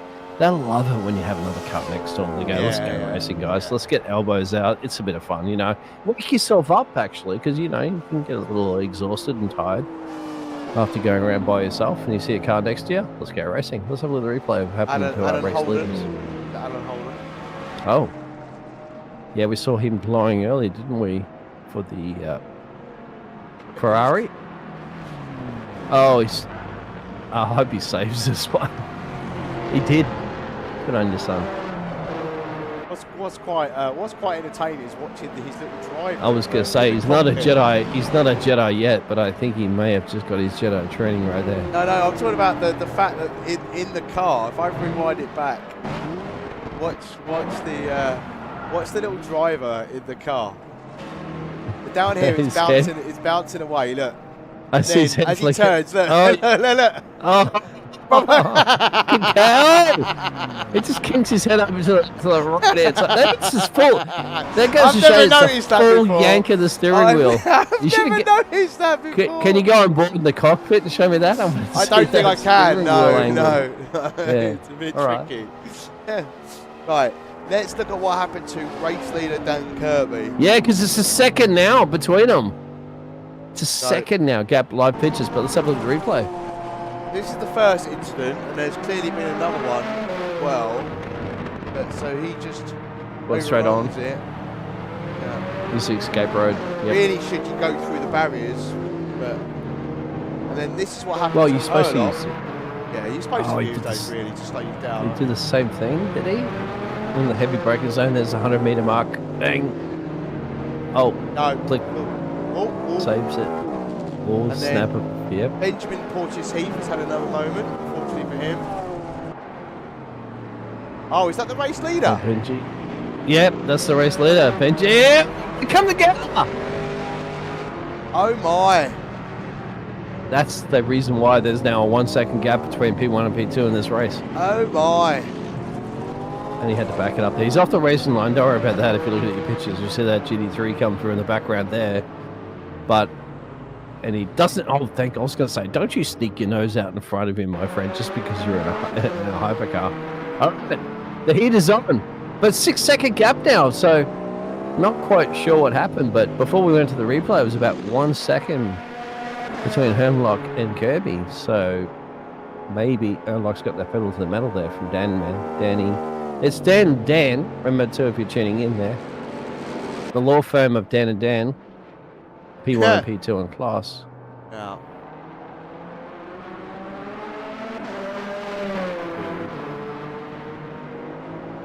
We got 90 minutes left of this race, my friend. Wow. Right. Let's watch that from on board Mr. Race Leader Hurlock now. I'm scared. I'm gonna tighten my seatbelt. Pinch.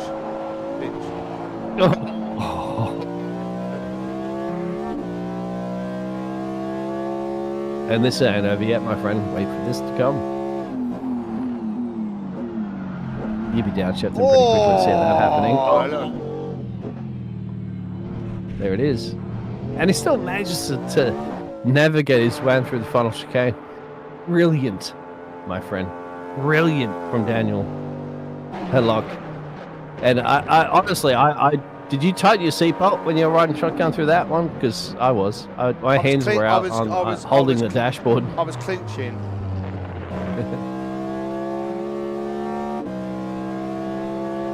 This is where it gets a little bit of a scary moment. Clear right. No, yeah, clear left. No, you're not clear left, my friend. And that's where it goes shenanigans. So Wait for the helicopter. Where would you lie blame on that? I've always said of endurance drivers just lift off and just follow them through the chicanes like that, and then to attack them out of the exit. But, Yeah, I think hey, right. you you can't tell race drivers what to do, my friend. They do a completely different thing. You tell them. For that little shenanigans cost you 3-4 seconds when you could have just waited to the exit, and then you would have lost cost him 1 the lead, second didn't it? at best. And let's be honest though, Dan Hurlock was always catching him, and I wonder it's because Kirby's maybe double stinting the tyres, perhaps. Yeah, good possible in that one. We said a bit of a mix-up in the strategies, and we're going to be coming very close to those pit stops coming again here for the hypercars, which could be the penultimate pit stop as well, because an hour 30. If you stretch it, you may only get one more stop after the one coming soon. I think it might be right. Mr. Bowl, you've done this a few times, my friend. You've been around the block. I say. What are you trying to say? Come on. I was gonna say Paul was racing cards back in the 1960s. He knows exactly. I'm not that old, you cheeky bugger. Right. Hey, I don't even know if you're older than me or not. I'm not quite sure. Okay. Are you older than James? I don't even know how old James is. Well, I mean, dig up a dinosaur and then date it, and then you'll make it around James's age. So I was born 79. Oh, okay, all right. Well, then I've got you on you, the young whippersnapper. because I'm older than you. Yeah, I thought you might be. Yeah. Ah, there you go. Yeah. Listen to words of wisdom there, my friend. You want... yeah, okay. Now I've got the ace cards on you, don't I? Yeah. No, not at all. Older doesn't necessarily mean wiser. Yeah, you don't even know how to rewind a cassette tape. Yes, I do. That's how young you are. I used to have a Sony Walkman, and then you had a Sony Walkman, all right. Yeah, and then I had a stuff, Discman. Yeah, I had a Discman as well. Yeah. Did you record music off the radio station? Yes. Because this was the only way to get the latest tracks. There you go. My mum used to have an old radio which you could do that on. Yeah. So.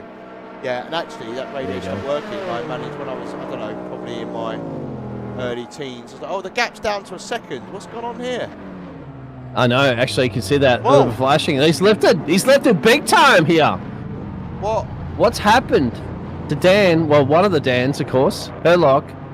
He's just completely lifted and allowed him through. Oh. Interesting. Hey, maybe he heard about those cassette tapes. Is he out of gas? He's out of gas. He's out of gas. Is he?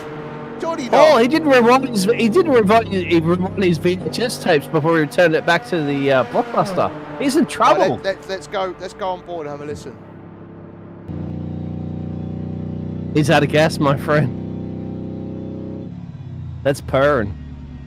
Yep. There ain't nothing coming out of that engine right now. How has that happened? Because he hasn't boxed yet. Yeah, but surely you know how much fuel you've got. It doesn't. And how far does he have to go back? Actually, this is really spiced things up. It's a long way to go and a short time to get there, my friend. But he had... I think he heard about your cassette tape recordings on the radio, mate, and he said, look, you know what? I'd like to listen to that again. He pitted 56 laps ago, the same time as Kirby. Did he? I'm seeing my telemetry was a little different than one, but you might be right. Well, maybe what I'm looking at is wrong, but it wouldn't surprise me because it's R-factor 2 things. Yes, sir. Well, that is... He's got the throttle button, hasn't he? Because he must have throttle to accelerate down there because he's not completely stopped. No. He's just fuel saving, coasting. Coasting. As much as he possibly can here. Oh, this is he's interesting. got fast cars coming up on him as well. Yeah, see, he's just got on the loud pedal now to get out of the corner. And then he's lifting, coasting now. He's nearly there. Wow. This is definitely spicy. Where is Robin? Where's Robin? Robin is going to be catching drastically. Oh! Yeah. And also coasting. No, is it? No, it's full speed. No. Oh, I thought the same for a second, but I wanted to just to hold. Don't get my 80s hard here. Before I committed to. I'm going to start singing, lift me up before you go. Oh. There we go.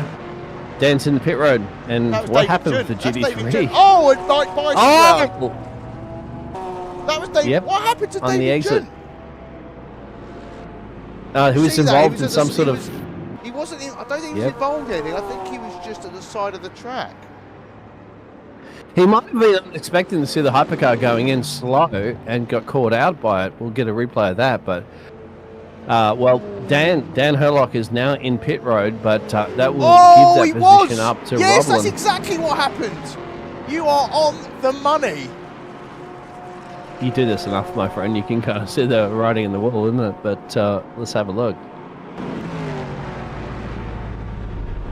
So he's going slow. Oh, didn't expect him to be that slow into the corner. And you got to give it to him because there's nowhere that Daniel can go. Daniel has to get onto the racing exit there for the pit lane, and it's caught completely. And then he hits the Bice. GT3. That's what happened. He hits Bice and sends Bicey into the kitty litter. Wow. It's spicing up, and it's not just Bice. It's Spice here at the moment, and Le Mans is never now into P2. P2. Yeah. Dan Herlock is underway. Yep. Wow. Dan Herlock will get this place pretty quickly because now, isn't it? Yes, sir. Okay. Wow. Critical errors there on gasoline. That was my friend. quite a mad. This is why you need to go 5 minutes electric. there, wasn't So you know how much you got left. it? That was a mad 5 minutes. Hey, Benjamin Porter-Heath has had another moment. Is that car not straight? No, At the it's moment- not. If he's not weaving like that, Yeah, is he? he's gone straight onto the. Go through. There was Go a through. There he moment goes. before that we missed. I'll have to go and search. He's weaving before he goes into the runoff I area. know, So yeah, that's yeah, that's what interesting. It does appear to be weaving quite considerably. I know we've seen him have a couple of offs earlier on in the race. I'm wondering if he's just carrying damage throughout. You know, he's not had a recent moment. He's just, that's just how the car's handling now because he's basically abused it. He's tortured the poor thing.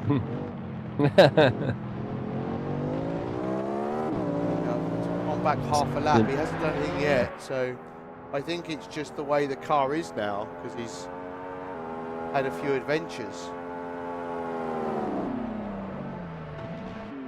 A few croissants, my friend, here in Le Mans.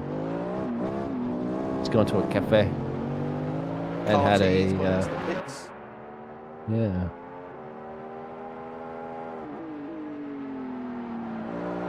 Yeah, wow. That was quite something.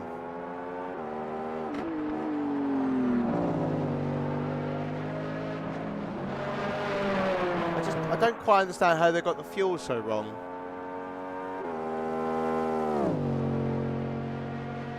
Right. Well, maybe like the the little meter that trickles in the gasoline, something along the line, it jammed up.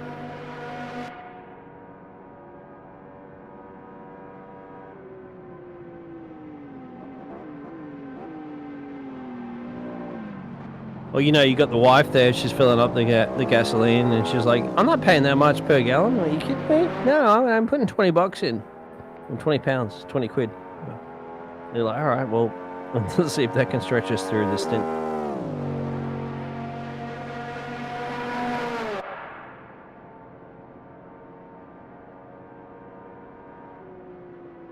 No, yeah, we'll have to find out. We'll have to get the details after the race what happened. But I mean, Robbie will need to pit again, so that will give P2 back to Herlock.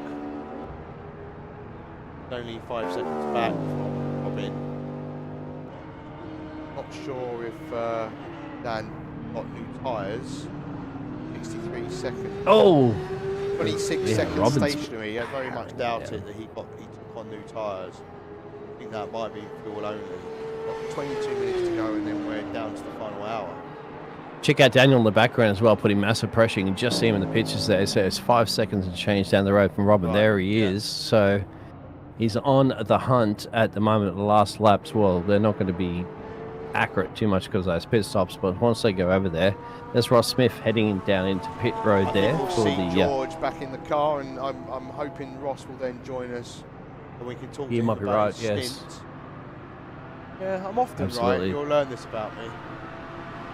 Hey, I don't deny you there, Paul, because you once again you have been around since you went to school in a horse and cart. So, and I mean, did you even have electricity back then, mate? I'm not quite sure. we were but just yeah. we were just getting it. But I mean, you were more cavemen time, weren't you? So Yeah, my friend, Unga Bunga, that's all I used to know. We didn't have electricity. We didn't have tools back in my day. But here's a had tons of. We got AI now too, mate. So I'm not. How do you even know this is not AI generator of AI drivers? I mean, that's well, the times this is we it. live in. Yeah, it won't be long until we got AI commentators. I'm pretty sure. I've said that, but will they have the comedy and the little bit of entertainment aspect that we have? Because I've never heard Probably not, a comedy no. AI yet. My Because friend. we No. are pretty funny. Yeah, even if we Yeah, do say so you're right. ourselves. No. Yeah, have you seen James Drive? That's hilarious. No, He's gonna murder I me haven't for had the that. pleasure. Look, P3 battle in the NMGT3 Pros. Yes, sir. Again, it's good to see it again. It's David And no, this is further back, isn't it? This is. Oh well, you've really got that wrong. Yeah, here you go. Well, it depends on what part of the world you're from, my friend. If you're in Latin America, it's no, it's I've got that one Luciano and, it's P3 and P4. Yeah, that's how we pronounce it in Australia. Yeah, trying to use the Australia card to get out of that one. Nice Didn't trying work. to get yourself out of that one. Yeah. Apologies to these two gladiators for the Stardust Outdoor Sports there and the Porsche 911 GT3 there, and Luciano and Vasilius.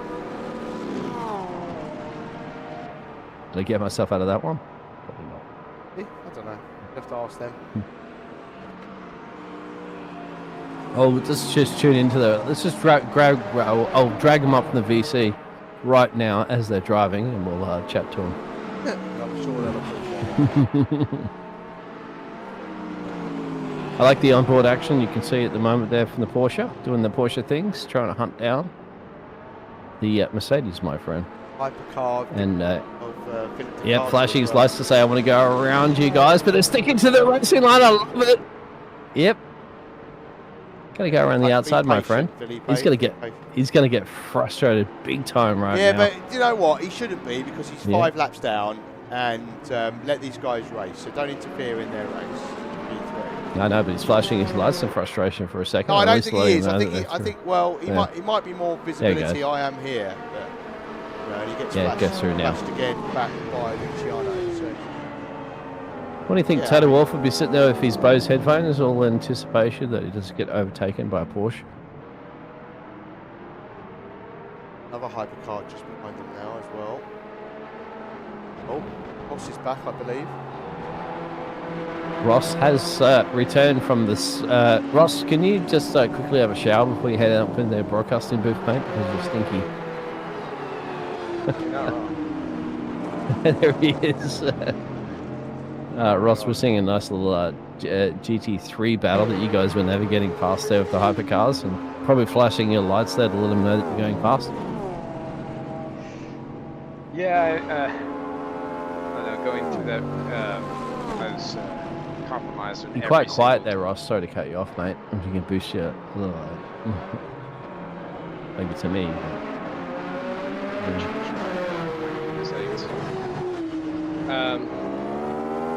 Alright, give me a second here, I'll come back. You're right, mate. Yep. Ross just come out of the racing car, so you got to let everybody have a breather for a second, because he's done a nice little couple of racing stints as well, too, as George is back into the machine there, and they're running third in class, as we're still seeing that battle for third and fourth, actually, in the pro class happening down a moment. Did I get that one correctly? I think I do. Yes, I did. There you go. So, Luciano in the lead there. Finally got the job done for the Porsche up the road.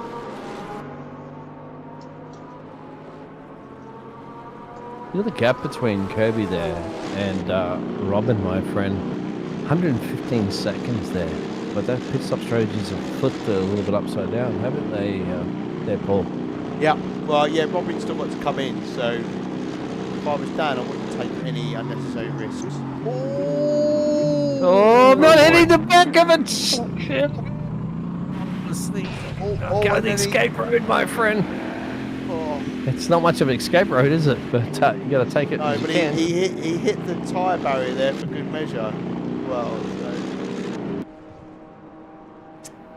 Oh, all right. That was nearly. Do we have it, Ross? Yeah. Ross? Yeah, we got you, Ross. Better. There you go. Oh, yeah, loud and clear, for sure, louder. Ross. Sounds much louder. Yeah. Brilliant. He's had a shower. Yeah. It's good. Yeah. All right.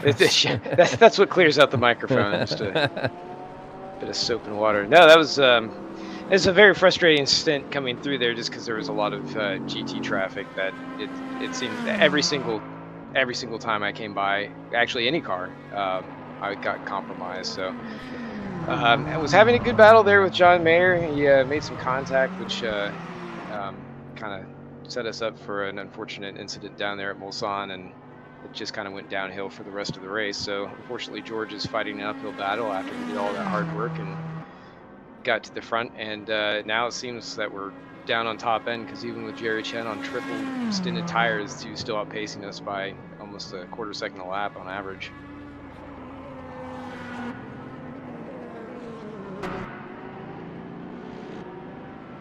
And well, Ross, you know, I mean, George is getting a little nervous with you in the car there. A couple of little, there's mistakes creeping in. Huge mistake. Currently at the moment for the Ferrari, that's a black for you seeing on your pictures there, and we've seen this a couple of times. Alan has been into the fence. Alan Holden's been in the fence a couple of times this evening, and there it is. But sorry to scare you a little bit like that, Ross, after you jumped out of the car. But George was a little panicky at some point of the situation. But I have to say, you handled it. You're under pressure big time for quite some laps there, and then you got the overtake done. But they got the overtake done on you. But then you just managed to keep the pace with them. You see George going a little bit loosey-goosey coming out of the exit there as well too, trying to maintain that 67 gap over Benjamin in your class. But how did it feel out there? You did the nighttime stint. You said it was a little tricky. There was a lot of action happening at night times as well. And pit lane action was also very problematic, I'd say, for a lot of the teams. Yeah, there was at one point Max Sunkenlap actually backed up right in front of us, nearly hit us. I had to throw it in reverse to be able to clear him. So that was pretty frustrating after all the other incidents that kept going on. So yeah, it's definitely busy out there. It's always crushing when you see any of your competitors. They seem to slip through the noose and not really have the same sort of holdups that you end up running into. And like I said, we're down on top speed now, so I don't know if that was because of the bollard that got stuck up underneath the bottom of the car and kept it from going forward or what. But yeah, it's definitely a lot of drivers having a worse off time, like Alan Holden there, like you're pointing out. He's at one point in the night, he actually was just constantly flashing his lights on the back half of the track, because I think he had an incident. Yeah, you didn't see that, did you? Yeah, he was struggling. Trying to get everybody's way. That's what it's becoming, a discotheque out there. No. It's disconcerting. He got it back to pit road, my friend. He got it back to pit road somehow. He did it. Race leader's in too, by the way.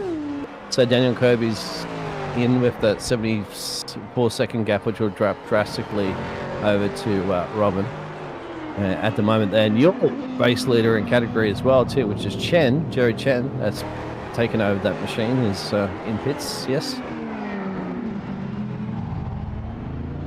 We know that George out there is going to get his head down there. He's confident he can get himself either a race win, my friend, or at least a P2.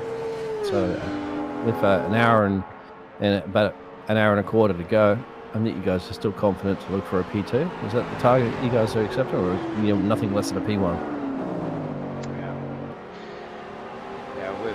I think at this point they're going to have a pretty solid shot at the top of the field. So.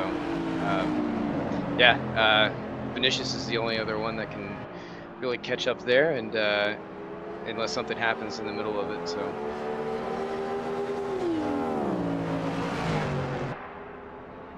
what was the trickiest thing you had to find driving the car? As we're seeing, there we go. I'm seeing so many people making mistakes in the pit road. How tricky is it getting into that pit lane? Oh, that pit lane is it's so difficult, because you always think that you can take it a little faster than what ends up happening. So you really have to slow it down to be able to get around that little chicane. And then of course that 60K just comes up real fast, so you have to almost throw anchors to a dead stop in order to make sure that you don't compliment the drive through. So very difficult. I'm actually surprised no one's got anything for it this race. So good on competition there, was kind of maintaining. Well, a few spins heading into that's probably the scenario mostly. So they've ended up hitting that 60 pretty quickly when they've faced the car in the wrong direction in the pit road. That's the difficulty here of Le Mans, especially after you've been doing so many laps after laps. We're seeing P3 and P4 in the pit road at the moment there. P8 in class as well too. Yeah, for sure. Yeah, we've got Michael Lock here now. He's under pressure from Magnus Dahlgren. Both of them have had pretty exciting races. Didn't end up seeing any of them on the track, so I'll be okay. Have you hung up your racing boots now and gloves for the remainder of this race? Are you going to let George pilot that one home, or are you going to be perhaps heading back into the car? Yeah, George is going to take this for George, the take rest it of out. the Yep. race. I can actually hear him in my ear. He's really having some difficulties right now. It seems like the car is compromised. I don't know why it's lost its top end, but it's very frustrating, especially coming in. The car felt really good, and somehow it just fell away from us. You see some big speed differences at the moment there as the purple Valkyrie machine gets overtaken there by Misha Lock. Job done there. Tom Lane. We see a little bit of battle there. Tom Lane didn't give it the one that's easier there, but they could be thinking about pit stops at the moment for sure there, because Tom Lane hasn't given a position away that easy anywhere in the race before. That's definitely strategy there.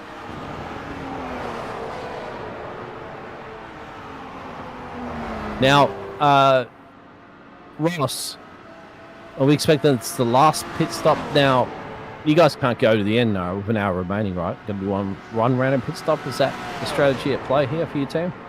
Yeah, and I think all hypercars are going to be in a similar spot. They're going to have to go at least one more time. You can get about 40 minutes or so, 45 minutes, somewhere in there, depending on how you hit the timing on it. But within the next 10 minutes or so, if the GTs get in, they won't need any more stops after that. So you're going to see a lot of the cars kind of winding this up pretty quick here, and it's just going to be making it home to the end. Well, these two drivers, P4 and P5 at the moment, are going to be switcherooing positions tooth and nail. They're going up and down like a US stock market or trade war, isn't it, at this point? Tom doesn't want to deal with it. He's going to get on the path. Going to get a loosey-goosey out of there. Reese's going to come back at that one. This is absolutely exciting race that you're going to see. We've seen this.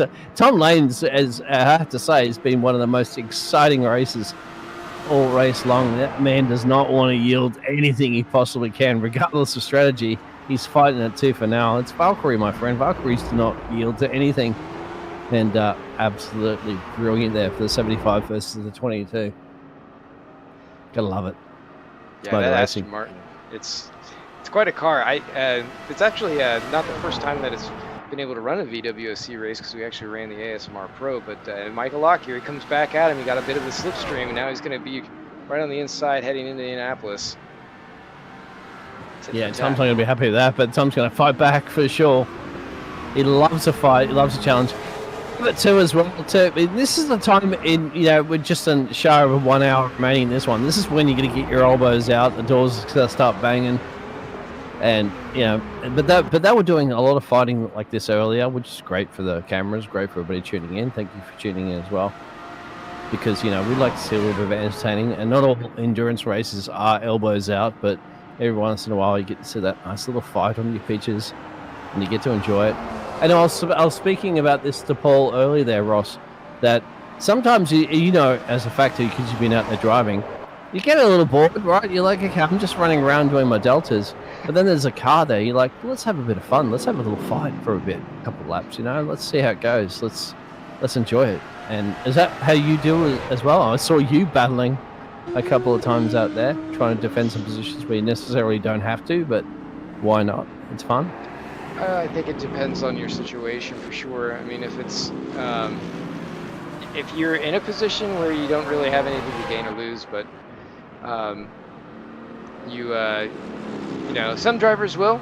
Some drivers, they might just back it off and settle into wherever they're going to wind up.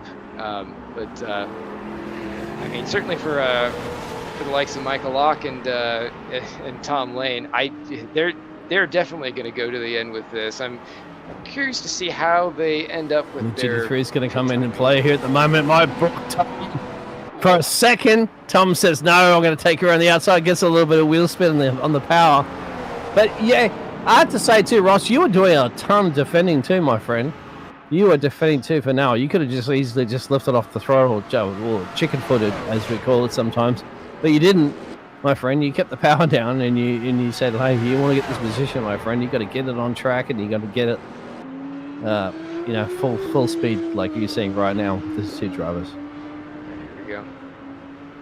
Oh, I backed off there. Yeah, this is going to keep going as long as they're able to stay in the slipstream of one another. It doesn't look like there's too much discrepancy in the way that the cars are set up, where they're, one has a distinct advantage through certain parts of the track. So, if in Tom's case, if he's able to keep in locked wheel tracks, I think that's gonna keep him in a good spot. Now, whether or not Micah is able to kind of hold on to his tires longer or anything, and just kind of maintain that gap or start to spread it out, remains to be seen. But they're going to be coming up their pit stops here probably in the next 20 minutes or so. I'm just wondering how that's battling that. They're about 9 seconds down the road, 10 seconds from Daniel Scott in P3. So you got to be thinking about that too in these battles, don't you? Because sometimes these battles cost you times to the drivers up the road, whilst we just see these two in the pictures and go, "This is fantastic battling."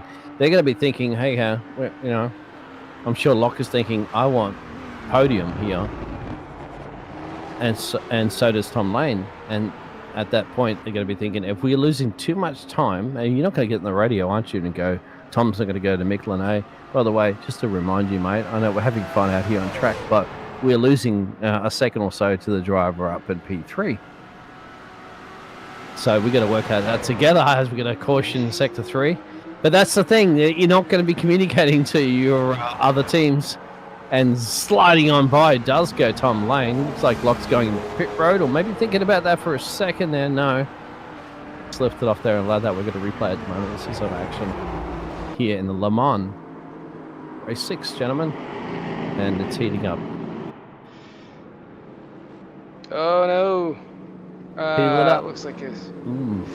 Oh, he's not going to make it stop there, is he? No way, my friend. Reyes, and I think it was Junt. Well, he has a penalty from that one. Did you hear there, Ross Smith? Yeah, that's unfortunate. Yeah, we're getting to the point where if you've had some of those extensions, you're gonna have to pay the invoice on those. Yeah, you shouldn't be, smoke. Oh, it's into the fence. Oh, it's on fire. Marshals, get out there. Help the guy. That's... He's on fire. Oh, Russian. Look away. This looks like a Roman Grosjean moment here. I'm scared. Don't cut away to the team, to the pit crew looking at the pictures right now. Rest assured, everybody tuning in at the moment, he should be okay. Thankfully, this is the great thing about virtual world racing, that drivers are unhurt. The only thing that can hurt him, of course, would be the force feedback steering wheel breaking a finger or kicking him back there. But I guarantee you at the moment he's not on fire. So thank Christ for that one. But wow. Yeah. That scares me even watching it in virtual world sometimes, really.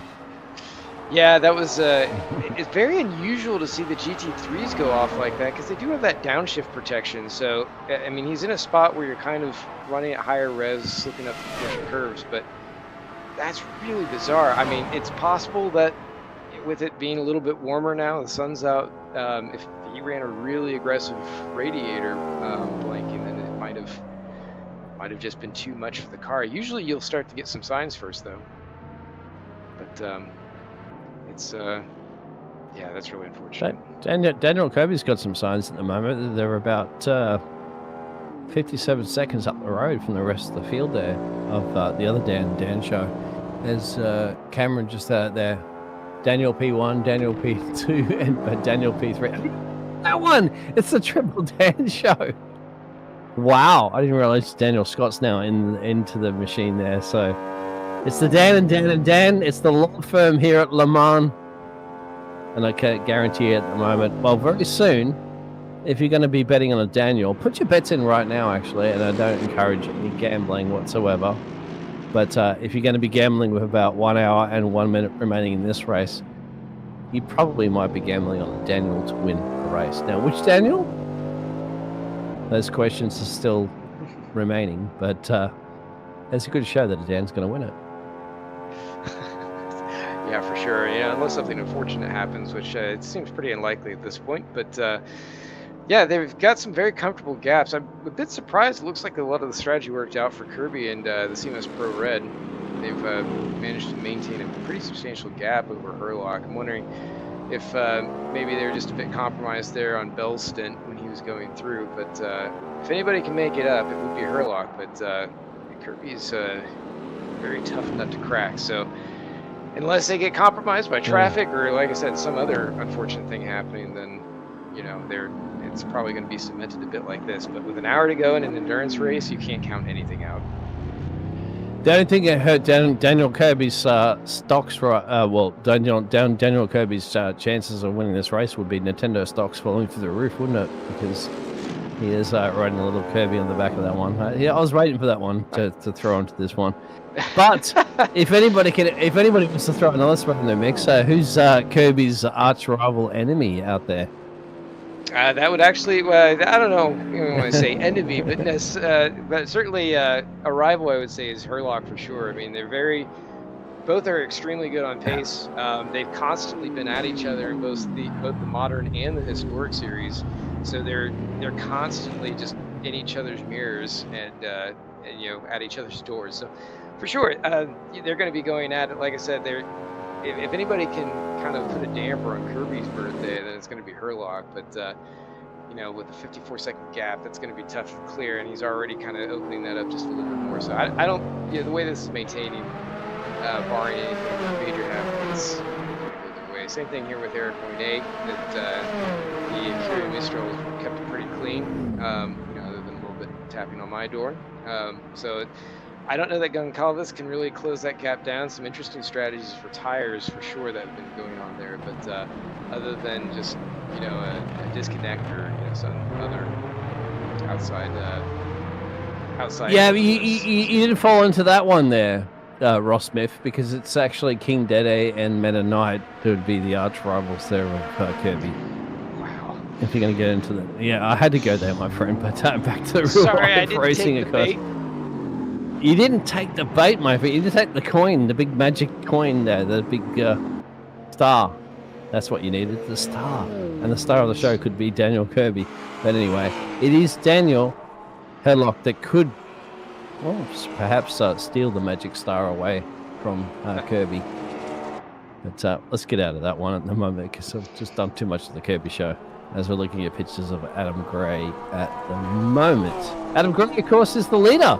And he's way out all by himself, isn't he? Because at the end of the day, yeah, I don't think he's got anybody else. He's got Stephen Miller, that's it, to compete with. Unfortunately, he's had 2 retirements from Alexander McQuarrie as well as Peter Meyer Yeah, just in really his sad class. to see that. So, yeah, he's just got really only one competitive there of Alexander to try to finish ahead of. No, De Bruyn's out.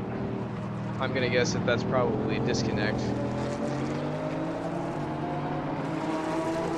Just heard, so that would be the Robin Mullen and Alpine 844. Showing Daniel Scott, but that might just be that it didn't update for me.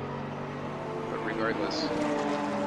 It's Daniel Scott I'm seeing at the moment there for the Alpine Hypercar. That's unfortunate. He's running a P7 anyway, but that's that's unfortunate. So we're going to be down to 6 Hypercars at this point. Actually, no. Disconnect. Jilly's still in this race. In the other Jules. He said Jules. He said Jilly in the chat, but anyway, I'll take that. Jilly. I mean, if you want to be a little less formal, sure. But yeah, it's really unfortunate for Scott and that team, because they've been doing so well in keeping that car kind of up to snuff, and this is just a crushing blow to them, just coming in with the final hour to go and to have that disconnect. He went in the Team Wookie. You know I've been waiting for that one again, haven't you? You can tell that it's a Le Mans race whenever you have a little bit of... See, the problem is he needed to be running with Solo. He needed Han Solo, so he's depressed on that one. I'm Star Wars references. Pretty good. Yeah, that's what he says in the chat. Hey, I'm listening to the people in the chat, my friend. You better pay attention if you want to have a... Yeah, Gilly's having... Gilly's having a really good racing. You say it's bad day racing, but I say Gilly's doing not bad at all. Gilly, get in there, my friend. Zilly. Yep, the producers in my ear at the moment, they're saying I'm doing a bad job at pronouncing names, but everybody knows I have a bad name. It's the Biggles of bad names when it comes to racing drivers, and my apologies on that one again. But hey, it ain't nothing new. I'm Australian, okay? We can't even speak proper English to save ourselves. There you go. I got the get a gel free card, literally in Australia. Get a gel. That's it is. 4 seconds a lap at the moment. Ross, are you seeing this? Yeah, actually, just quickly switched over to the other voice channel with George, and I was taking a peek there. So they might be doing a little bit of fuel saving here. I'd say that probably Moynet is maybe not their strongest driver on the team in terms of just overall pace. So I think they did what they could to maintain the gap. Snuck him in there for the last. We just saw. Oh, he's going out of 10s. That could be. Oh no! We hate to see that so far into a race. We're less than an hour, and then we had some sort of technical issue, and these drivers have put so much work into this. But we also, going back to that point there for a second, Ross, we saw drivers running out of gasoline, my friend, earlier, not calculating what they need and having to nurse it back to pit road. What is the situation that's going on deep into this race? Well, I mean, certainly any one of these situations is on everyone's minds, especially as a driver. You start hearing these things. If you got like a crew chief or something going on, you're going to hear, you know, that certain drivers are dropping out. And so it starts to kind of raise that anxiety level a little bit, because you know that things are kicking off, and you know it picks up the classic whip around, especially at these curves right at the end. It's so easy to get the car upset, especially if the tires He wants are to hot take a going. Ferris wheel ride. Look at that. He's like, okay, there you go. Where's my ticket? Yeah, it's unfortunate. Yeah, he said that. Yeah, nobody's Our riding out producer's there. picking up the fact that it's empty, but the producer's actually sitting out there in the slingshot ride at the moment. They're going, wee! Yeah, because he's watching his drivers go around. Yeah. There you go. We all heard from our producer as well before. Paul's in the background there. Well, Ross, yeah, you said that, isn't it? Like, I hate to see drivers sit there just nursing, cursing that car home because of gasoline. But this is the crucial point of the race, too, where you're at that, like, how far can we stretch this? Yeah, it's at 52 minutes, you're going to see the cars coming in here at some point. This is kind of where you can play a little bit of strategy, however you might want to do it. You know, if you're going to throw on a fresh set of tires, you could do it. I don't know if too many drivers are going to need that unless they've already been double stinting. But you're going to be looking at, okay, I'm not going to have probably a full stint here, either the one before the penultimate one or coming in the last one. So you're going to see a little bit of variation of the way the drivers come in. Ideally, you'd want to avoid anybody else on pit road, not be compromised at the point. But yeah, it's going to get spicy here probably in the next 10 We did minutes. see a double. Is there a double stack happening in pit road? Because we did see another driver. We think that might be a technical issue. We heard actually before in the chat there that was. But, you know, a car literally just trying to get into pit road and they can't because there's another car blocking. We're going to see another replay of some action here at Le Mans. 6th race of the season, gentlemen. It ain't over yet. Do not look away. And it's Holden going into the kitty. Oh, that's a high-speed lick, and that's going to be a bang at the fence. Well, if you're built like a V8 supercar, you can probably handle it. I'm not quite sure how the GT3s can take a hard lick into the fence. I don't know that you have any car on the track here that can take that and not come away unscathed. Oh, good old Toyota Land Cruiser, mate. We'll be able to handle that, no problem. So I've backed my car into the fence a couple of times, and it's still around. So then again, I'm not doing 200 miles an hour at it.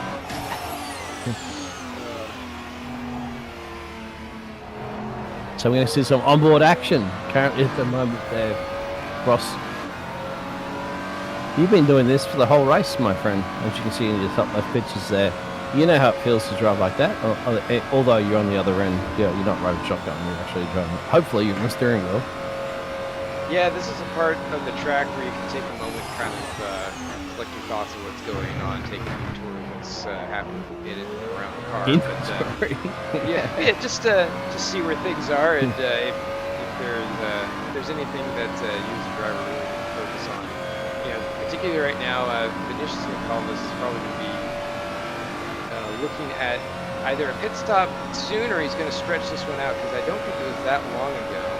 I guess it's probably going to be about 5 minutes. So a few more laps for his team. But I think he's going to try and put on the maximum pressure he can and see that gap come down before he decides to shoot pits here and top off. Right now, I think the gap it's starting to close down, so he's around 22 seconds or so. Last time I looked at that, there's lots more time. Yeah, I mean, he's running P2 in class, so he needs to be putting the pressure on. He's about 20 seconds currently at the moment there away from Eric. That's in the lead of their class. So that's the lead of the Hypercar M class. So that's going to be interesting to see. This is crucial stages of this race that you mentioned, because the fact that there may be one more pit stop, and after that it's sprint to the checkered flag. And so this is where you got to put pressure to the pedal to the metal, and that's exactly what he's going to be doing. And he doesn't take the pit stop there right now, but he will continue on here in Le Mans. Thank you everybody for tuning in. It was the Dan and Dan show. There is Dan and Dan, P1 and P2. The other Dan Scott, taking a pit stop for the Alpine driver. He's back at P10, but they are going to be on an alternative strategy. Thank you for tuning in. Like and subscribe. Don't forget Grid Finder if you want to find a way to find racing leagues, drivers, keep up on your stats there, commentators, everything you need to go. Grid Finder, of course, simracing247.com has everything that you need 24/7, 24 hours a day, 7 days a week, all the time there for Sim Racer 24/7. There it is. And all presented by the Champion Motorsports on the JP Broadcasting Network. Ross, how's your buddy old George going there at the moment in P3? A bit frustrated, got held up by Daniel Scott, who's obviously compromised himself after they had that disconnect. So that's cost us some time, and George was definitely keeping track there. He was able to start chewing out some of the gap between Eric and Nate, who's running at the top of the class, and potentially we could have been able to catch up, particularly if Vinicius was able to get close and battle cost each other time. At this point, I think we're not able to do anything unless something winds of fortune come our way. But in 47 minutes, it's looking less and less likely each lap. The last bullet's gone. As you can see in your pictures, we waited for a while. I know that Paul and I were talking about that earlier. I'm not sure if you're aware of that one there, Ross, but that last bowler, there was about 5, I think, that started this race, and now there's down to 0, but to be expected, of course, the drivers will cut the chicane on the inside there or have a little bit of a moment. Replay of actions happened here. Let's find out exactly where it's gone a little bit pearl-shaped for some of these drivers. The 2 hypercars going for a 2 finale, and in 2 into 1 might equal, nope, it'll equal the, looks like Daniel Scott car going, hitting the anchors there, probably to avoid an accident, and continues on. Daniel Scott currently at the moment is running down in P11. But remember, he's out of place there too, because he's down the road a little bit. They got a couple of your teammates up the road there, George, as well too. So we're seeing another replay. Okay, so the entrance was a little bit out of shape on that one, wasn't it? And takes the escape road and lives to see another day. Yeah, certainly if anybody's been running double, triple stint tires at the end here, especially on those GT3s, they're going to be experiencing a lot of under and oversteer snapping around as we see some pit stops. Pit stops. As they was classically saying in Formula 1, box, box, box, box, isn't it? Oh, Ducati is back in here for the Toyota, the 009 machine. Come, Mr. Bond, you're about 2 numbers away from being a true agent. Eric Monet with a Porsche. It's like a very French name and a French car. Actually, I'm going to screw myself with that one. 45 minutes remaining, Mr. Ross Smith. Yeah, this is coming in the end. So you're going to see Hypercars should be able to pit now and make it, or just barely make it to the end. So keep an eye out. You might have some diving in just to maximize that stint. And I don't think there are going to be any tires getting taken there. Any GTs, if they're coming in, they're going to be a little bit off cycle. But, wouldn't be surprised if we saw Katarnakas coming in there. He's sitting on third. It looks like they've swapped out, so Zalecki is now in the car, and they're coming out behind Ichazo. They've had a little bit of rivalry going on for this race throughout the season. But the big focus is going to be on Junt and Overton, which actually I'm surprised to see Overton up there. I wasn't sure if he's going to make it into this race or not. That's what the I was going to say the dog team for the Dark Thunder Racing. So it's Matthew Overton, it's JT Tammy. JT Tammy has had a pretty strong rivalry with Junt throughout the season. Junt running a single fix there. Continue to watch Eric Benet getting passed by Smile Power. That's Herlock is running there now at 103 seconds. So obviously a little bit of a strategy on that. So they've been in for their stop, their final stop of the race. I hope they'll make it. And then Kirby we should be seeing coming in here probably in the next lap or so.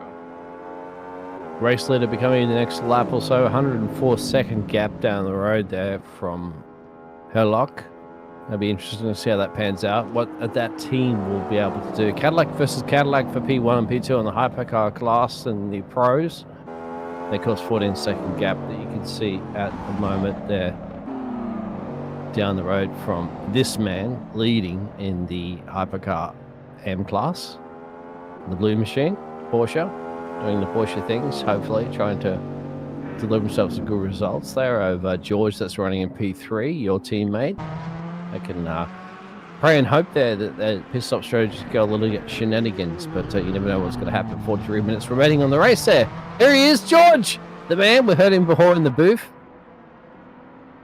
The HRC. I mean, he's just probably just traveled away from real life racing strategy analysis that you mentioned for the LMPs and doing what 10-hour shifts or something like that, and he's getting back in the car. Oh, longer than that. Trying actually, to deliver fast laps. Go ahead. Yeah, he's actually he's usually working anywhere from 7 to 10 at night, 7 in the morning to about 10 at night, helping them out with that. But yeah, and before that, he was actually involved with a lot of their simulation program with the driver and loop, working from their headquarters out in Indianapolis, which is currently where he's stationed. And yeah, loves it. Certainly a lot of pressure going into this first season doing the team strategy, but learning a lot, getting a lot of insight with some behind the scenes stuff. Yeah. I wanted to ask you a question on that one too there, Ross, is that how important is, I know sim racing is very important. I mean, Max Verstappen and stuff like that, I mean, they don't use that necessarily for Formula 1 simulation, but they do it for NASCAR, they do it for a lot of other aspects of motor racing across the board. How important is sim racing these days, even in the simple, well not simple, but a complex sim racing platforms we have R-Factor and iRacing and so forth? It does certainly help a lot of driver development program, doesn't it? And not just that, but racing setup, racing, analysis and stuff like that. Like, is it a key factor these days in modern racing?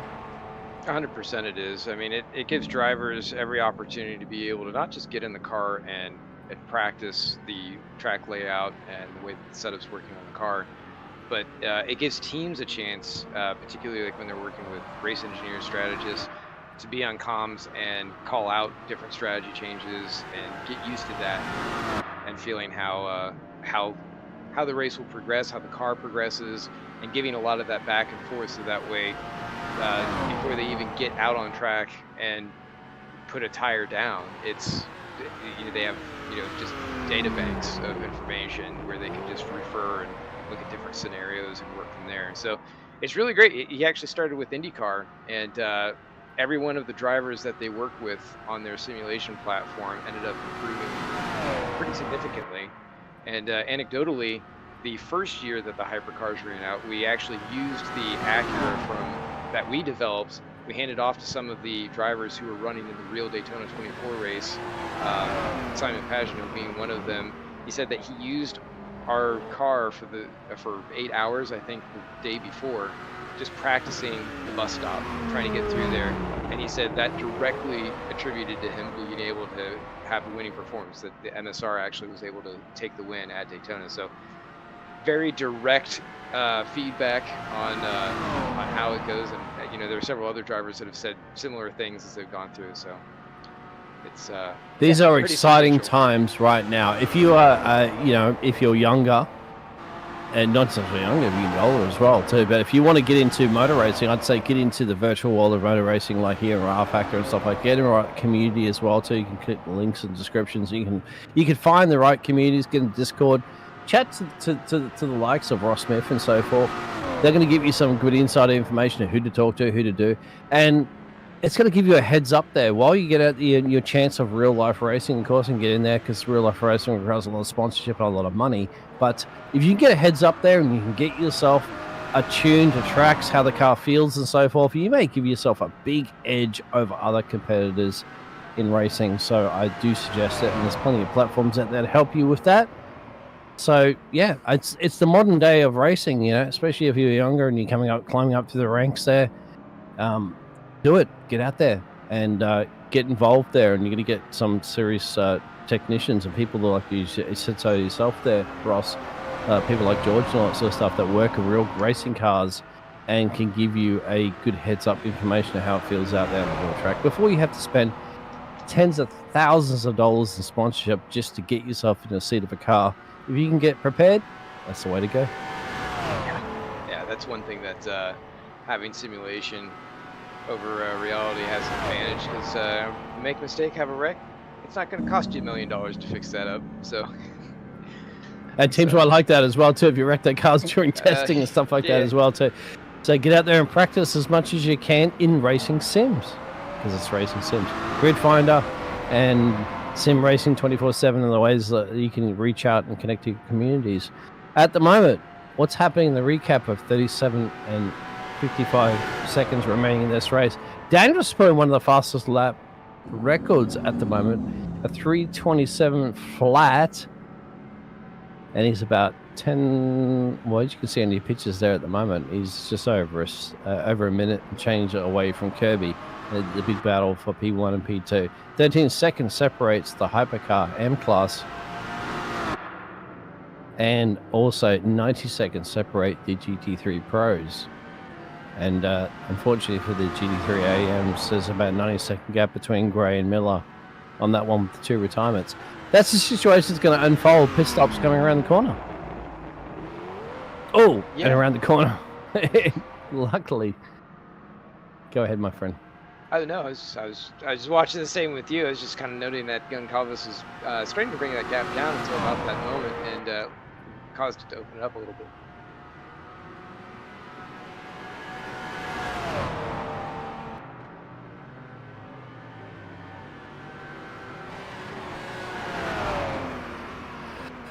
Yes, exactly. We'll get a recap for you very, very soon how this situation's panned out. Thank you, everybody, for tuning in. A little bit more feedback in the chat would be great. It's been quiet for a while. I get a little scared when it's quiet.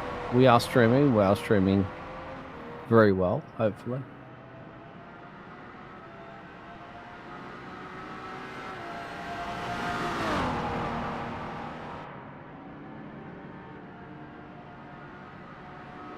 We have a bit of feedback at the moment that's occurred. If you saw those pictures earlier, there was an engine fire, and just to not alarm anybody that the driver's perfectly okay, but apparently the feedback that we got is there is any way to disable the automatic neutral, because apparently what happened is that the driver hit both shifters. You may elaborate this one a little bit better than I can, Ross, as a racing driver, at the same time, and it blew the motor. Ross, do you know what happened there? They put it in neutral and hit the shifters at the same time. Yeah, you can do that for sure when you're in the car. we actually have to do that when we're coming in for the for our pit stops to make sure that we don't accidentally stall it out, or you're doing the switch over. How does it blow the motor butt specifically? Like, not everybody does it, and it doesn't happen too often. So with the double shifter, if you were, say, going around a corner, which he was at Porsche Curves when that was happening, if you accidentally pulled back, or say he was adjusting maybe his power trim, then it's very possible that he could have accidentally grabbed one of the other shifter paddles at the same time that he was shifting, say, up or down, and that would have absolutely thrown it in neutral. And then if he then tried to upshift right after that, then I don't believe that the protection is able to guard against that type of scenario. It's unusual that would happen, but it's certainly possible, as we saw. And you talk about shifters as in left shifter, right shifter at the same time. Very easy to do, of course, because it's upshift and downshift. And you're taking, like, also clutch shifter, and then you just, you're frantically doing this. You're talking about these drivers that are doing, in excess of 200 kilometers an hour, and you're trying to do it frantically, slow yourself down the pit road, and then you're just adjusting your downshift, upshift, and you're trying to nail your pit stop, and then bingo, you get it a little bit wrong, and your engine starts exploding in front of your eyes. Yeah, for sure. And you hate to see that, especially when it's something as simple as, it's just a shift. And you'd think that, oh, okay, well, just don't do that. But when you're in an endurance race, things happen. And unfortunately, that has happened to them. It's not like a disconnect where you can just come back in, All right, Ross, how many times has it happened to you, my friend? Come on, how many engines you blowing?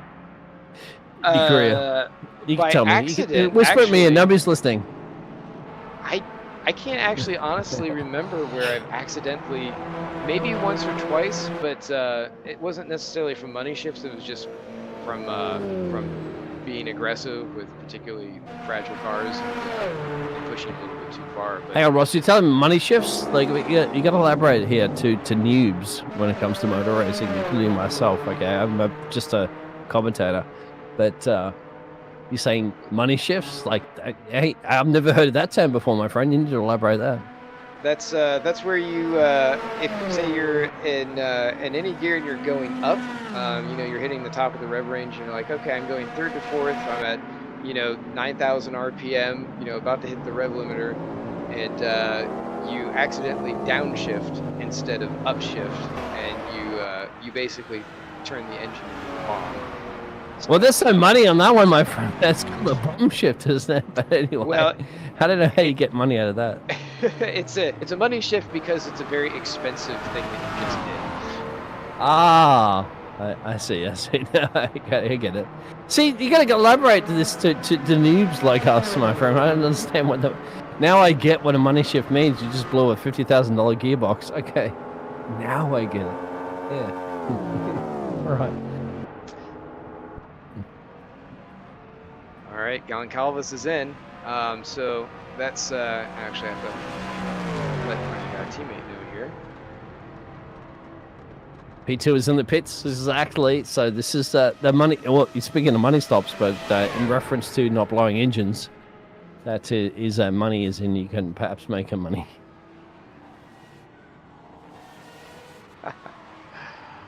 Tom Lane coming through. Like I said, this is going to be a spot for. He's pushing. Yeah, about 62 seconds off from Herlock. There's not a whole lot that he can be doing here. So unless there's a stop that's going to be coming up here that's protecting against Bouillon, I don't really see that. It's two turn cars wide there. So it's going to cover off currently at the moment. Well, this is interesting to say. Tom Lane is pushing big time here, but let's see what's coming out. So Tom Lane's about 62, 63 seconds. We're going to look at the engines for a second.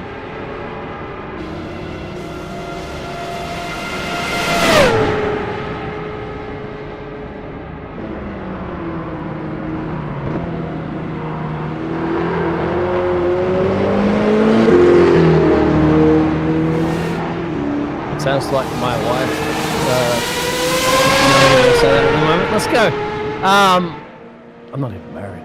Tom Kirby's in the pit at the moment, as well as John Ewan. So this will be interesting at the moment. So they'll be dropping some positions. Last pit stops, perhaps, of the race, of endurance race, for the 6th race of the season here. And we're going to see leader Daniel Kirby come back out there. Will even retain the lead. He's got a 60-second or so gap there to Daniel Helluck. It'll be interesting how that pans out there. Also keep your eyes peeled.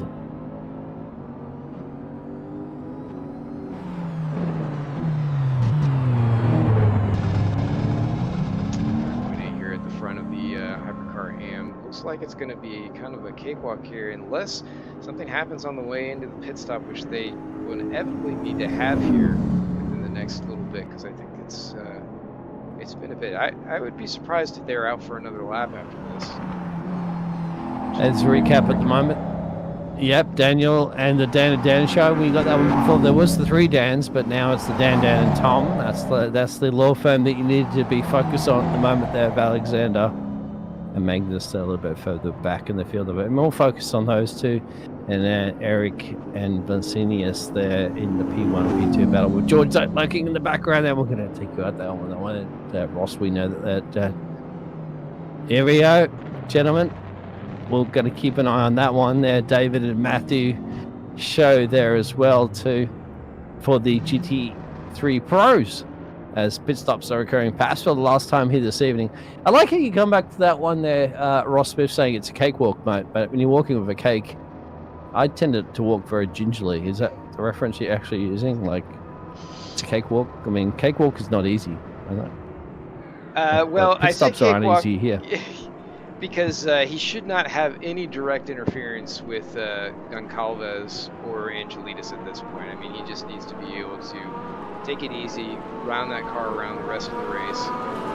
Goncalves is going to close him down here. He's going to be on stop for at least 10 to 15 seconds to be able to get enough fuel to head out of here. Let's see if Eric can do it. He gets out. Very quick pit stop. It's a splash and dash to the end of this race. No tyres taken. Keep an eye out on your bottom right-hand pictures as well too, because this is the battle currently at the moment for P6. Oh, it's not live. Yeah, so there he comes around the last corner. Yeah, so we have a producer. We'll fix this at the moment. We're getting some live pictures and live on live action here. Let's go through the Dunlop tyres. It's 11. 11 seconds. So yeah. Lucky 11, my friend. 27 Very minutes doable. for 11 seconds. It's a cakewalk. When he can just stay calm and focused, he can bring this in. He can do it. So I'm sure he's getting encouragement from Jerry Chen and John Mayer right now as they're watching this play out. You can't even see Vinicius down in the background of the touch room. So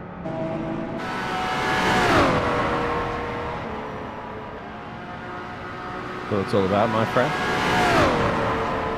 You can smell the blood in the water, my friend, isn't it? It's like Jaws theme. Cue Jaws theme right now. Dun, dun, dun, dun, dun, dun, dun. No, not close enough to get the true fangs out, but it's certainly thanks to Big Finder and Sim Race 24/7 for sponsoring the VWSC Virtual World Sports Car Championship.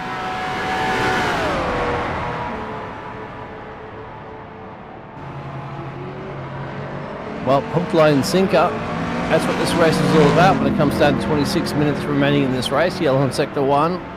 I think it will affect some of these drivers. So pit lane for the Hypercar Pros there, P6 and P7. We'll head down there for the last time this evening.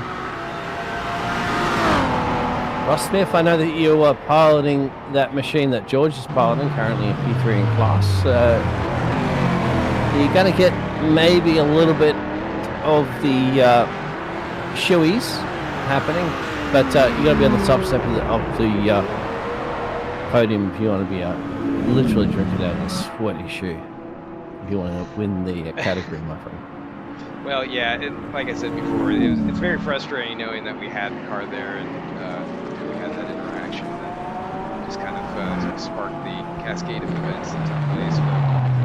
But we'll see if anything happens here. I mean, on Compass, you know, there could be a chance if Renee kind of takes some gingerly. He's obviously coming in with non-fresh tires.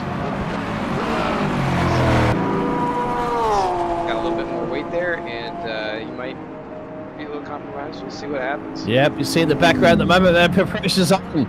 It's 7-8 seconds, give or take, there for the battle for the positions there, P1 and P2 on your pictures there for the Hypercar AM. Riding on board shotgun. Look at this. I mean, I'm holding on right now to deep breath as it gets around the GT3. And has to gingerly navigate his way around there at the moment for 400 machine. Literally, I've got my crash helmet on. I got my seatbelt tightened up, and I got my stray table upright in the upright position because we're preparing for landing, my friend, in 24 minutes. The pilot has announced over the radio.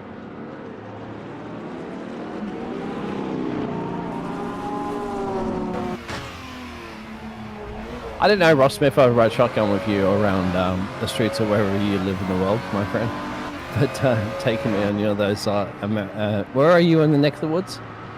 We're over in Pennsylvania, so eastern border. Pennsylvania, okay, well, I'm not going on the Pennsylvania highway with you, Ross, but let's have a look at the moment. Eric is navigating ways through a GT3. That's okay, you can take me to the airport anytime, my friend. You can be my wingman. Happy to help. We're closing in here. Vinicius, we've got 23 minutes left to go, plus another lap, and it's got our producer in the background, very confident in Vinicius' ability to close this gap down here, and I think I agree with him. It's going to definitely come down to the end. So unless something happens between the two of them, I think George is settling in for third, but he's still maintaining pace, still pushing. Eric Monet obviously taking on that fuel load, so coming in the end, a little more pressure on the tires. Costing a little bit, whereas Vinicius has just been kind of pounding away at his fuel load and loading it there, giving his tires a little bit more breather. He's just got to focus here. Now, he's not compromised by these GTs the same way that Eric Monet was, so if he's able to kind of capitalize a little bit here, and he'll open up that gap just a little bit more, so I think he just got a little bit of a slip off that run there. But yeah, they're on the same straight, so within eyeshot of one another, this is going to be kind of the focus for the remainder of the race here, is a lot of the other gaps have just kind of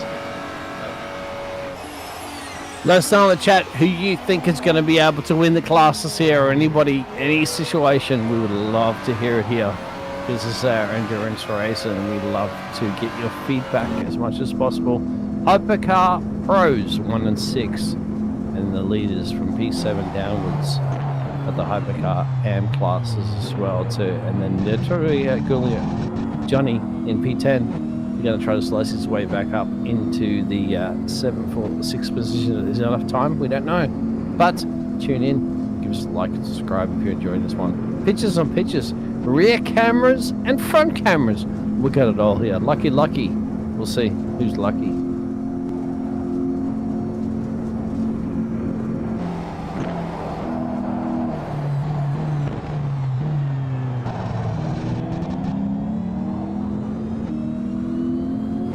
Can you see him there? Ross Smith, the rear wing.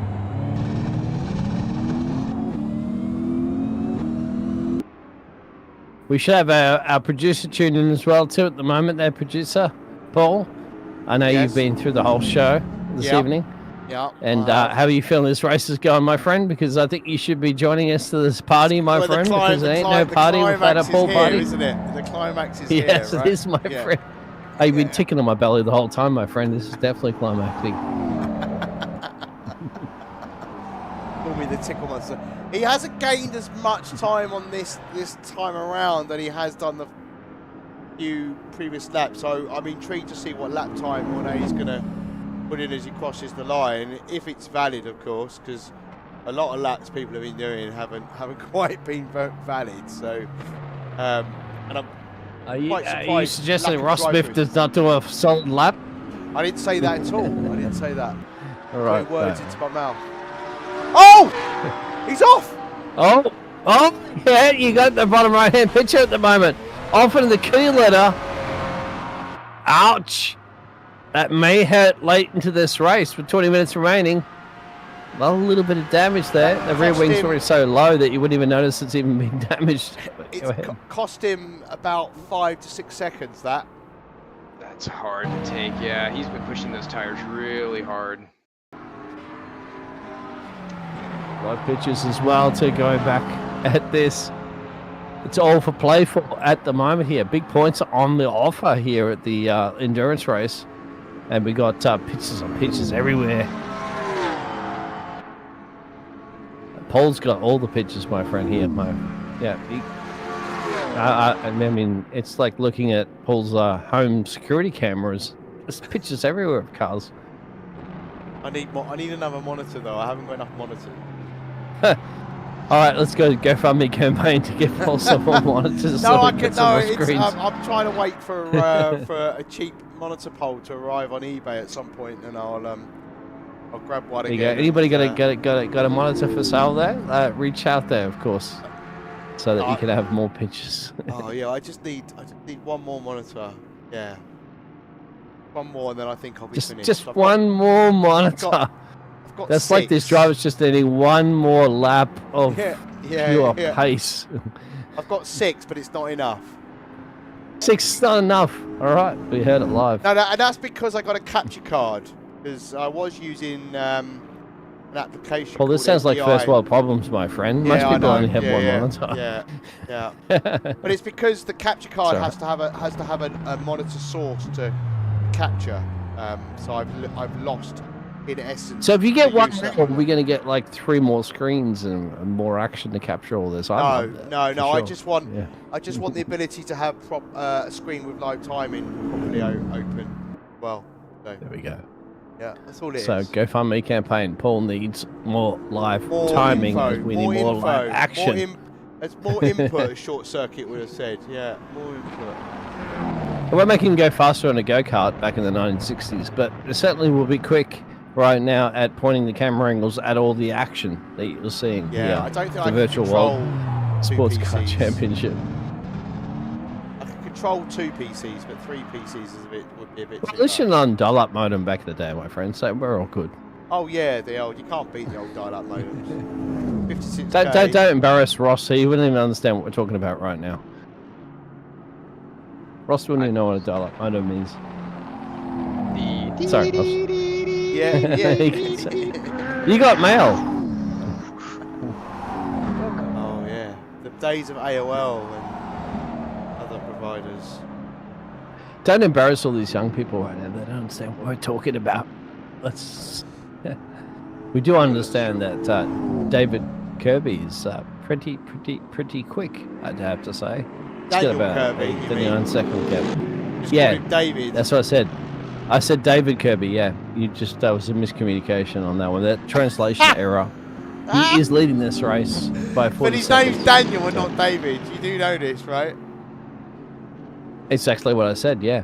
Okay. Lost the translation, my friend. Okay. The translation at the bottom of the screen doesn't I'll translate. play it. Australian I will play the audio back to you tomorrow. Yeah. No hablo English, my amigo. Everybody, thank you for tuning in. It's been quiet, the chat, but give us your thoughts on who you think is going to win each of the classes. Because we have the Daniel winning the pro class at the moment, and we go back into Eric. There's something that Ross probably might not want to hear, but Eric's looking pretty solid currently at the moment, leading the Hypercar AM class. Benitez is gaining, but not as much as he was before the mistake. But actually, to be fair to Eric, that had stabilised a bit at about 6.5 to 7 seconds. And mistake from Goncalves in the final corner. The gap is around about 9 seconds now, so he is bringing it down, but I don't think it's coming down fast enough now. 15 minutes to go, but that's not to say that a mistake might not happen for Moyne, or it only takes a back marker to get in the way. So watch this space. But this is really the closest battle for any positions in any of the classes at the moment. But we were saying the back bunkers don't get in the way. Back bunkers doing their own thing. It's the hypercars just want to get a little bit risk it for the biscuit. Yes, yeah, true. But you know, you can still get impacted by them. Very so. Rossi, your picks on the wins, mate. The replay. Rossi, your picks on the replay here. I'm sorry, I was just chatting with. Stop talking to your teammate and get back into the George. focus, the broadcast booth. That was costly when that it. happened. Yeah, I don't quite know why. He locked it coming through there. It's very easy to do, especially in that all-wheel drive, because you have to do so much with the differential to get it to push the corners. Because this isn't like what you see in WEC, where you only have all-wheel drive after I think it's 150 kilometers an hour. You actually have engaged the time here. You want to borrow my GTR 32 Skyline, mate? It's all-wheel drive, all front, all steering. I mean, They might. it's won Bathurst many times back in the 90s. I mean, do you really want me to borrow my car out there and just flog everybody? It wouldn't be fair, would it? It's I mean, I'm sure a few drivers on track might, but it is it's interesting just the way that the mechanics work here. And obviously, like, you don't have the same kind of hybrid regen or anything like that. A lot of what you see that's going on here is being manipulated through the torque curves and whatnot. So it's a little bit of sort of a smearing over of kind of like what you would feel in terms of just like the power response and whatnot. But it's quite close enough that you know, you see a lot of those real lap times. A little bit of a lag there. That's always a little disconcerting. Paul's getting excited, and yeah, lag means excitement. Paul, what's happening? Yeah. Well, 7.7 seconds. yeah, I mean, Moynihan's definitely had a little bit of a lag spike there of some description, so that could be disconcerting. He hasn't paid as a Paul's driver, internet bill. especially when you're a driver and that starts happening to you. That's where it takes away your focus, doesn't it? Just to elaborate, Paul, is that lag spot you see on our pictures is actually something that happens to the rest of the drivers and everything across the field there? Is that because No, it's that's just because like, you can tell the other car we're watching, Concalves, wasn't lagging. So yes. That's Right. Moynihan only. So it's just that one driver that's doing yes, it. if you start seeing weirdness with the live timing or the map or anything Like an that, iRacing and stuff like that. Yeah, like you would, then you go, right, well, that's affecting more than, that could be my internet connection, or it could be the server's connectivity or anything along those lines. 'Cause you gotta And thankfully not into a braking corner when you're like, 2/10 away from the car. That's where it really affects you. Yeah, I had a weird experience in a Le Mans Ultimate race a couple of weeks ago, where a car suddenly was in my car, and the driver. No social distancing. Yeah, the end of the race, the driver was like, "What was that all about?" And I said, "Whoa, you lag spiked into me," and then he kind of came out, "Oh, I don't know why that keeps happening." And I'm like, "Well, if you know it keeps happening, you really shouldn't be racing." But anyway, that's yes, sir. yeah. So there are problems that they resolve, because I had that in other series as well too. But that's just technical issues that occur in the virtual world, unfortunately. As a driver there, Ross, I mean, you being there, you're in the tailpipe of another driver, and all of a sudden there's a little bit of a blink, or they're not there, or they reappear. How does that feel for you? It depends. It depends on how it kind of manifests on your end. Sometimes you don't see anything. Sometimes you'll get some rubber banding. You might get some microscopers. You might get a prolonged freeze. And if any of those things happen, you just hope that it takes place, like, on one of these straights here or something. You don't have to have any input or anything like that. Because if you're in the middle of a battle, or if you're really putting a lot of wheel into it or something, and you're right next to an Arco, let's say, then it can really just destroy your race. Look at these pictures at the moment.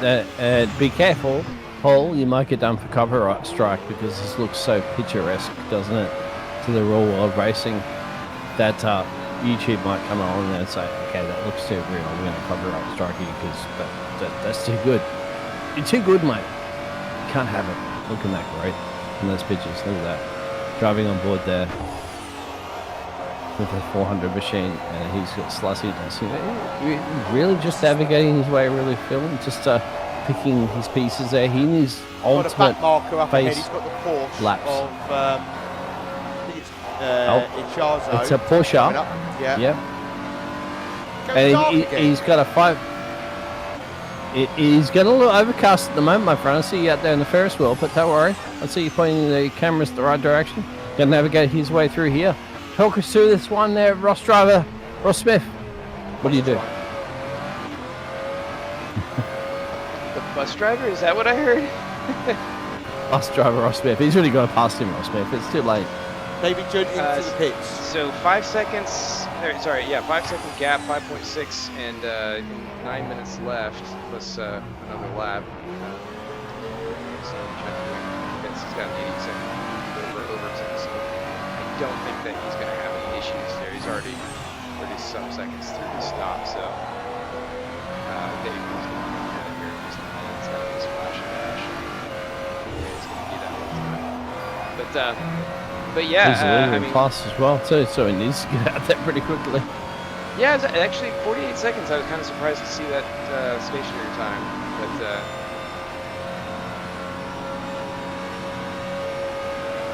Well, I'm seeing 13 seconds stationary and 46 overall. There you go. R Factor 2. That's doing maybe R a Factor 2 $1 things. short. Oh, it's the R Factor 2. Now, that's an excuse, my friend.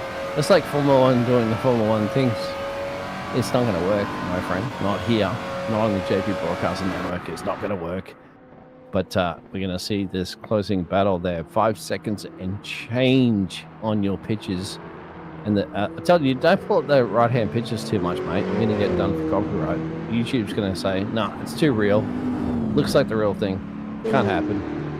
We'll ban you. No, it's not real. This is virtual, and it's real on your pitches, at least. And that gap is about 5.8 remaining. You've got to put everything in here. Kitchen sink. Throw the kids, the caravan, where James is. Throw everything you possibly can right now to get yourself another position in this race. Pit stops actually occur from P2. Daniel's going in. The other Daniel. That's a late pit stop. Will that allow that Tom Lane to get that P2 position? Maybe, my friend. I'm going to keep our eyes pitched as that gap is He's down 100 5.4 seconds back. There's no way that's even a possibility. Tom Lane goes in with a 28-second gap there to the pit show behind Alexander's. That could be something to be dealt with there. You can compromise that last second. I'm feeling like I'm riding the T-Cam. Look at the back there of the machine there of Eric. Eric's got to get the pedal to the metal, my friend. Yeah, this battle is on. I mean, they've only got 7 minutes left. You got about 3 laps to go with the rest of the race going on. Kirby's coming around. It's going to be close.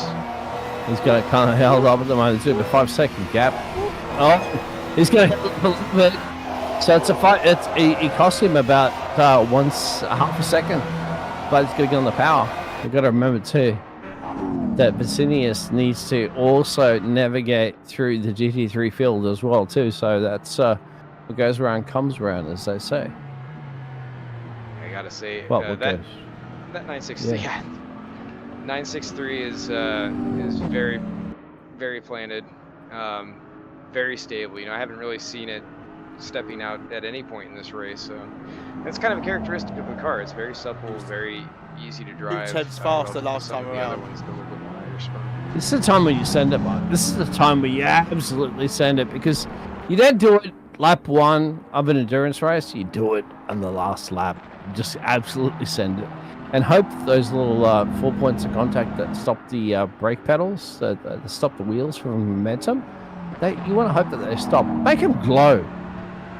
Glow hotter than the sun if you need to, but just send it and try to get yourself in position. Now, I don't really encourage that too much from drivers, but no, why not? We're entertainers.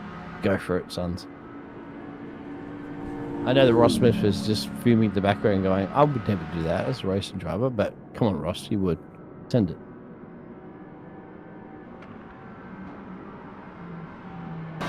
If you're that close, mate, you gotta go for it. Sorry, I had to step away again while I was helping George there, but yeah. Oh, it's, he didn't step away. He was just in. It's all good. Yeah, so Vinicius is up here. I mean, at 5 seconds, that gap is stabilized, like you said. So it's. I don't know that he's going to be able to get in there unless something happens where point A kind of throws it in a corner, which I really don't see happening.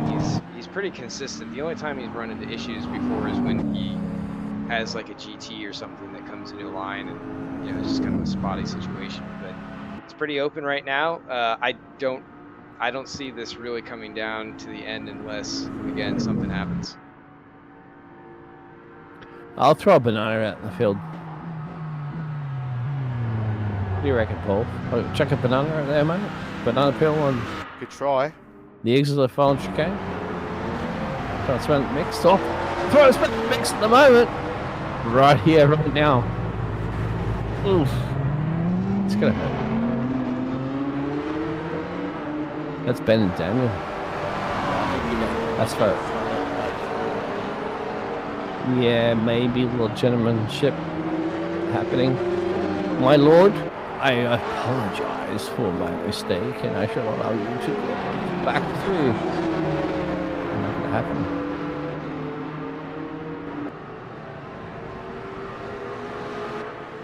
This is where it all unfolded on your screens. 3 into 1 equals somebody's going around. There it is. Hey, I don't need to be a magician to figure that one out, my friend.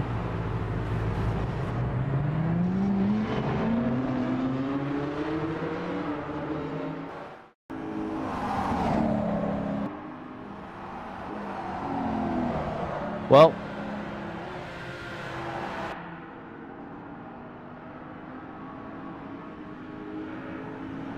three minutes to change to go in this race.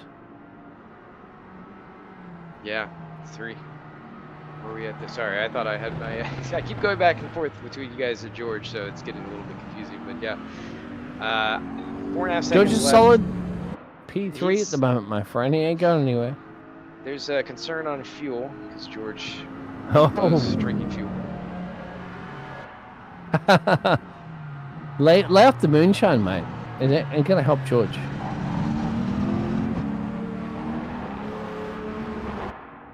He's relaying that back to George at the moment, going, George, Biggles just said lay off the moonshine. George just like, I've laid off the moonshine, my friend. I've got about 3 gallons in the back of my car. All right, I'm trying to get there. Short time, I got a long way to go and a short time to get there. Yeah, that's right. Yeah, it's gonna be close. It's gonna be close. Oh, so we just heard there for a second, Paul, that they may be literally running on moonshine vapors to get this race done. Yeah. How's and, that, my friend? Well, Calvin's is a second quicker last time round, but I just don't think he's got enough time to make the move. Unfortunately, that incident he had in the final corner, I think, has cost him P2. Am I right, my friend? It's a shame, really. But you never know. You never know. Now that he's in his sights and he's going to be getting the slipstream and getting even closer, it might egg him on a bit. Yeah, you got to go for it. You got to have a late send. But do you want to give up the crucial points in this endurance race? That's going to be the key too. I mean, you're very delayed, dollar short in that one, but we'll see. Essentially approaching the last lap of this race too. Kirby out there in the lead. The man, Kirby, as a commanding lead of this race. So, you can afford to do a Max Verstappen, go in the pit lane and come back out there and get the fastest lap, but you'd have to do it now. Don't have to do it early, actually. A little too late.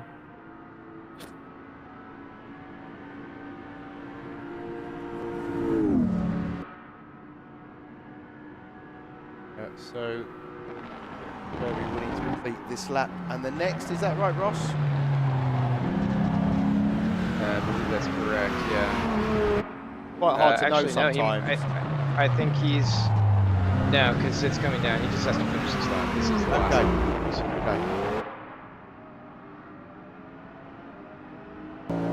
We got confirmation that so many hours later in this fantastic endurance race, one of the first endurance races of the season, that, our racing driver, you can see to the left, had only to navigate 1 or 2 more laps, and he is done and dusted. No, this will be and the well last lap. deserved too.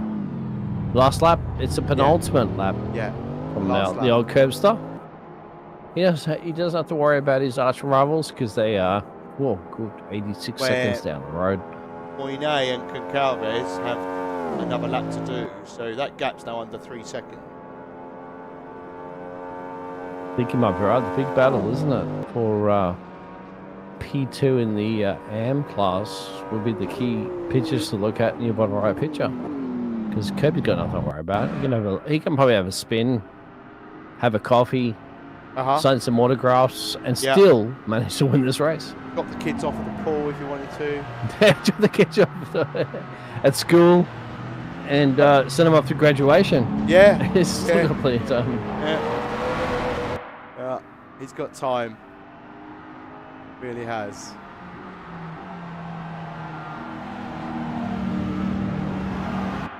And not just himself, his teammate, solid job. That's the reason why they lead the championship as well, too, in the hypercar class. Brilliant performance, as to be expected. Their sponsors will be very happy. They will own their big bonus there. They'll get to be taken out to the pub. And Paul will buy him a beer. Here he goes, back to cross the line. This will be Kirby for the win. Solid job, solid performance. The Curbster's on top. The Cadillac's on top. And a solid performance there. Further back to the field there might be a late minute challenge here for the Hypercar M class, but we'll be a day late, dollar short. We don't know. We'll find out right now on the last lap of this race. Maybe too far. That'll be a late send. It'll be a corner cutting if you have to do anything at this point. But I think a solid performance from Eric and his team there at the Eclua Mistel Porsche. Should be able to see the checkered flag before anybody else in their class go down to the GT3. And David is looking very, very good for the Mercedes. Tatum not throwing any headphones around there. In fact, they'll be buying headphones for everybody in the Mercedes teams. Solid job there. David gets the job done. Adam Gray, solid performance from him there. Commanding lead, actually, with a ton of time up his sleeve there. Porsche for the Reptile Racing team. We'll get himself the GT3s. It's not over yet, no, of course. But yeah, they still have another sector to go. I mean, they'll come around here and take Indianapolis. So it's, if Eric slows down enough, it's possible Vinicius could mount a stringent attack right at the end, maybe coming through the chicanes. But it was pretty smooth through there. I guess George would want them to Vinicius to do something a little bit rash and potentially put the race result in his hands. But I think, sometimes the blood sort of runs to the brain, doesn't it, in these moments? And, but I think he's got it. He's close. 1 second in the last. It's got to be so frustrating. He's right there. Look at him close that gap. And he's got those points. Yeah, and also, he'll be kicking himself about that mistake into the final corner.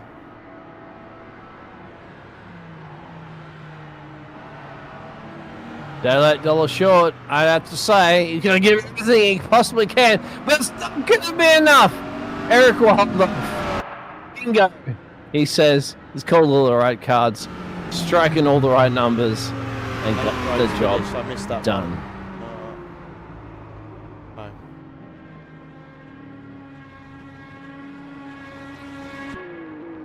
Ben Hurlock needs to come on.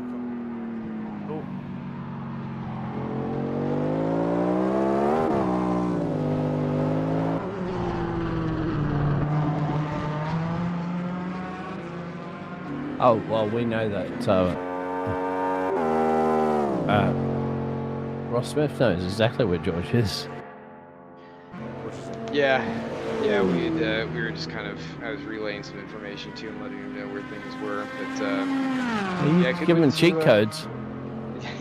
not exactly, just kind of eye in the sky. But yeah, congrats to Renee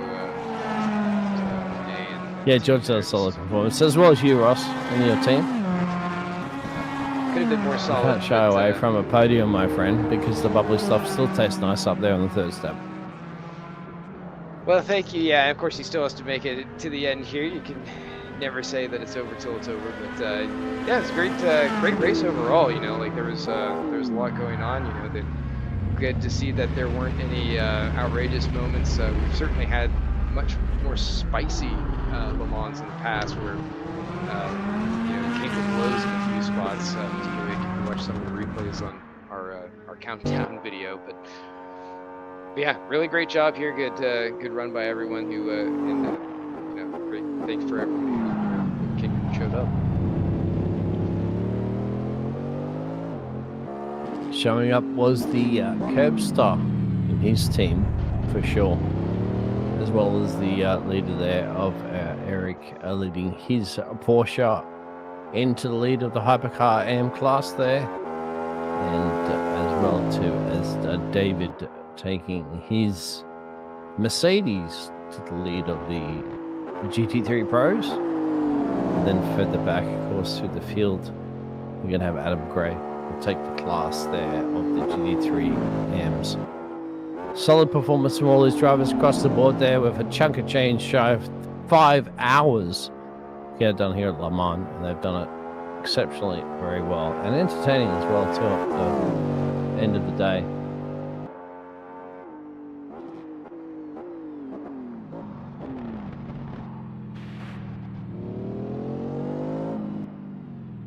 Listen to the roar of Daniel's car, bringing it back to pit lane.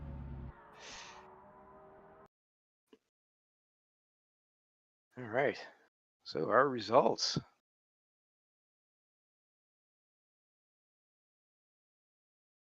Working on that. Oh. Ross Smith, you have the honours of going through those some of those results. Gonna break them down into their classes. All right, so yeah, definitely a strong win there from Kirby at the CMS Pro Red, taking over their rival Smile Power with Daniel Herlock bringing it home at the end.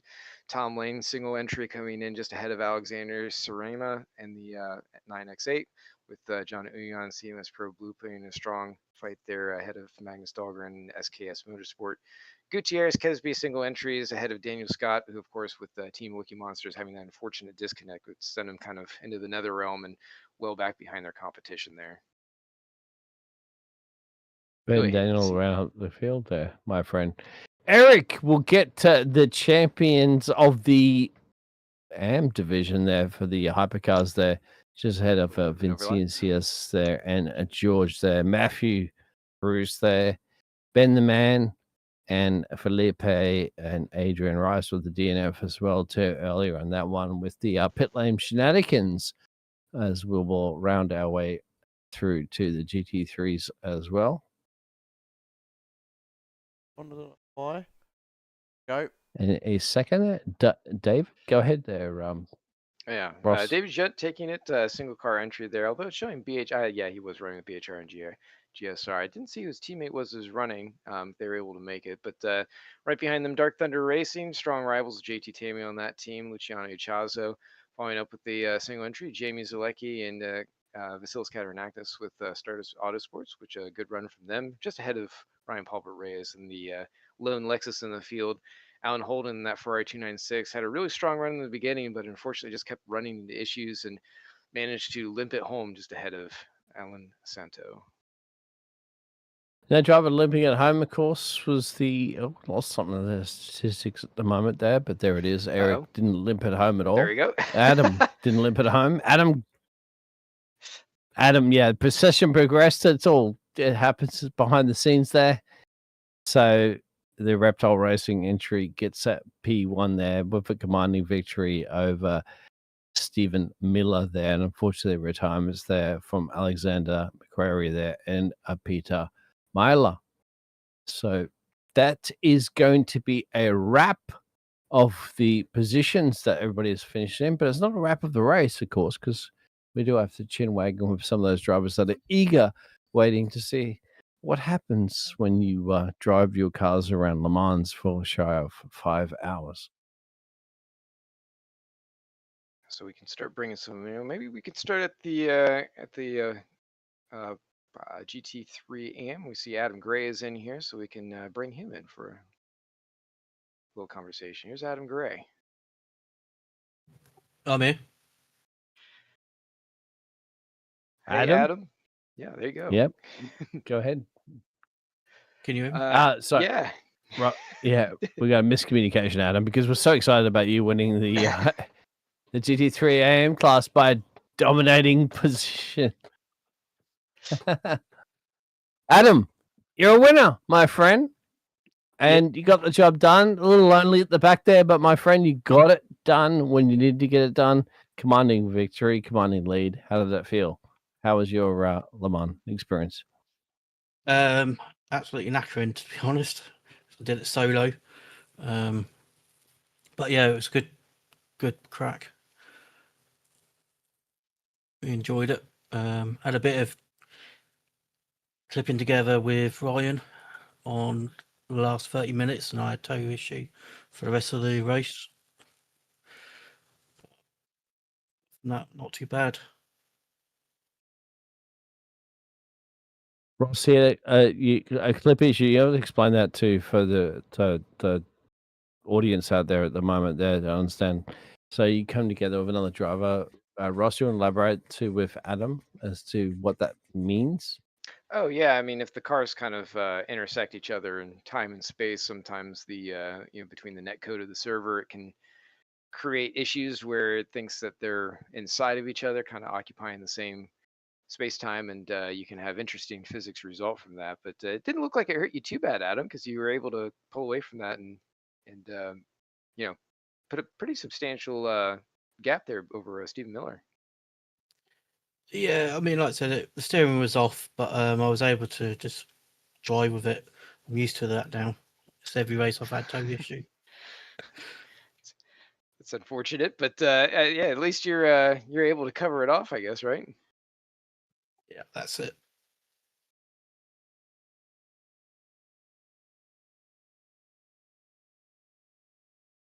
Well, anyone you want to give a shout out to after this long and tiresome race before you grab a drink and maybe a shower? Yeah, just sold to the CMS crew, the admins, for putting a fantastic race together and fantastic mod. Thank you very much. Yeah, congratulations. We'll kind of send you back up there, but great run. And hopefully we'll see you over at Watkins Glen for the next one. Yep, you will do. Cheers. We're traveling in the United States of America from Le Mans, and we're going to the next winner of their class coming up soon at the moment. So we'll drag those drivers in from the neck. Of course, they probably haven't had a chance to even go down the restroom, even get out of their racing sweaty suits. Yeah, they don't have time for that. They got to talk to us about how they've won. We've got they do, Ross. There you go, Deed. We're bringing in David Junt for GT3 winner, pro side. Hello there. David, I was calling you David, but you are David, my friend, and you got the job done. How did that race feel? And how does that victory feel in your class? Well, you can take it like both ways because I'm like a German David or David. But Germanish at least, difficult race. I mean, tired, but could be worse. But I mean, it was the pole up was really good. I mean, that was, I don't know, probably max that I could nearly get off the car. So a 52.8 in that car is really good. Even though the Merc, it will never stop struggling because it's so heavy or just heavier. And even on wing 1, which I was on, the car was like topping out at max 286 on like the longest part of the track. and I checked like Lexus and the Porsche and the 290s. I was like, and even the Ferrari was like Alan had the most amazing, nearly several tenths advantage on the straight with his car, but it was like terrible tires, I think. So consistency was being key, and just making good decisions and not getting stuck. And of course, I had to look where I would come out after my solo drive through. So I was a bit close to Alan at a late part after I think he went off twice, and I finally managed to pass him and get a bit away that the Ferrari couldn't get me back. And then I was trying to pace myself, and I saw again, as much as you want to do with the AMG, it has a good handling, it has a good drive, it has a good torque, it's really nice. It's just in all departments, it's just worse than other rear-wheel front engine cars, especially the Aston. They're still the all-rounder. And I could see that when at the end of the second stint, when we both, JT and me, didn't change tires, and he put in a 405 and I was like, I did 6.7 at that point, and I was like, the tires are nearly dead. I can't. The car's just too heavy. I couldn't get. I kept losing time at that moment, of course. But later on, I was just hold on, try to see what James Walker and Matthew Alberton would do in their stints, and then I think I'm not even sure if I just changed one side, the more important left one, but I was up to 10 seconds behind him. Then crept closer, then passed him, and then I was trying to gap as much, and it wasn't easy. It totally wasn't. I had hypercars, I saw two cars spin or fly across the last chicane. I had one hypercar lapping me, get lapped by the other, then spinning it, then two cars stared at me, and I had to really decide, okay, which car do I ram first? Then I met Daniel Herlock later on, which was running out of fuel. I was like, oh, if he goes to pit, I'm going left. And then he goes left, and I go with the grass, nearly had it, go through the boards, still spin, tap the front of the wall, get away with no repairable damage, keep going.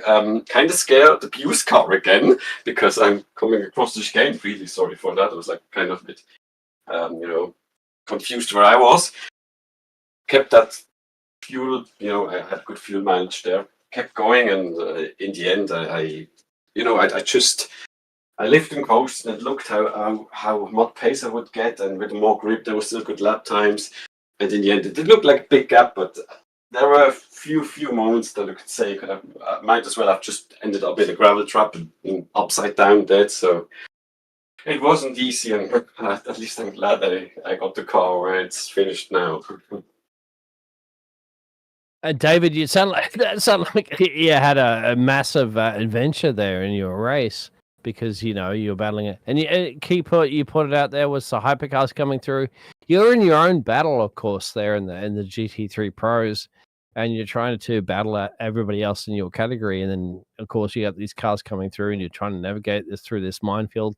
I mentioned this in the broadcast, just turn off the lights and go through a child's room full of Lego, and not try to get your foot crunching on every single one of those blocks. But you managed to do it, and you elaborated quite well on how difficult it was. But overall, to a lot of people that understand necessarily what you're talking about with times and deltas and all that sort of stuff, the race was difficult. What was the key factors for your success tonight?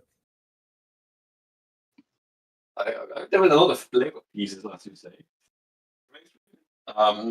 A lot of Lego, yeah. There's Lego everywhere, mate. Yeah. I'm sounding mean, but as I said, the Aston has such a great overall package. I think if JT and me would have gone at it, he would probably pulled away, and it would have been a survival of the fittest. Who falls out of the chair first? But then, of course, kind of meanly, I gotta say, I kind of patiently waited and looked how quick James and Matthew would be, and at some laps I was much faster. Maybe they were more careful also in traffic, so I got close to them quickly, or at least to James on his stint. Probably didn't think it would happen that early, because also the Aston is a bit better on the straight, and again it is just a good package. But I just mostly focused on where I would be getting lapped or something, not get in trouble with anyone, even though there was I was very close to James's back end because there were two hypercars at NARS behind us. So sorry if I tapped him slightly there. In the end, I came up a bit worse, I think. But yeah, it was the consistency. It was like learning to extend the stints as much as possible. Again, like every stint a lap, which is still kind of surprising me because the Merc, as I said, it's heavy. Thought it would be more, fuel guzzling, but it was really good to drive and roll into turns and use momentum. So that did help to, gain traction and time. And it's a really good comeback. It was, it was a lot happened there, but I'm glad it from like the last two adventures, like Spa and Qatar, I was feeling like it was an improvement again. And it's difficult, Le Mans, to really on the first lap to make big, accidents because there's a lot of straight. But after Spa, where it was a bit too chaotic, I'm glad we got back on track. And man, it's still a surprise. It's like how would you say, anything can happen, and you never know what's gonna happen in the races. So we'll see what happens next time. But again, I'm really glad I could manage to pace that well with the car. Yeah. Well, David, congratulations, man, and we'll send you on. Anyone you want to give a shout out to before we kick over to the next group of winners? Shout out to my family again because I'm not coming to eat. And I would also like to shout out my Black Hawk Racing team because they have their own 24-hour race now, and I'm pressing thumbs that they will get a good result over on their side. Yeah, let's hope so. Yeah, thanks again, David, and we'll hopefully see you at Watkins Glen. Yep. See you guys. Good evening. Okay, bye. Okay, we'll bring our let's see, our Hypercar AM winners in here, which is going to be the whole team. So we've got Eric, Jerry on. Well, hello there. All right, so who would like to lead off here? Congratulations on the win for the Hypercar AM side, and maybe we start with the guy who brought it across the line, Eric Moynet. Hello. So how was it there, getting caught up by Vinicius coming into the very last quarter of the race? Was it pretty exciting for you? It was stressing. It was about 1 or 2 seconds faster than me, and I was impeded by traffic, so it was 1 more second each time, and I saw I was 30 seconds or more at the start of my stint, and you have seen where we were at the end. So it was a bit stressing for me. Keep it cool and be cautious on track, and we've done it. And we done it. Yeah, well, you certainly did. Just very nice and easy, no mistakes, and you managed to get it right in there at the end.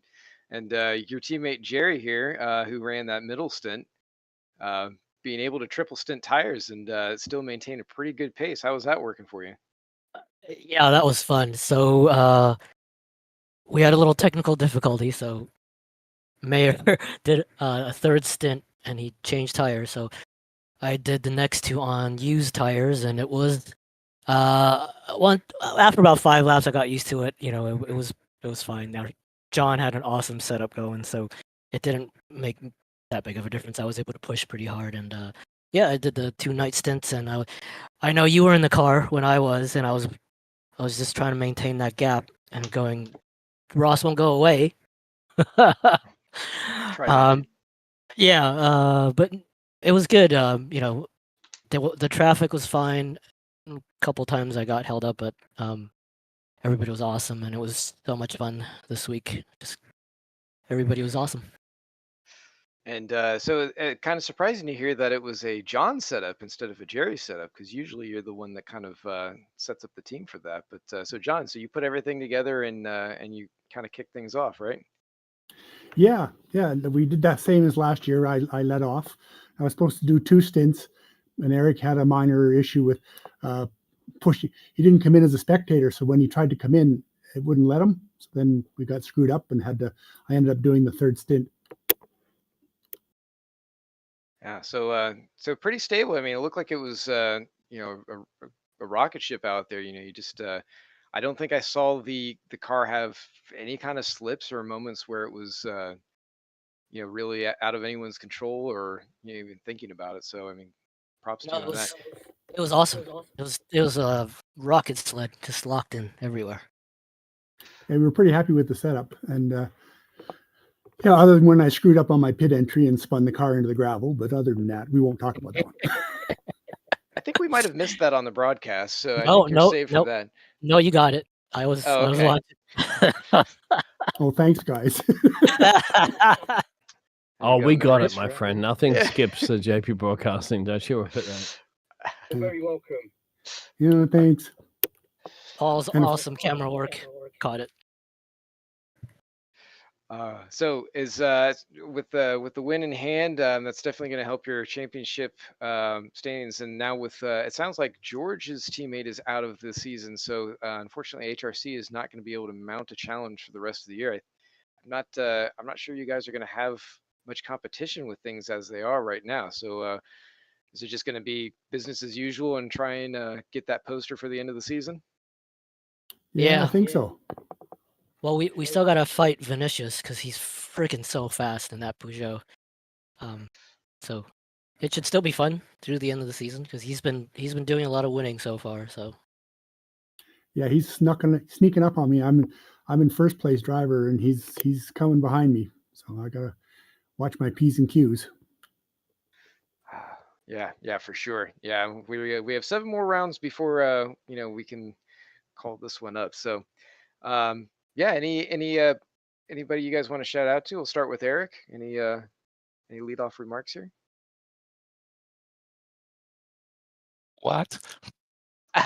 Anyone you'd like to give thanks to, or to my 2 teammates, both of them.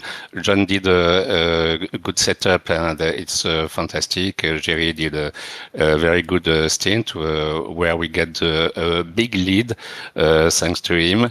And voilà, as we say in French, voilà. I'm happy to be with them. Très bien, sir. Jerry? oh yeah, everyone on track was awesome. Thanks to Eric and John as always. We had so much fun this week and in the race. And thanks to you guys doing the broadcast for 4.8 hours. And special Paul, I saw that special camera you had at the Ford chicanes with the Ferris wheel in the background. That is awesome. That was just freaking awesome. So thanks, Paul. Extra special. And John, any shouts from you? Well, the 2 boys have covered it pretty well. Jerry's not quite saying the truth about how happy he was with other drivers, but there was a bit of a blue cloud hanging around a few times there. But yeah, overall, great race. Thanks, guys, for organizing it, and George and all the boys for putting the cars together, and Paul and the boys for broadcasting. Really appreciate it. Lots of fun. Thank you all. All right, guys. Thank you so much. Merci beaucoup, and we'll see you at Watkins Glen. Okie doke. Thanks. Bye, guys. All right, so now we'll go ahead and bring in Dan Kirby, and we'll see if, well, I guess it's just Dan. Got any teammates coming in too, or no? Cameron didn't want to come in. Ugh, so shy. So how was it out there? I mean, it was fairly close early on, and then after you kind of took over the car, you guys just slowly built a gap, and pretty uneventful from there on. You didn't really even get that much TV time. So yeah, tell us about it. Well, yeah, Cameron did a great job putting on pole and then running a really good first couple stints there. Built a big gap for us. And yeah, the race was going pretty good until I took over. I was kind of struggling a little bit in the first stint to get warmed up.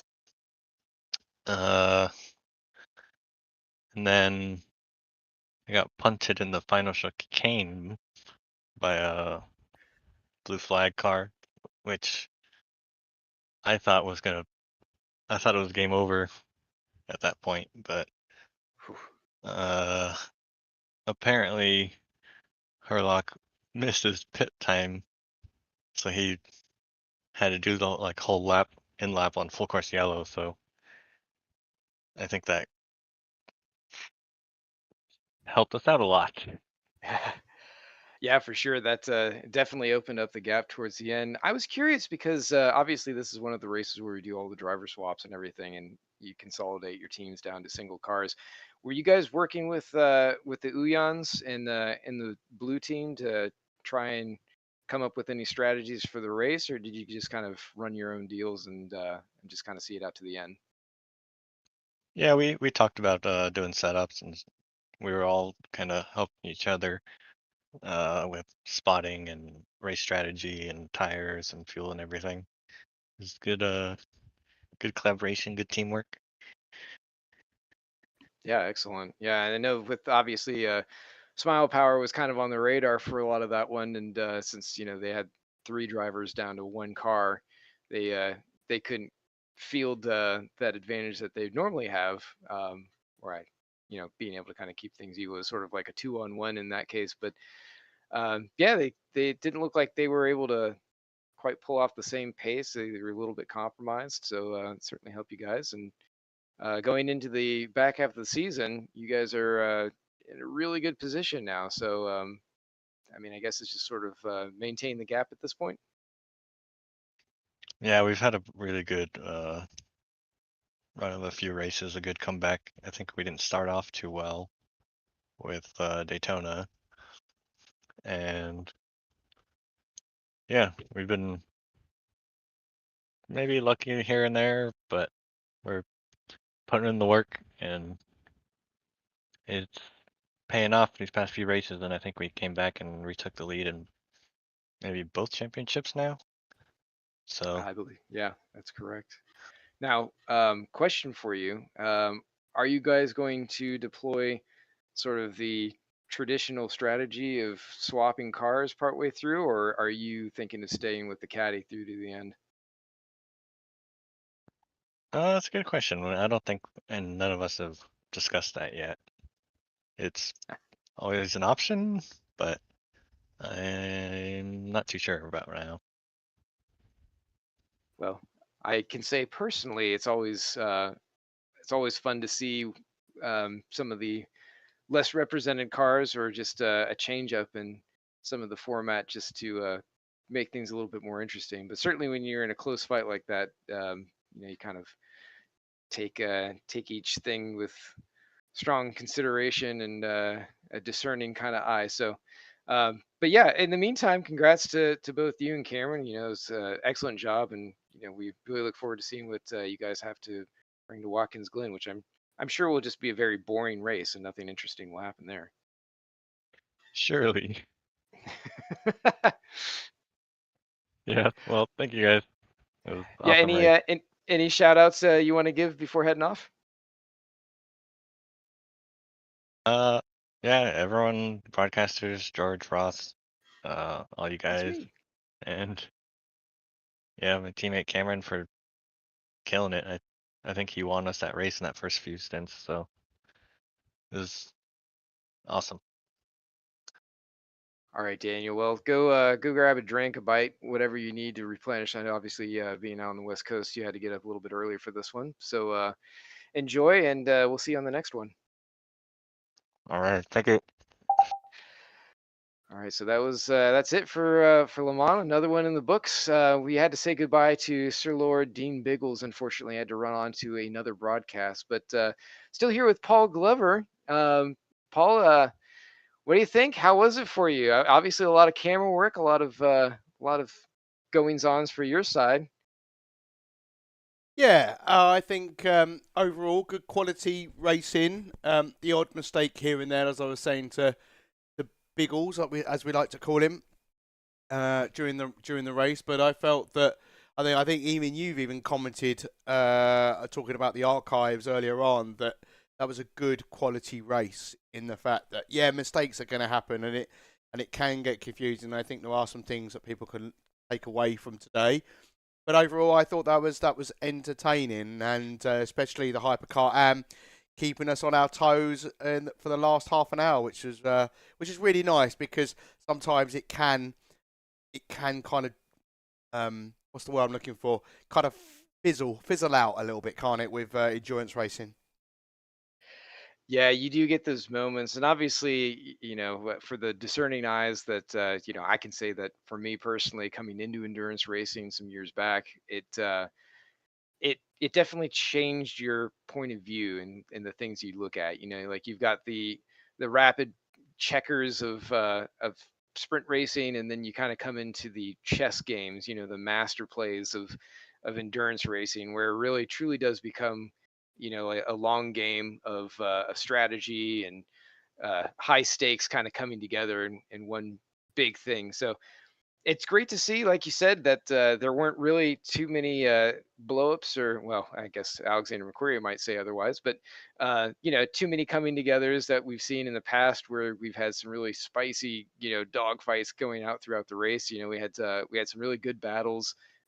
Nobody seemed to really be caught out or punted off too much that we caught on camera anyway. So yeah, nice and clean overall, and a pretty good result for most of the drivers here. Yeah, I echo exactly what you've just said, and well, I guess one of the downsides to Le Mans is because ideally it's going to be multi-driver. It can bring normally the field that you guys get on the moderns can be about 30 to 40 cars, and here today that was probably nearly half that, because got some drivers sticking it out to do it solo, and they're absolutely crazy for doing so. But majority of the teams are, you've got pairing, so you're reducing the number of cars out on track. But that's not to say that it deteriorated the quality of the event. I thoroughly enjoyed it, and luckily for the drivers, the rain stayed away. Yeah, for sure. And Le Mans is always a fickle mistress as we go through this one each year.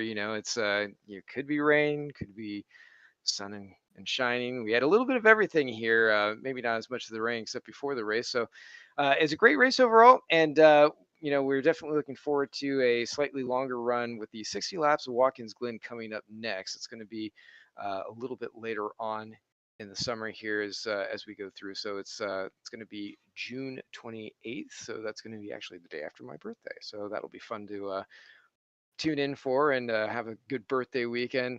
Love that American track. A lot of the drivers here, they really enjoy it. Very high speed. Should be tons of action. I know so it was going to be a little bit boring. That was obviously a little tongue in cheek. But come join us on June 28th, whether it's on the CMS broadcasting or it's on the JPP channel. We'd love to have you here and check out all the action, where the field will definitely plump up again as drivers just flock to this thing when it shows up. So a nice long run at Watkins Glen, and then we will truly be in the back half of the season, which is going to stretch out into November, ending at Bahrain. So I guess from me here at and Paul here at JPB Broadcasting and Champion Motorsports, I guess that's it for now. Paul, anything else? Nope, that's it. Just want to wish everybody a good day, good night, and enjoy the rest of your weekends. Well said. We'll see you all next time. Thanks for joining.